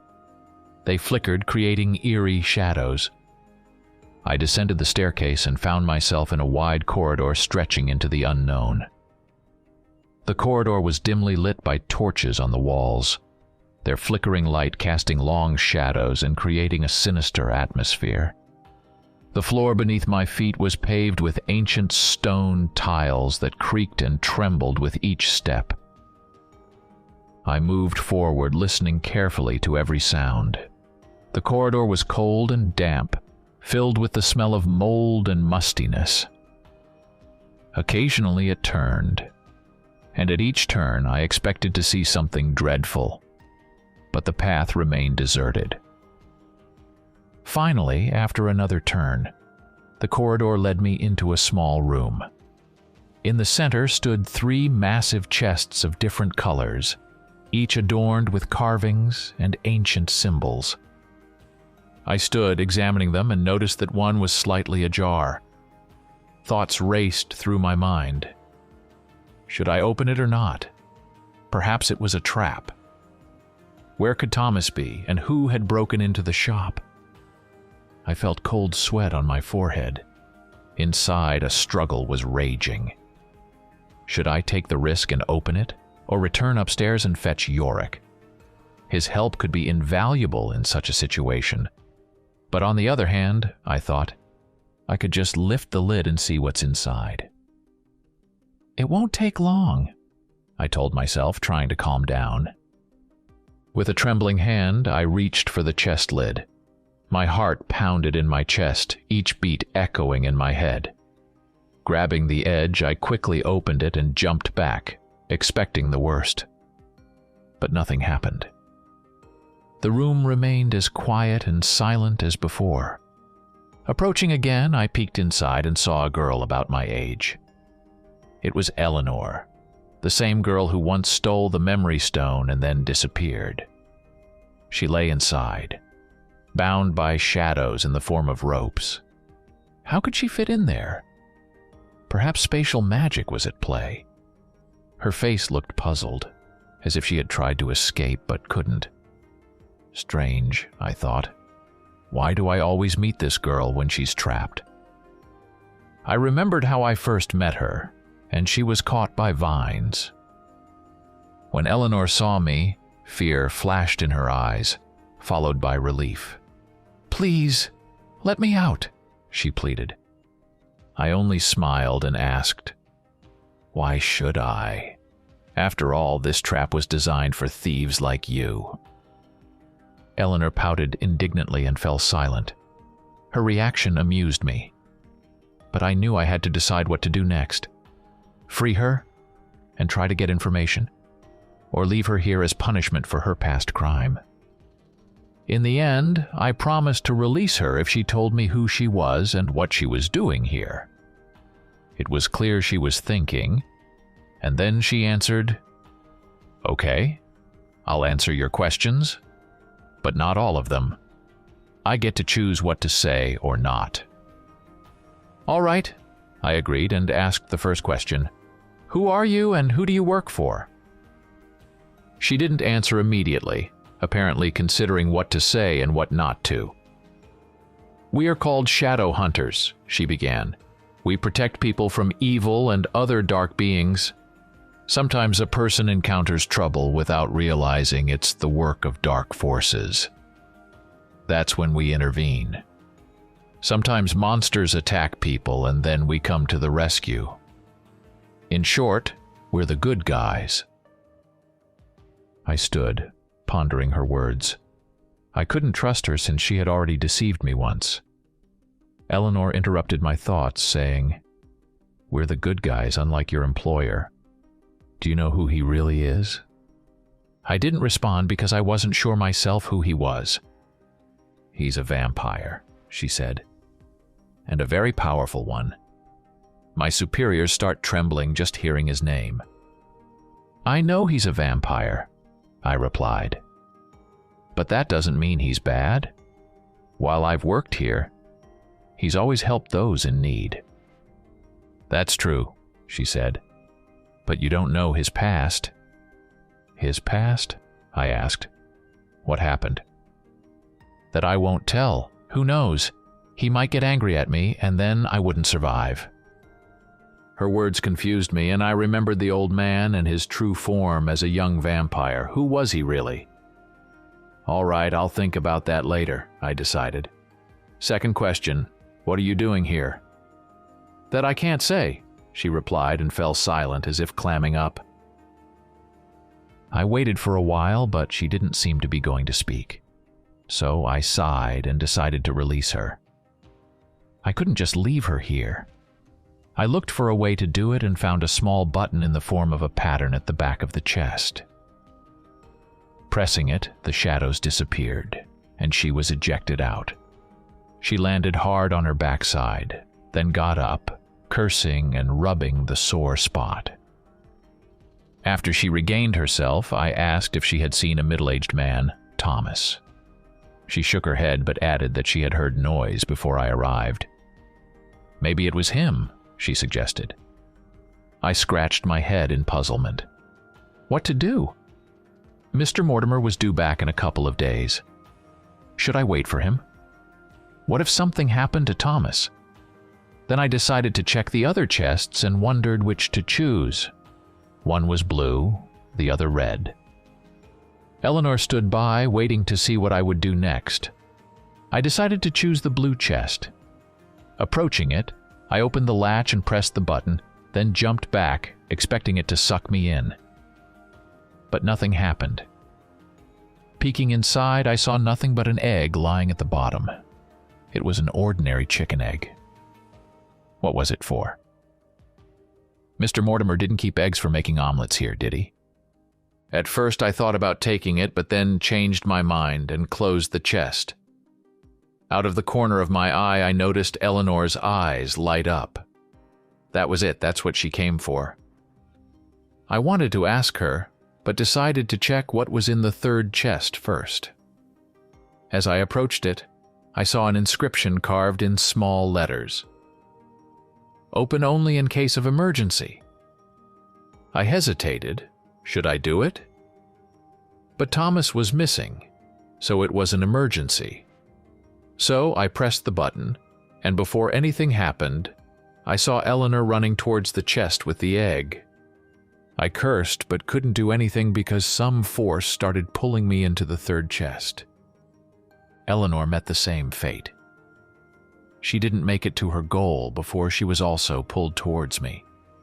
She screamed as the suction force was strong. I looked around and saw that we were falling into a world that unfolded before us from a bird's eye view. There were castles, forests, and mountains. What was this? Before I could think, I lost consciousness. I woke up with a strange sensation. I was tied to something and couldn't move any limb. My first thought was that I had been sewn to the ground, and horror gripped me. Had someone sewn my skin too? However, looking around, I noticed that only my clothes were sewn and I could move my head. This calmed me down a bit, but I still felt trapped. Looking around, I realized I was lying in the middle of a miniature farm field. Around me were many small creatures resembling gnomes. They were dressed in medieval clothing, tiny tunics, hats, and boots, and their faces expressed a mixture of curiosity and wariness. These gnomes ran around, trying to avoid my gaze. I looked around, hoping to find Elanor, but she was nowhere to be seen. At that moment, one of the gnomes, the bravest, jumped onto my chest and shouted, "Who are you? Are you an enemy?" His voice was high-pitched but firm, and I felt my heart start racing in surprise. I tried to calm down and respond in a way that wouldn't frighten him any further. "I am not an enemy," I said, trying to speak as gently as possible. "My name is Michael, and I ended up here by accident." The gnome seemed to relax a little, but he still looked at me warily. The rest of his kin approached closer, their small eyes gleaming in the sunlight. I realized I needed to explain more. We came here from another world. I don't know how it happened, but we need to find our friend Thomas and go home. We won't harm you. The gnome standing on my chest listened attentively, then turned to his companions and said something in their language. They began to converse, discussing my words. "All right, since you say you're good, we will believe you and set you free," said their leader, nodding his head. I was shocked at how trusting they were, believing my words so readily. Suddenly, I saw one of the gnomes climb into the magical pouch I always carried on my belt. It contained magical items, and the problem was that besides the items I put in there myself, it could randomly transport any item from the shop. I wanted to shout for the gnome to get out of there, but he had already managed to pull something out. It was a small glass flute adorned with dragon images. It looked harmless and had one minor effect. As soon as the gnome pulled it out and accidentally blew into it, a small fireball ignited and started slowly rising upwards. All the gnomes, seeing the fire, immediately panicked and scattered to the corners, hiding behind rocks and trees. "What is this?" the chief gnome shouted, his face white with fear. "Fire! It's magic!" As soon as he said that, chaos ensued. The gnomes, gripped by panic, pointed hundreds of miniature swords and spears at me. I felt the tension rise and tried to think quickly about how to resolve the situation when I suddenly heard a shout. "Stop! Quickly free him! He's a friend of the hero!" shouted one of the gnomes, running towards us. I looked at him, not understanding what was happening. But then, I saw a procession of gnomes coming around the corner, carrying Elanor on a wooden palanquin. She sat on it with a smug look. The chief gnome called out to Elanor, "Are you really the hero?" She proudly nodded, and the gnomes immediately began to cheer and rejoice. I frowned at her, clearly disapproving of her lying. Then they started to free me. Gradually, I began to feel the freedom in my limbs. When I was completely untied, I sat up, rubbing my stiff arms and legs. "The hero needs to have a word," I said, standing up and gesturing for Elanor to follow me. I led her away from the enthusiastic crowd of gnomes. "What did you tell them?" I asked with a scolding tone. "Oh, come on, don't you know how this works? These are just diggers. It's always like this with them," Elanor replied, shrugging. "Diggers?" I asked. "Yes, it seems there was a farm stored in the third chest. They extract mana stones. That's what they're for."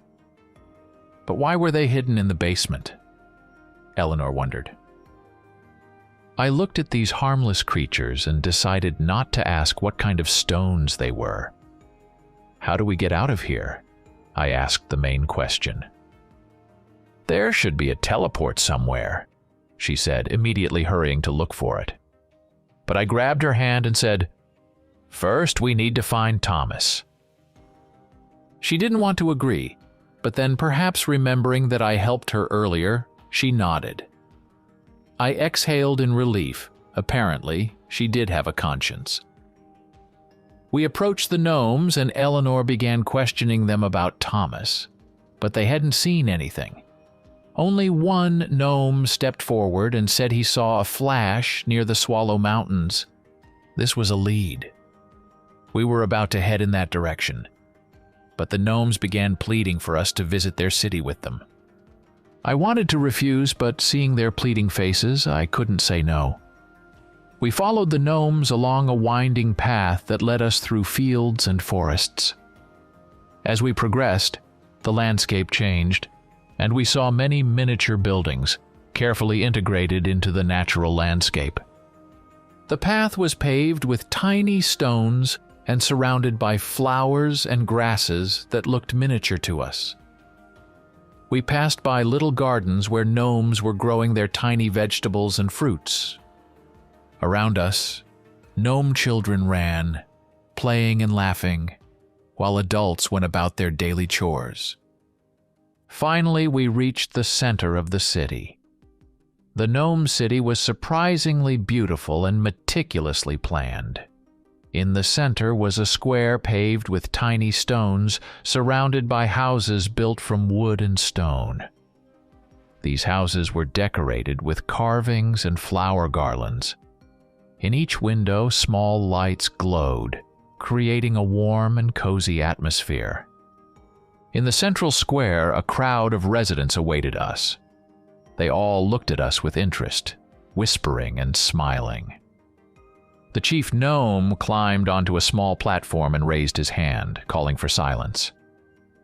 "The heroes have come to us in a difficult time," he began, "when our kingdom needs help." Elanor and I listened attentively, trying to understand what trials lay ahead of us. "Evil has come to our minds, and this hero and her assistant will save us from this trouble. Let us support them," said the elder. Applause erupted around us. "Well, now we have to help them," Elanor began to whine. "We could have just left." She closed her eyes, pinching the bridge of her nose as if everything annoyed her. And does this girl really work in an organization that helps people? It doesn't seem like it, I thought, looking at her. In the meantime, the celebration began. The gnomes brought us a pot filled with blue stones, which were beautiful and seemed to be flowing with energy. Seeing the reward, Eleanor's eyes bulged and she almost drooled. What kind of reaction is that? I thought. These stones must be very valuable. Without hesitation, she jumped up and shouted, "Why didn't you say there was a reward? Show us the way."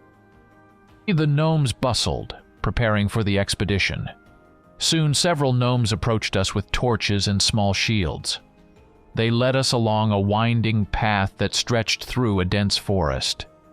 It was shrouded in magic, and every tree seemed to whisper in its own language.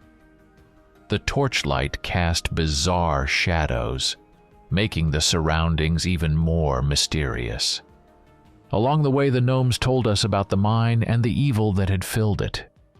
They spoke of creatures that appeared suddenly and began to destroy everything around. Their descriptions were full of horror and fear. We crossed a wooden bridge over a small stream and soon approached the entrance. It was guarded by several gnomes with spears and bows. When they saw us, their faces lit up and they began to open the gates. "Here is the mine," said the chief gnome. "Be careful inside. We believe you can drive out the evil and restore peace to us." Hearing this pompous speech, Elanor just snorted and headed forward. The mine looked impressive. It had high ceilings, reaching up to 3 human heights, and the tunnels extended deep into the ground. Everywhere on the walls, blue mana crystals shimmered, emitting a soft glow that illuminated our path. These crystals were incredibly beautiful. Their light refracted and reflected, creating amazing patterns on the stone walls. But among these crystals were also blood crystals, their ominous red light standing out against the blue. This must have been the contamination the gnomes had mentioned. These blood crystals emitted a strange sense of unease, and every time we passed by them, I felt a chill run down my spine. We continued constantly looking around and expecting an attack, but nothing happened. The silence and unusual emptiness of the mine only heightened our tension. It was a good thing the path was lit by the crystals on the walls. Otherwise, we would have gotten lost in these endless labyrinths a long time ago. Suddenly, we heard a rustling sound, the noise of something scurrying. We froze, expecting anything. Out of the darkness ahead, shapes began to appear. At first, they were barely visible, but gradually we realized they were gnomes.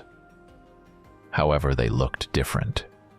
Their eyes were empty, and their movements slow and uncoordinated. I realized these were zombie gnomes. A horrifying sight. Hundreds of small figures, devoid of consciousness, were moving towards us, surrounding us. Their faces were twisted in mad grimaces, and their clothes torn and dirty. I was at a loss, trying to decide what to do. I ran through the items I had previously put in my bag, but nothing useful came to mind. So I decided to rely on luck and stuck my hand into the compartment where random items from the shop would appear. I started feeling around the bag's contents and suddenly felt something square. Pulling out the item, I realized it was a Rubik's Cube.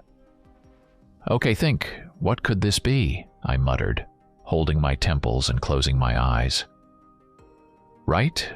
Depending on the combination, it caused various effects. But damn it, I didn't remember those combinations and would have to act randomly. Making a few twists of the cube's faces, I solved the yellow side. At that moment, this face glowed, and I directed the cube towards the zombie gnomes.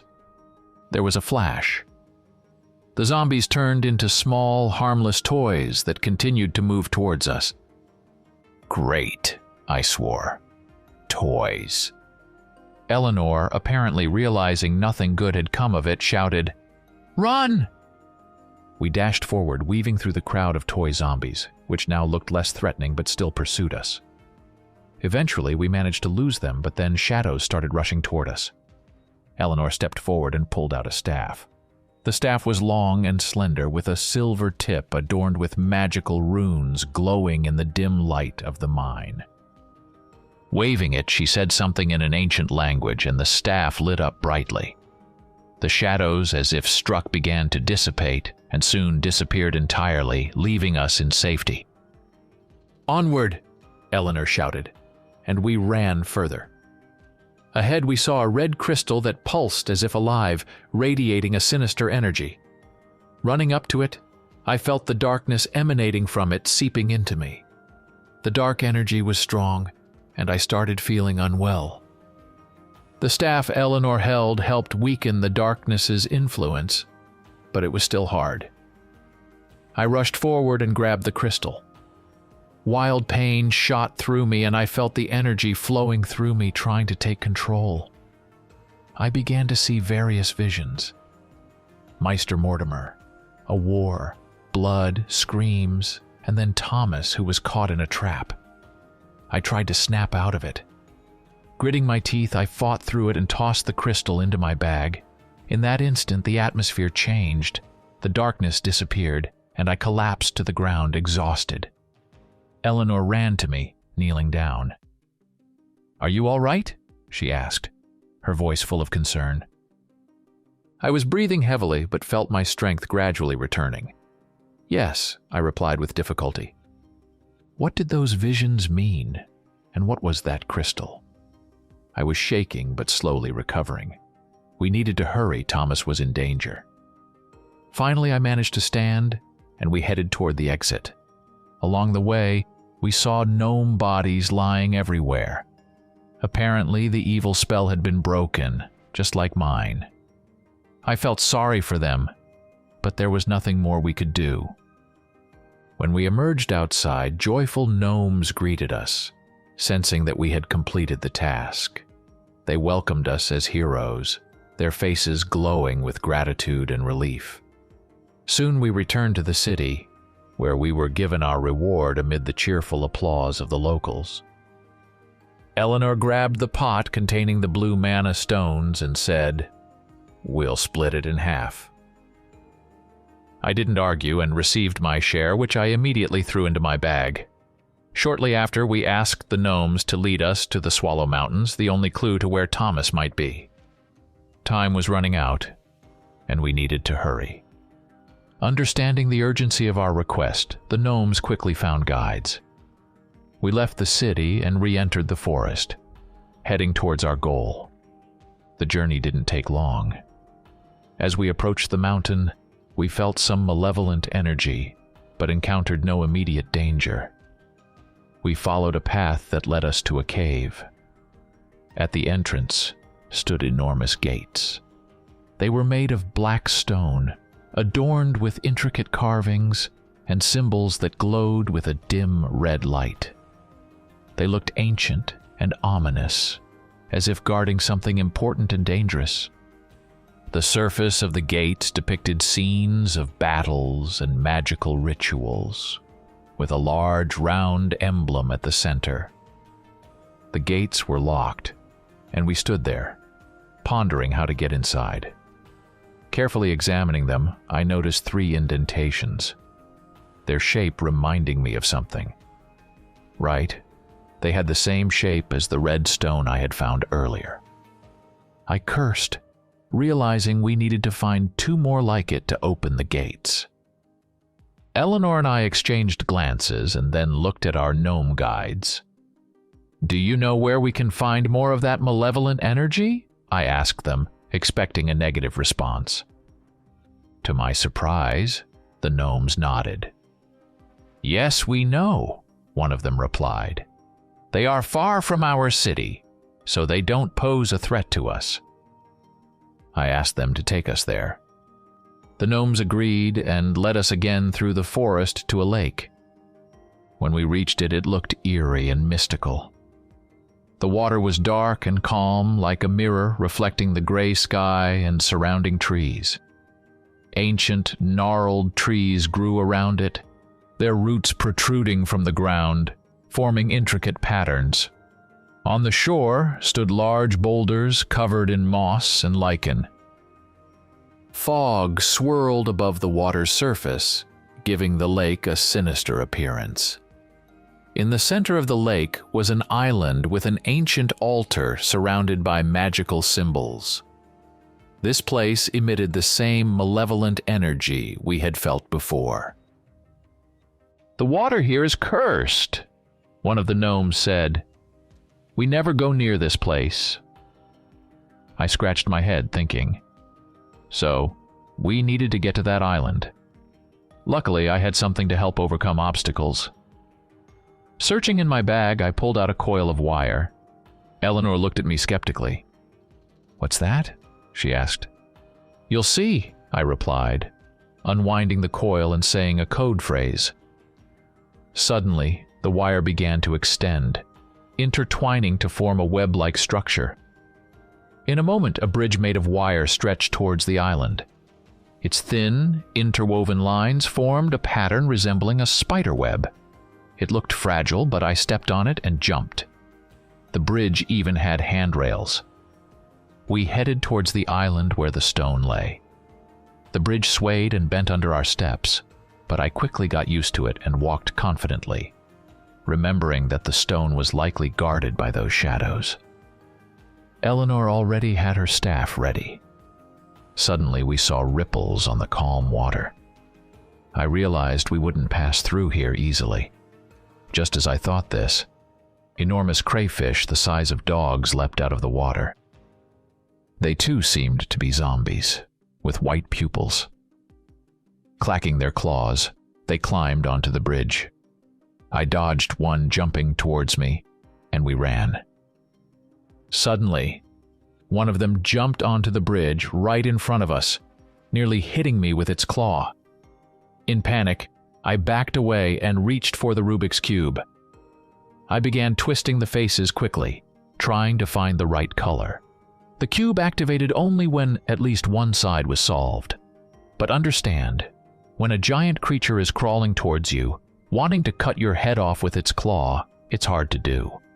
Finally, I solved the green side. The face of the cube lit up and I directed a beam of light at the crayfish. There was a flash, and it started growing larger. "Damn it!" I cursed at my bad luck. Will this thing's weight break the bridge? But the bridge held. The crayfish had grown to the size of a bulldozer.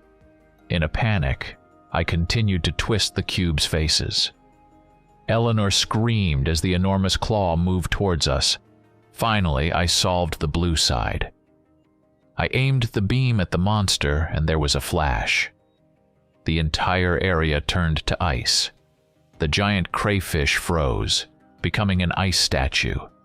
We sighed in relief, realizing the danger had passed. The ice around us creaked and cracked, but the bridge remained intact. We hurried on, aiming to reach the island as quickly as possible. On the island, we were met by an ancient altar covered in magical symbols. In its center lay the second red crystal, pulsating with sinister energy. Shadows began to gather around us, but Eleanor's staff kept them at bay, creating a bright aura around us. I rushed forward and grabbed the stone, once again feeling the familiar pain and seeing visions. I saw Mr. Mortimer in his vampire form. He stood amid the Egyptian pyramids with a beautiful woman next to him. Could that be Cleopatra? I thought. Then the scene changed, and I saw a battlefield with a man standing. I recognized him. It was Napoleon Bonaparte. The image shifted again, and I saw blood and heard screams. I screamed and shoved the stone into my bag, trying to rid myself of the torturous visions. I was back on the island. The shadows had dispersed. I collapsed to the ground, trying to recover. Elanor stood nearby, biting her lower lip in concern. She then helped me up, and we crossed the bridge. "Are you okay?" she asked. her voice full of worry. "Yeah, I think so," I replied, trying to calm down. I recited a spell and the bridge coiled back into a roll. I threw it into my bag and we hurried on. The gnomes waiting for us sighed in relief, seeing us safe and sound. Now that we had the second stone, we needed to find the last one to open the cave gates.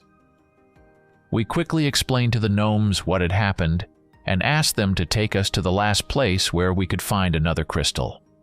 We walked through the forest again and headed towards the canyons. It was a beautiful place.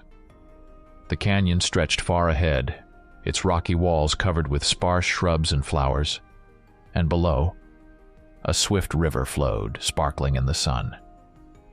The steep slopes created breathtaking views, with majestic rock formations towering above us, creating incredible patterns.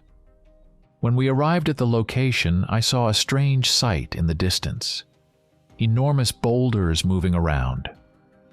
Upon closer inspection, I realized they were golems, but Elanor corrected me, saying they were stone trolls. I looked closer and saw their hideous faces: rough features, huge twisted mouths, and empty eye sockets radiating malice. They walked around a pedestal on which I saw the stone we needed.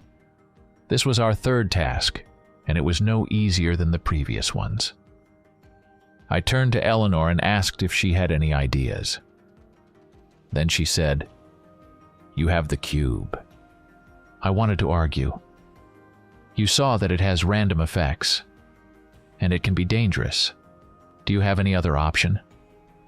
She shook her head, so I had no choice but to use it. There were 3 colors left: white, orange, and red. I didn't go for orange, assuming it might be fire-related and fire wouldn't help against stone creatures. That left white and red. I leaned towards red. We sneaked closer, and I started twisting the faces until I solved the red side. Suddenly, an idea came to me. What if I solved 2 or more colors at once? I decided to take a risk and added yellow. The cube glowed. Light poured from 2 faces. I panicked, fearing it might affect me, and threw it towards the trolls. There was a flash of light, and the stone trolls, who had started converging on the cube, turned into leather sofas. It was so astonishing that Elanor stood in shock, her mouth open. I was amazed myself, not expecting such an effect. But it worked to our advantage. I ran to the cube, picked it up, and headed for the altar. We couldn't waste any time. Grabbing the stone, I again saw a vision and felt pain. This time, the visions were more blurred. I saw a group of people and recognized the moment. It was the signing of the U.S. Constitution. Among them, I saw Mr. Mortimer, not in vampire form, but as an old man. The image changed, and I saw a woman's face, blurred. I felt fear. Then the scene changed again, showing a war with people shooting, bombs exploding, blood and screams. I fought through it and put the stone in my bag, then tried to catch my breath. This time, my strength didn't leave me, and I could stand. "Great job!" Elanor praised me. We headed back towards the cave. When we arrived at the gates, I took a deep breath and concentrated, then quickly placed the stones in the slots. I felt a slight pain, but it was bearable. The stones glowed with a bright, ominous light, bathing everything around in a red glow. The symbols on the gates began to pulse in sync with the stones, emitting mystical energy. The gates shuddered, and the ancient magical runes on their surface shone even brighter. With a loud creak and rumble, the gates began to slowly open, revealing the entrance to a vast cave. We stepped inside and felt the cool air envelop us. The cave was enormous, with high arches lost in the darkness. The walls were covered in shimmering crystals, reflecting the light of our torches. We walked forward, and the echo of our footsteps reverberated everywhere. The path was winding and mysterious. Occasionally, we encountered strange symbols and drawings on the walls, depicting ancient battles and magical rituals. Elanor held her staff at the ready, her gaze alert. We walked slowly, carefully examining every corner. The deeper we went, the stronger the sense of something sinister became. Soon we reached a large hall. In the center stood a massive altar, on which lay a crystal red heart on a pedestal. It was alive and beating, emitting a sinister aura. Next to it stood a huge glass cube containing Thomas. He was in his werewolf form, fighting someone inside. We cautiously approached and saw his opponent. He was dressed in black clothes embroidered with blood-red patterns, his head hidden under a hood, and his face covered by a white mask with no facial features, just a smooth surface like a mannequin. This person reminded me of a ninja or villains from movies working for dark organizations. We approached the cube, trying to figure out how to free Thomas. Eleanor's staff had no effect on it.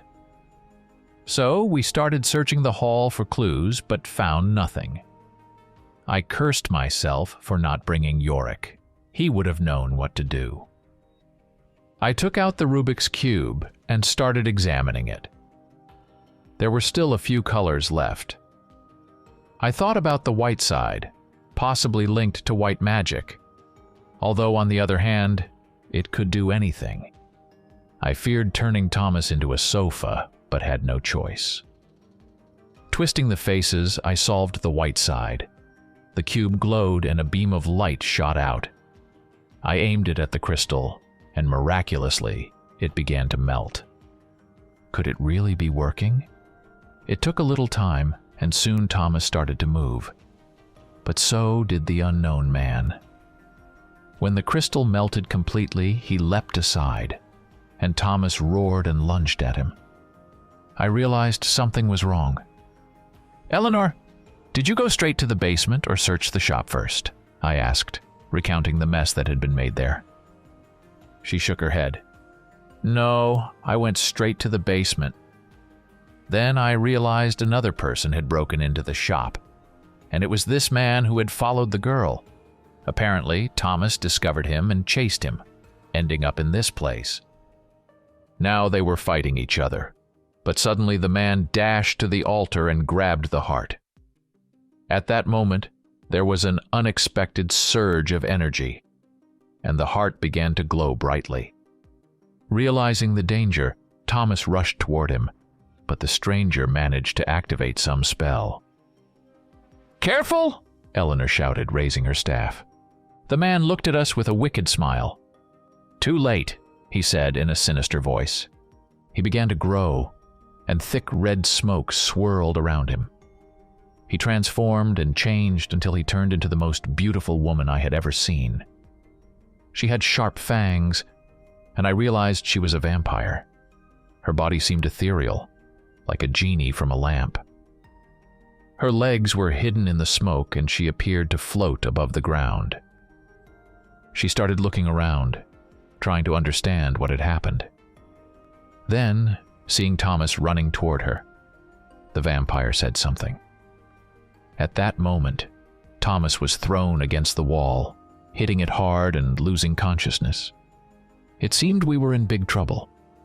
Looking closely at this woman, I remembered seeing her in the visions when I touched the blood crystals. Her face had been blurred, but from the image, I guessed it was her.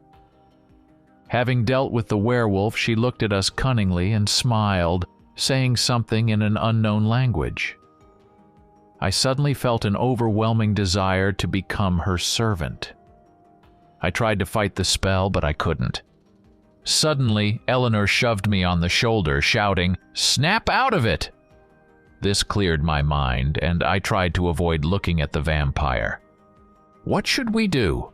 I shouted, seeing from Eleanor's eyes that she didn't know either. I handed her the Rubik's Cube. "Solve all the sides," I shouted. Then I pulled a slinky toy from my bag and tossed it on the floor. It started bouncing and jumping around the cave, catching the vampire's attention. To my surprise, she was distracted by it, giving us some time. But this didn't last long. The woman realized we were trying to deceive her, and with a snap of her fingers she turned the toy to dust. Her gaze filled with rage, and she raised her hand ready to attack. I thought this was the end for us and glanced at Elanor. To my surprise, she had almost solved the cube. Everything happened in slow motion. The vampire's hand came down and she was saying something, but Elanor shouted, "Done!" The cube lit up with multicolored lights like a disco ball, and she threw it toward the vampire. There was a bright flash of light that knocked us back. I heard a terrible roar, then lost consciousness. I woke up and realized we were in the basement, next to the chests. Elanor sat nearby, Thomas had returned to his human form, and the ninja-like man was lying unconscious. The first thought that came to my mind was, who was that vampire? She seemed to be connected to Meister Mortimer somehow. But why was she imprisoned in this chest? All these questions ran through my mind, but my thoughts were interrupted by Elanor, who nudged me and told me to get up. I glanced at Thomas and asked if he was okay. He nodded, thanking us, and told us what had happened. He had been sleeping upstairs when he heard noise from below. Rushing down, he found an intruder breaking into the basement. Thomas chased him but couldn't stop him. The intruder opened the chest, and they were both sucked inside. They ended up in the cave and started fighting, but some force froze them. I thought it might have been a trap set by someone. Now I understood the situation. But who was this unknown man? I asked Elanor, and she replied, "He's a faceless." "Who are they?" I asked, surprised. But she didn't have time to answer, as we heard a rustling sound nearby.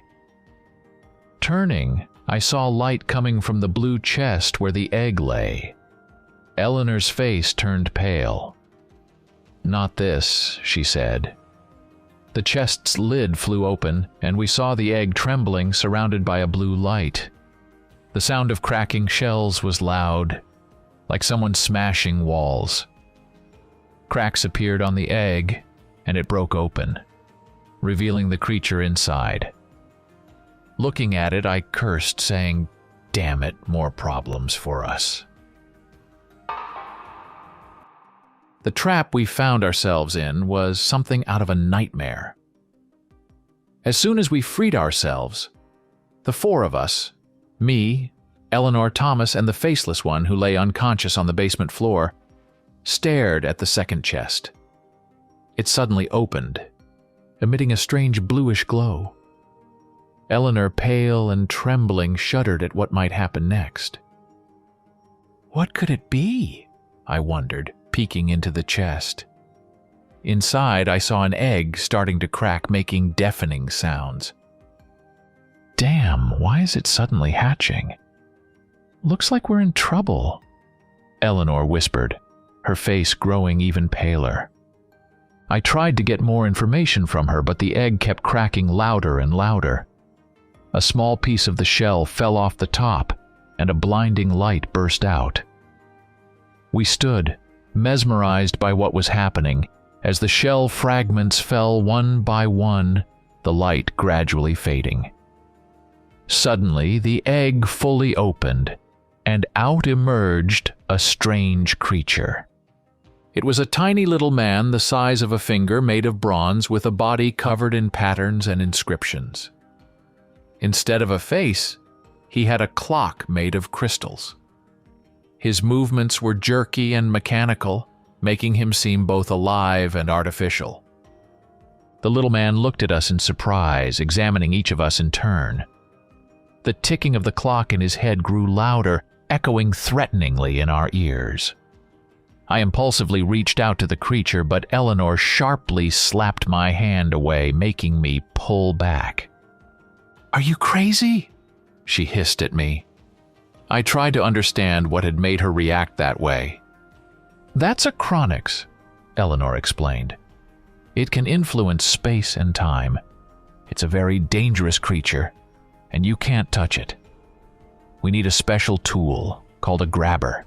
It's a glove made from the skin of an abyss lizard. Thomas and I, astonished by how much Elanor knew, listened to her attentively. Meanwhile, the Chronix started moving, suddenly making a high jump, and, leaping out of the chest, it ran towards the exit. We acted on reflex, forgetting the warning. Thomas rushed forward to stop it, but when he touched it, there was a flash of blue light. The air vibrated with a spatial distortion, and in Thomas's place, a bundle of cloth fell to the floor. I unwrapped it and found a baby inside. Shock overwhelmed me, and I didn't know what to do next. The Chronix, seemingly satisfied with its mischief, suddenly jumped towards me. I didn't have time to react, and there was another flash of light. The air vibrated again, and I felt my body grow heavier. A sharp pain pierced my back.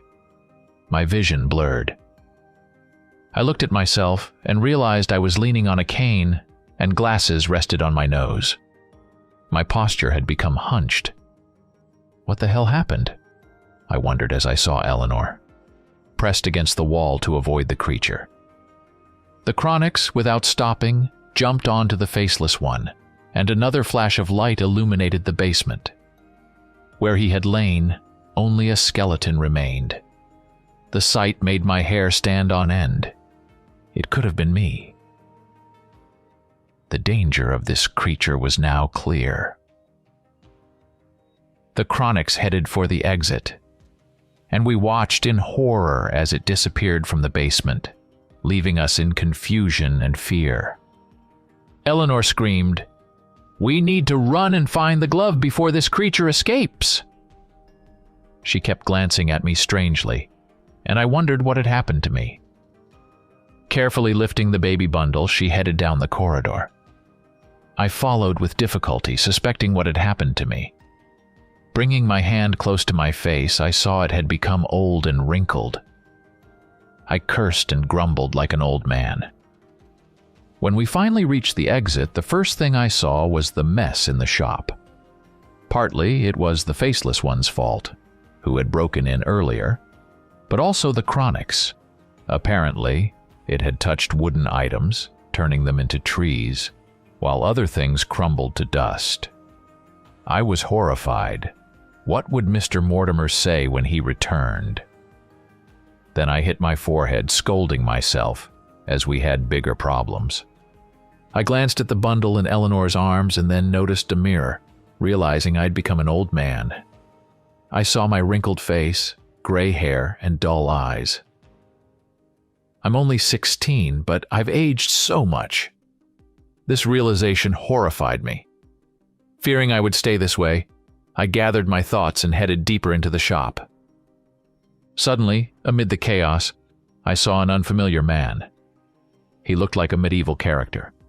A goatee, a sly face, a strange costume. I thought, who is this? Who else has come here? But then he saw us and started jumping joyfully as if he'd seen close friends. "Wait! Who are you?" I shouted. In response, he laughed and said, "How do you not recognize me?" Then he laughed again, clearly enjoying the moment. I started to get angry and, raising my cane, hit him on the head, grumbling like an old man. The man yelped and, rubbing his head, plaintively said, "It's me, Yorick." I was stunned, going through all the familiar names in my head. Then I remembered Yorick, the very living skull that always helped and guided me. It was a miracle. Yorick, looking at us, said, "I see the Chronix affected you too.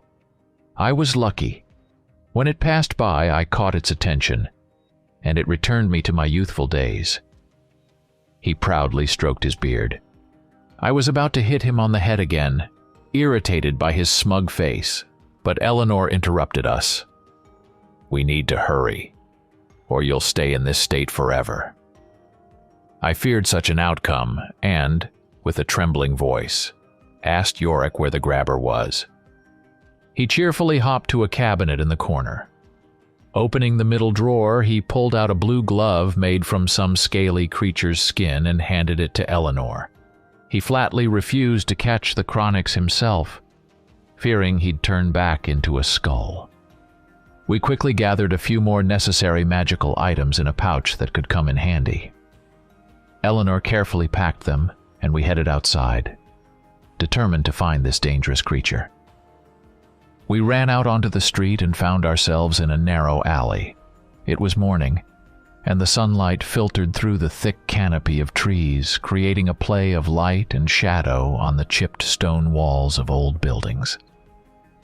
The alley was narrow, lined with overflowing trash bins filled with old newspapers, plastic bottles, and various trash left by the residents. I pulled out a special compass from the bag and tuned it to find the chronics. The compass needle jerked sharply and pointed north, towards the street intersection. We immediately rushed there when we heard a scream.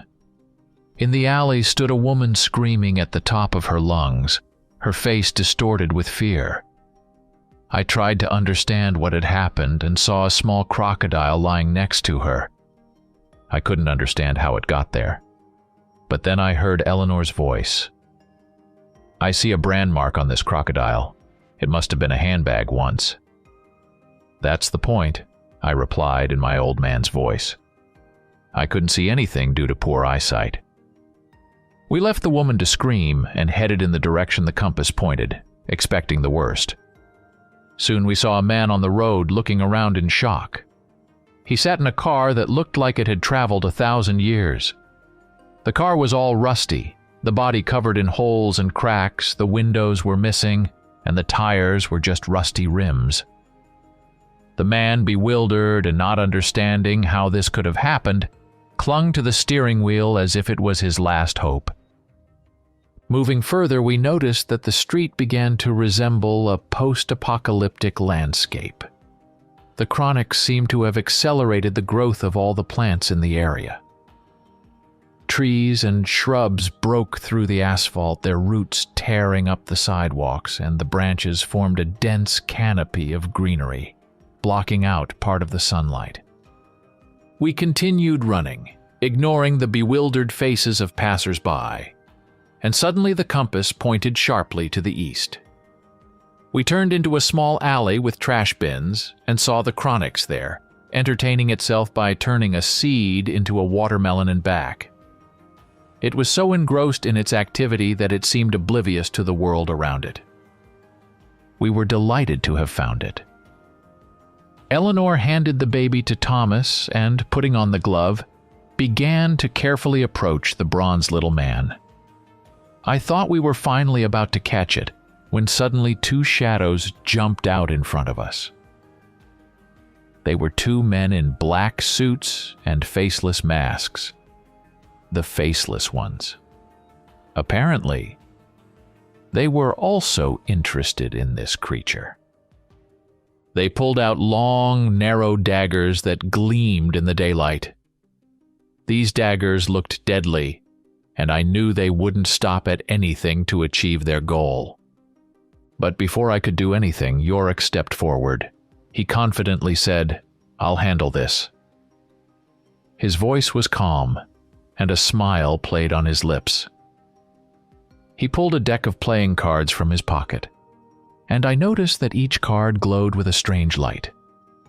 Were these the illusionist Vincenzo Corpaccio's cards?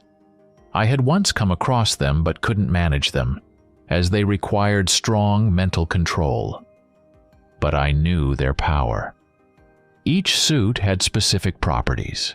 Diamonds created shields, spades gave control over the opponent, clubs were offensive magic that pierced the enemy like spears, and hearts could heal allies. It seemed Yorick controlled them well, as the cards spun between his fingers like those of an experienced magician. He stood, shuffling them and smiling foolishly. The faceless ones wasted no time and rushed at us with their daggers ready. Yorick, with a quick flick of his wrist, threw one of the cards. It was the 6 of spades. It suddenly stuck to one attacker's forehead, and he, abruptly stopping, turned to his partner and engaged him in battle. We stood and watched as they clashed. The first faceless one, under Yorick's control, attacked his partner with mad fury. Their daggers flashed in the air, clashing with metallic clangs. The second faceless one desperately defended himself, trying to understand what was happening. Finally, he managed to tear the card off his comrade's forehead. Both faceless ones stopped and, turning to us, looked with hatred. At least I thought so, as their masks showed nothing. Suddenly, one of them pulled a vial from his pocket and threw it on the floor. A thick fog began to spread around. Yorick quickly told us to stay close, and the two of them vanished into the mist like ninjas. Visibility dropped to 0, and an attack could come from any side. Yorick pulled out 6 cards at once, from 2 to 7 of diamonds. Throwing them, he created a rotating shield around us. Suddenly, one of the faceless ones jumped out of the fog. The 3 of diamonds reflected his blow, and our defender wasted no time. Yorick threw the 3 of clubs, which flew like an arrow at the opponent and knocked him out. One faceless one remained. We waited for the attack, but it didn't come. Suddenly, I heard a whistle from above and realized the second one decided to attack from there. I wanted to raise my cane to meet him, but suddenly the Queen of Spades appeared behind the attacker. Where she came from, I didn't understand. Perhaps Yorick had thrown her earlier. The Queen of Spades, growing to human size, delivered a powerful punch to the attacker's head, knocking him out. Finally, we defeated them. Yorick whispered something, and the fog dissipated. The cards returned to his deck. I exhaled like an old man, massaging my sore back, then looked around for the bronze man.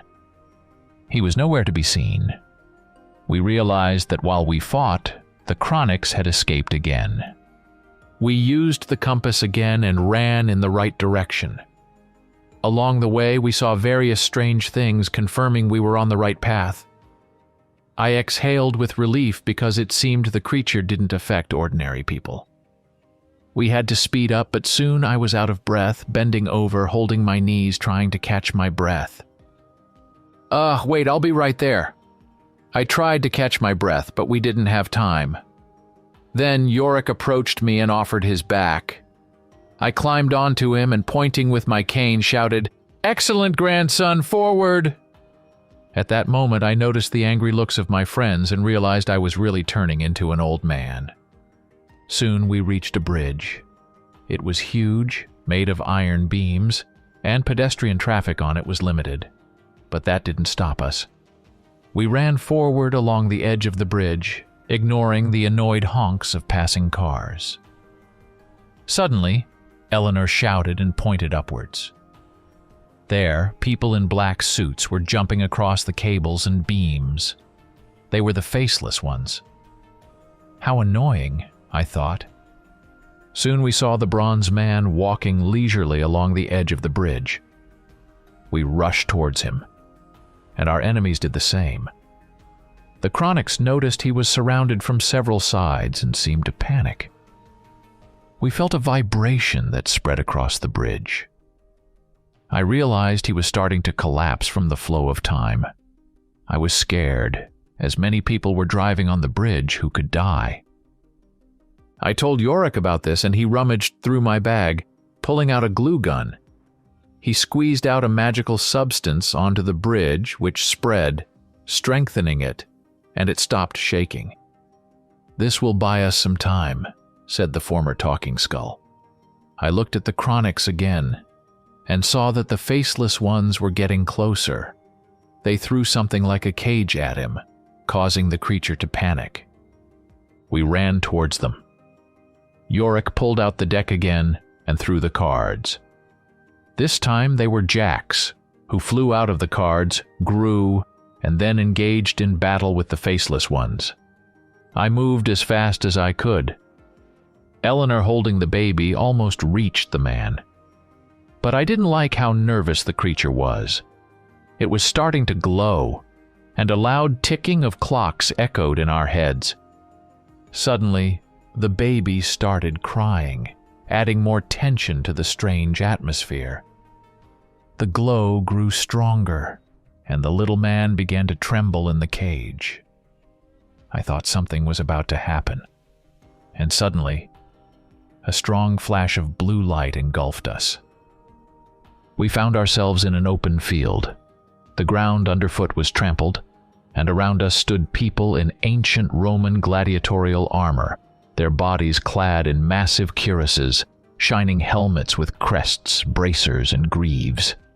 All this happened suddenly and without warning. I looked around and realized we were in the middle of a huge arena, the Colosseum. The stands were filled with spectators who were shouting and whistling, enjoying the fight. But our sudden appearance in the middle of the battle caused shock. The stands instantly fell silent, and the gladiators stopped, looking at us in confusion. Suddenly, several gates on the sides of the arena opened sharply, and lions sprang out. Everything happened so quickly that I didn't have time to understand where we had landed. I looked at my comrades and saw they were equally stunned. The three faceless ones had also been transported with us. They quickly surveyed the scene, dropped something at their feet, and vanished into the air like shadows. Once again, I was convinced that an unknown force, possibly a ninja organization, was working against us. The Chronics appeared next to us.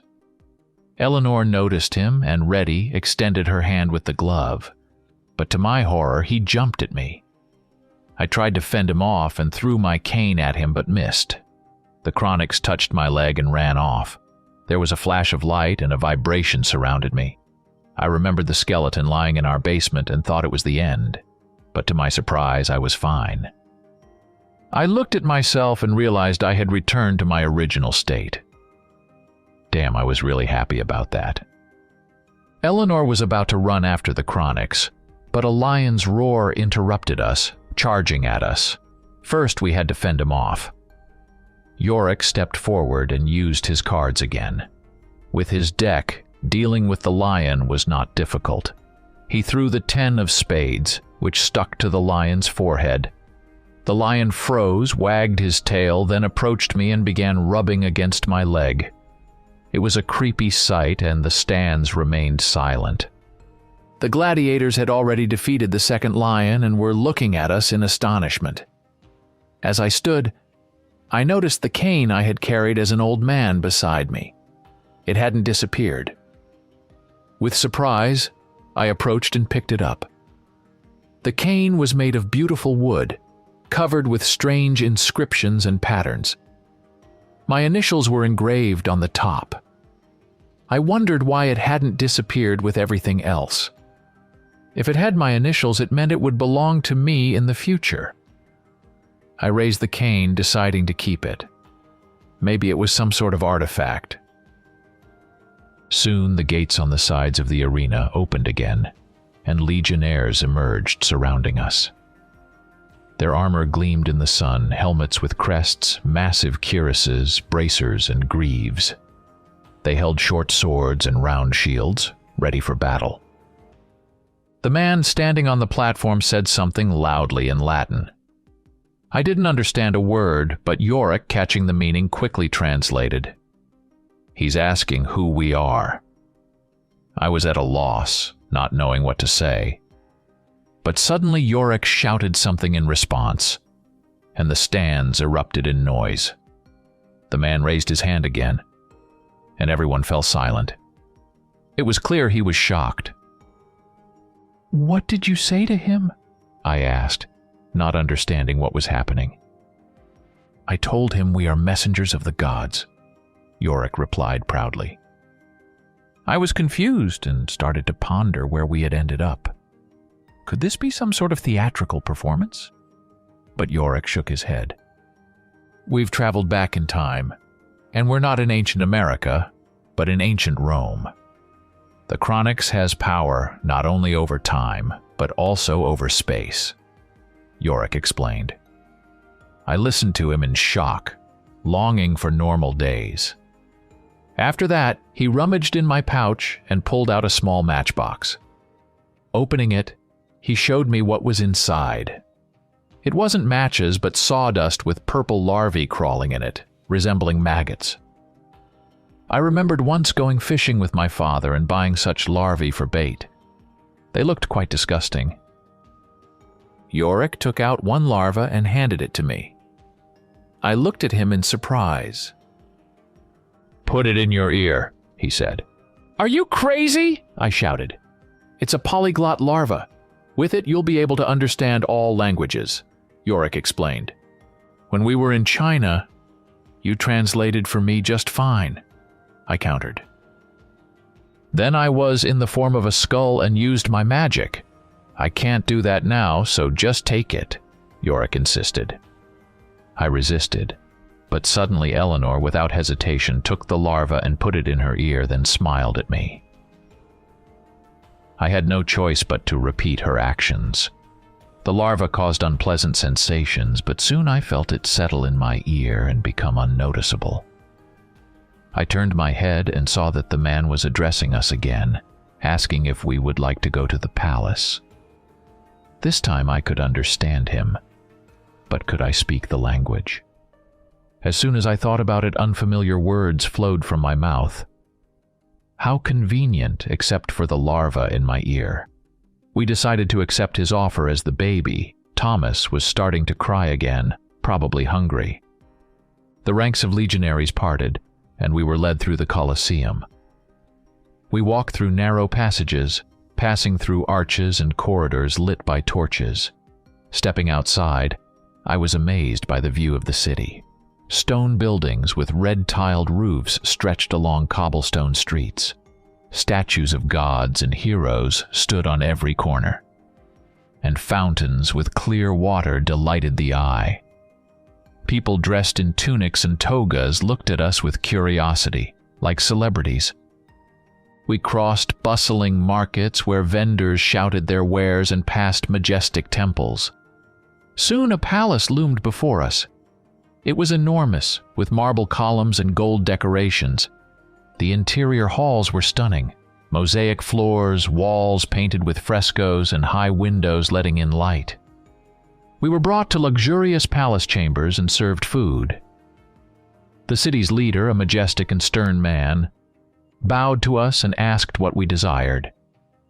He kept glancing at the lion, which had been walking beside us the whole time as if guarding. "We'll rest a bit and then start our search. We need to find something," I said. He bowed again and promised to help.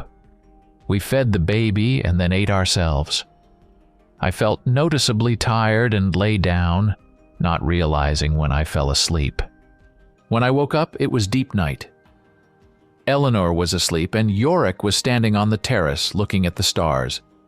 I approached him and saw what he was looking at. In the distance, a large mountain was visible.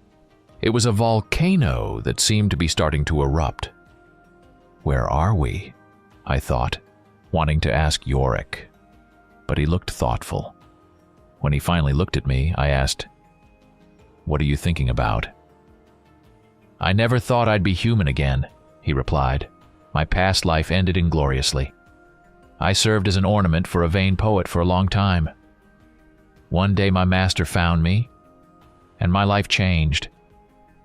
Now I'm here, alive, breathing and moving. I'm thinking about how to use the second chance I've been given." I listened to him and realized that behind the mask of a smiling and playful man lay deep sorrow and heavy memories. I patted him on the shoulder and said, "Don't worry, son, everything will be all right." Yorick looked at me reproachfully, and I immediately apologized. It seems that old man hasn't completely left me yet. We both laughed, waking Elanor. She came out, stretching, and asked what was happening. Then she looked at the volcano and thought, "What city is this?" she asked worriedly, covering her mouth as if realizing something. We shrugged, realizing we had forgotten to ask the city's leader where we were. At that moment, I noticed a young man under the balcony about my age, standing as if he were eavesdropping on our conversation. I called out to him, "Hey, you boy, what city is this?" The young man looked at us attentively, then skillfully climbed the branches of a tree growing nearby, and soon was on the balcony.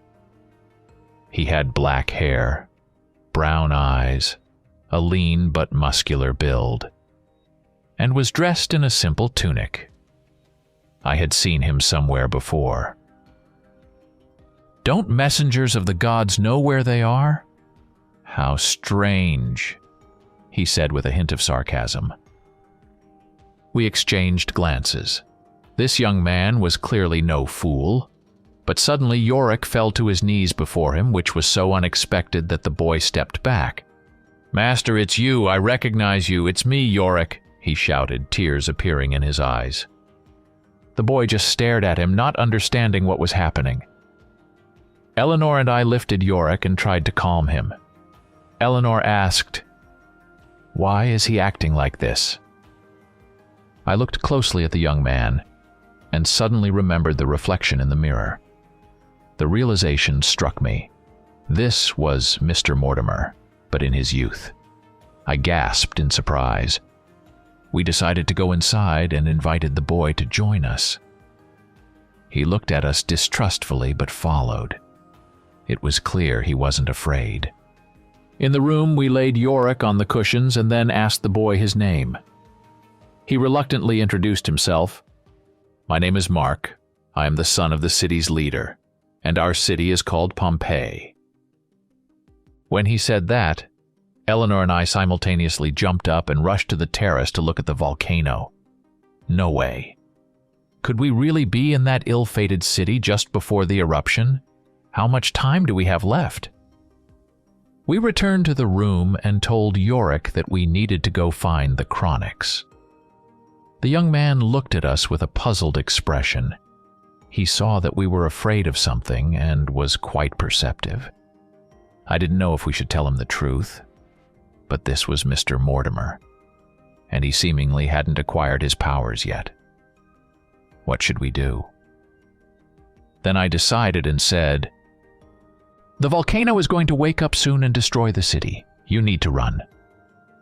The young man just snorted. "I thought you were serious. This volcano often wakes up, so you're worrying for nothing." "Don't you believe the messengers of the gods?" I asked, to which he only shrugged. Then Yorick pulled out one of his cards and, noticing a wound on the young man's arm, placed it. The 5 of hearts. Suddenly, the wound began to heal, causing Mark to open his mouth in surprise. "See?" I said. The young man nervously swallowed, then ran out of the room.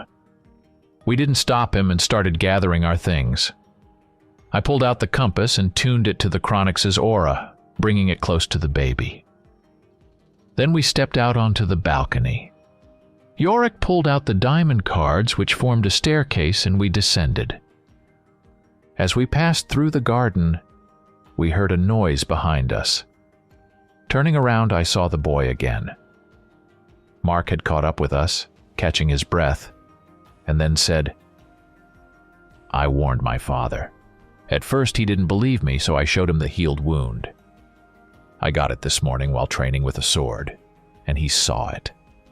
After that, he had no more questions and said he would organize an evacuation." Something stirred in my heart. Aren't we changing the past this way? Will we return to our time only to find, for example, that Hitler won or something else? But there was no time to think.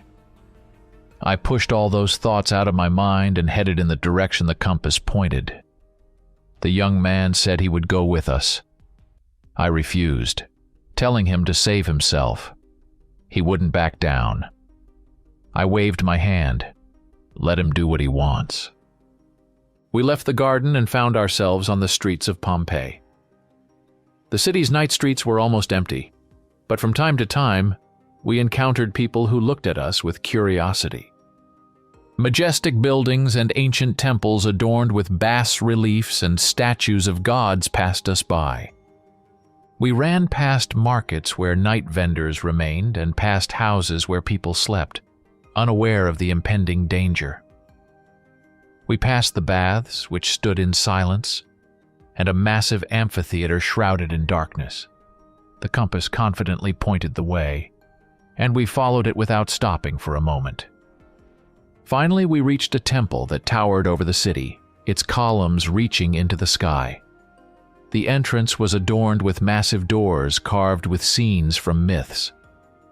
We paused for a moment to catch our breath and entered. Inside the temple, there was silence and peace. The marble floors reflected the light from torches placed around the perimeter. The walls were decorated with frescoes depicting scenes of worship to the gods. In the center of the hall stood a huge altar covered in gold and silver decorations. In the corners of the hall stood statues of gods, staring at us with empty eyes. Yorick looked around carefully, and his gaze lingered on one of the statues. It was the god Mercury with a staff and winged sandals. He approached the statue and noticed something unusual. He pulled the staff, and suddenly there was a dull sound. A secret passage opened in the wall next to the altar. We cautiously entered. It was narrow and dark. Yorick lit a torch, and we moved forward. Inside the passage, it was cool and damp, the walls covered with moss and cobwebs. We ran down the narrow corridor, and I couldn't shake the feeling that someone was watching us. I kept looking over my shoulder, and so did Elanor. Apparently, she noticed it too. As we moved, I examined the walls adorned with strange, alien drawings. It wasn't the style of ancient Rome, but something reminiscent of Inca hieroglyphs, or even older. The walls were decorated with images of various monsters and creatures that sent a chill down my spine. We continued walking, and to my surprise, nothing happened. This unusual silence and calm began to worry me. It never happened that everything went so smoothly. Just as I thought that, I heard the creak of a mechanism. The next second, the floor beneath us gave way, and we fell down. Soon water enveloped me with a cold embrace. Thank goodness it wasn't spikes. The water reached our waists. Looking around, I started to search for an exit, but found nothing. The entrance through which we fell had closed, trapping us. I looked at my friends, who seemed unusually calm, used to such surprises. Elanor was holding the baby. Luckily, he was unharmed. "What should we do?" I asked, when suddenly I noticed the water level rising quickly. "Not again," I cursed and started rummaging through the pouch, searching for something that could save us. There were many items whose properties I didn't know. I called Yorick over and asked for his help. He started sifting through the contents of the pouch and with the words, "This will do," pulled out a small jar. Inside were round red tablets. "Take one each," Yorick said, handing out the tablets to each of us. We then took the baby and placed him in a special compartment in the pouch designed for magical creatures. I felt a bit guilty, but we had no other choice. Besides, Thomas is a werewolf, and he wouldn't scold me for this, I hoped. Meanwhile, Mark looked at the tablet with surprise, not understanding what to do with it. "Just swallow it," I said. He obeyed. I did the same and waited. Honestly, I didn't know what to expect. The water was rising higher, and suddenly I started to suffocate. Then I realized I needed to dive. Submerging myself in the water, I felt air starting to flow into my body through gills that appeared on my neck under my ears. So that's it, I thought, feeling the panic subside. Soon the water completely engulfed us. We began to search for an exit and found it at the bottom, where there was a round hole that could fit a couple of people. Diving in, we swam through a narrow corridor that first went vertically down, but then transitioned to a horizontal position. We continued swimming until the corridor started to rise again. Finally, we surfaced and found ourselves in a huge hall. It was majestic and grim. It was lit by orange veins running along the ceiling, which was supported by high columns adorned with carvings and strange hieroglyphs. The walls were covered with frescoes depicting scenes from myths and legends full of horror and pain. Statues of demons lined the walls, their eyes seemingly alive in the dim light, following our every move. But the most impressive thing was in the center of the hall, a huge statue of a demon that was truly terrifying. It depicted a creature resembling a bat, but much more dreadful. The wings folded behind its back seemed ready to unfold at any moment and engulf the hall. The demon's head was crowned with horns, and its eyes glowed with a sinister red light. Its clawed hands were extended forward, as if ready to grab anyone who dared to approach. On the statue's chest was carved a symbol in the shape of a blood drop, which seemed to pulse with dark energy that penetrated deep into the soul. We climbed out of the water, completely drenched, water streaming off us, but we paid no attention. We started looking around for the bronze man. Suddenly, Elanor quietly said, "There he is, standing by the statue. Just don't scare him away," Elanor whispered. I took the glove from her and began to approach the chronics, trying to move silently. The creature didn't take its eyes off the statue, seeming to be absorbed by something invisible to us. I was almost upon him when suddenly something fell from the ceiling. I jumped back and, looking around, saw who it was.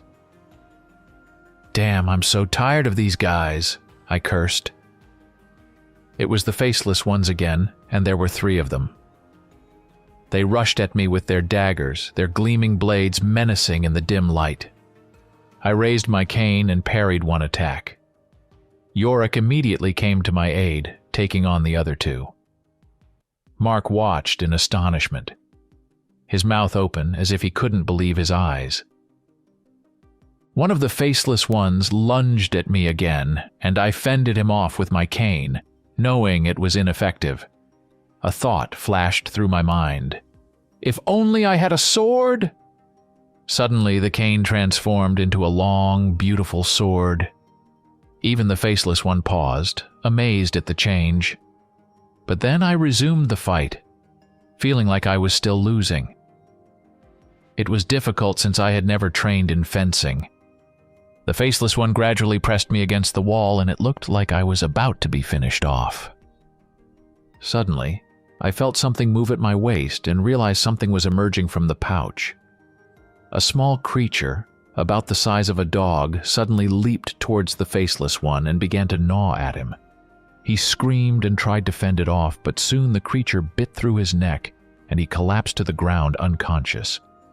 The little creature turned to me, wagging its tail. I looked at it and realized it was Thomas in his werewolf form. He barked and ran to Elanor, jumping into her arms. She started petting him affectionately. "You little rascal," I muttered to myself, and ran to find the chronics. To my horror, I found him on the statue.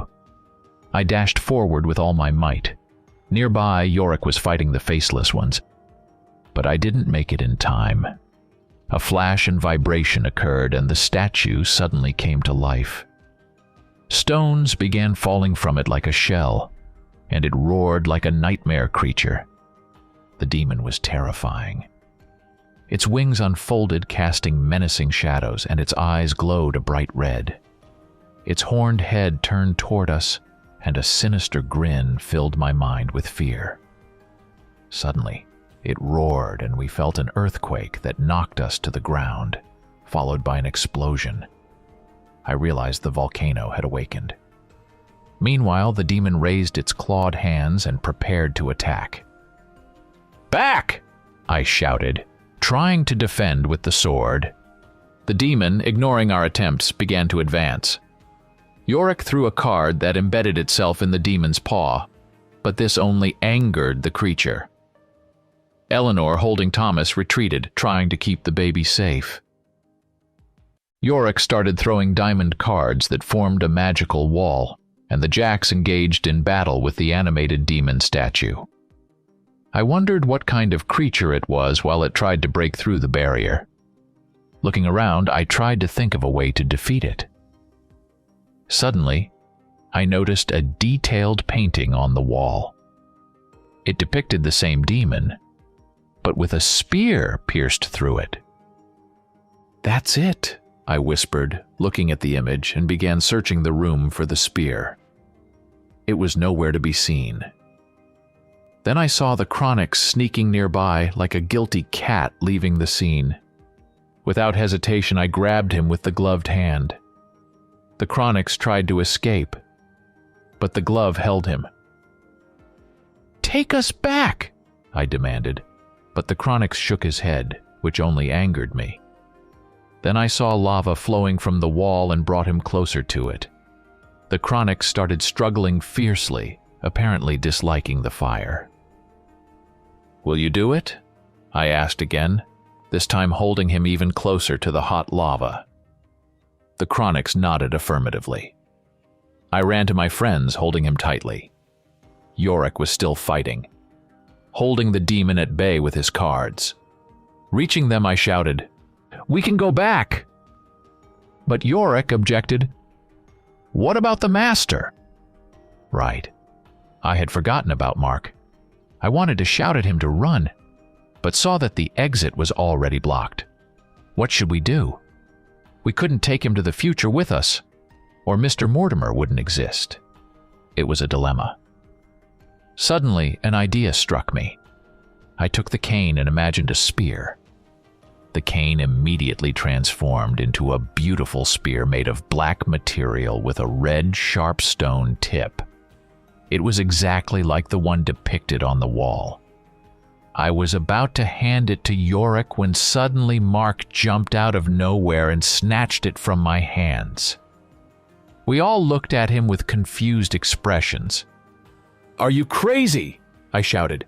"I can handle it from here," Mark replied firmly. "Thank you for warning us about the volcano. I know you need to go." "Go, I'll take care of this." I wanted to argue, but Elanor interrupted me. "He will survive. You know that, right?" And I understood. We would meet him in the future, in our shop. So I shouted to the Chronix, "Take us back to the shop." He began to glow gradually. I saw Mark running towards the demon and throwing the spear. Surprisingly, he hit it on the first try. The spear pierced the demon's heart and the creature screamed. Red energy began to flow from it, right into Mark.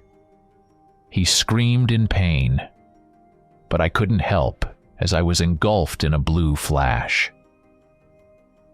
The next moment, we found ourselves in our shop, surrounded by familiar walls and comfort, although the same mess remained that we had left before our journey. Meister Mortimer was still not there. Holding the Chronix, the first thing I did was point to Thomas and ordered him to return him to his original form.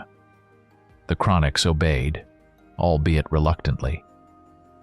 The next moment, Thomas was standing in the middle of the shop, not understanding what had happened. "I'll explain everything later," I promised him, trying to calm him down. Then I told the little man to tidy up the shop, and that too was done.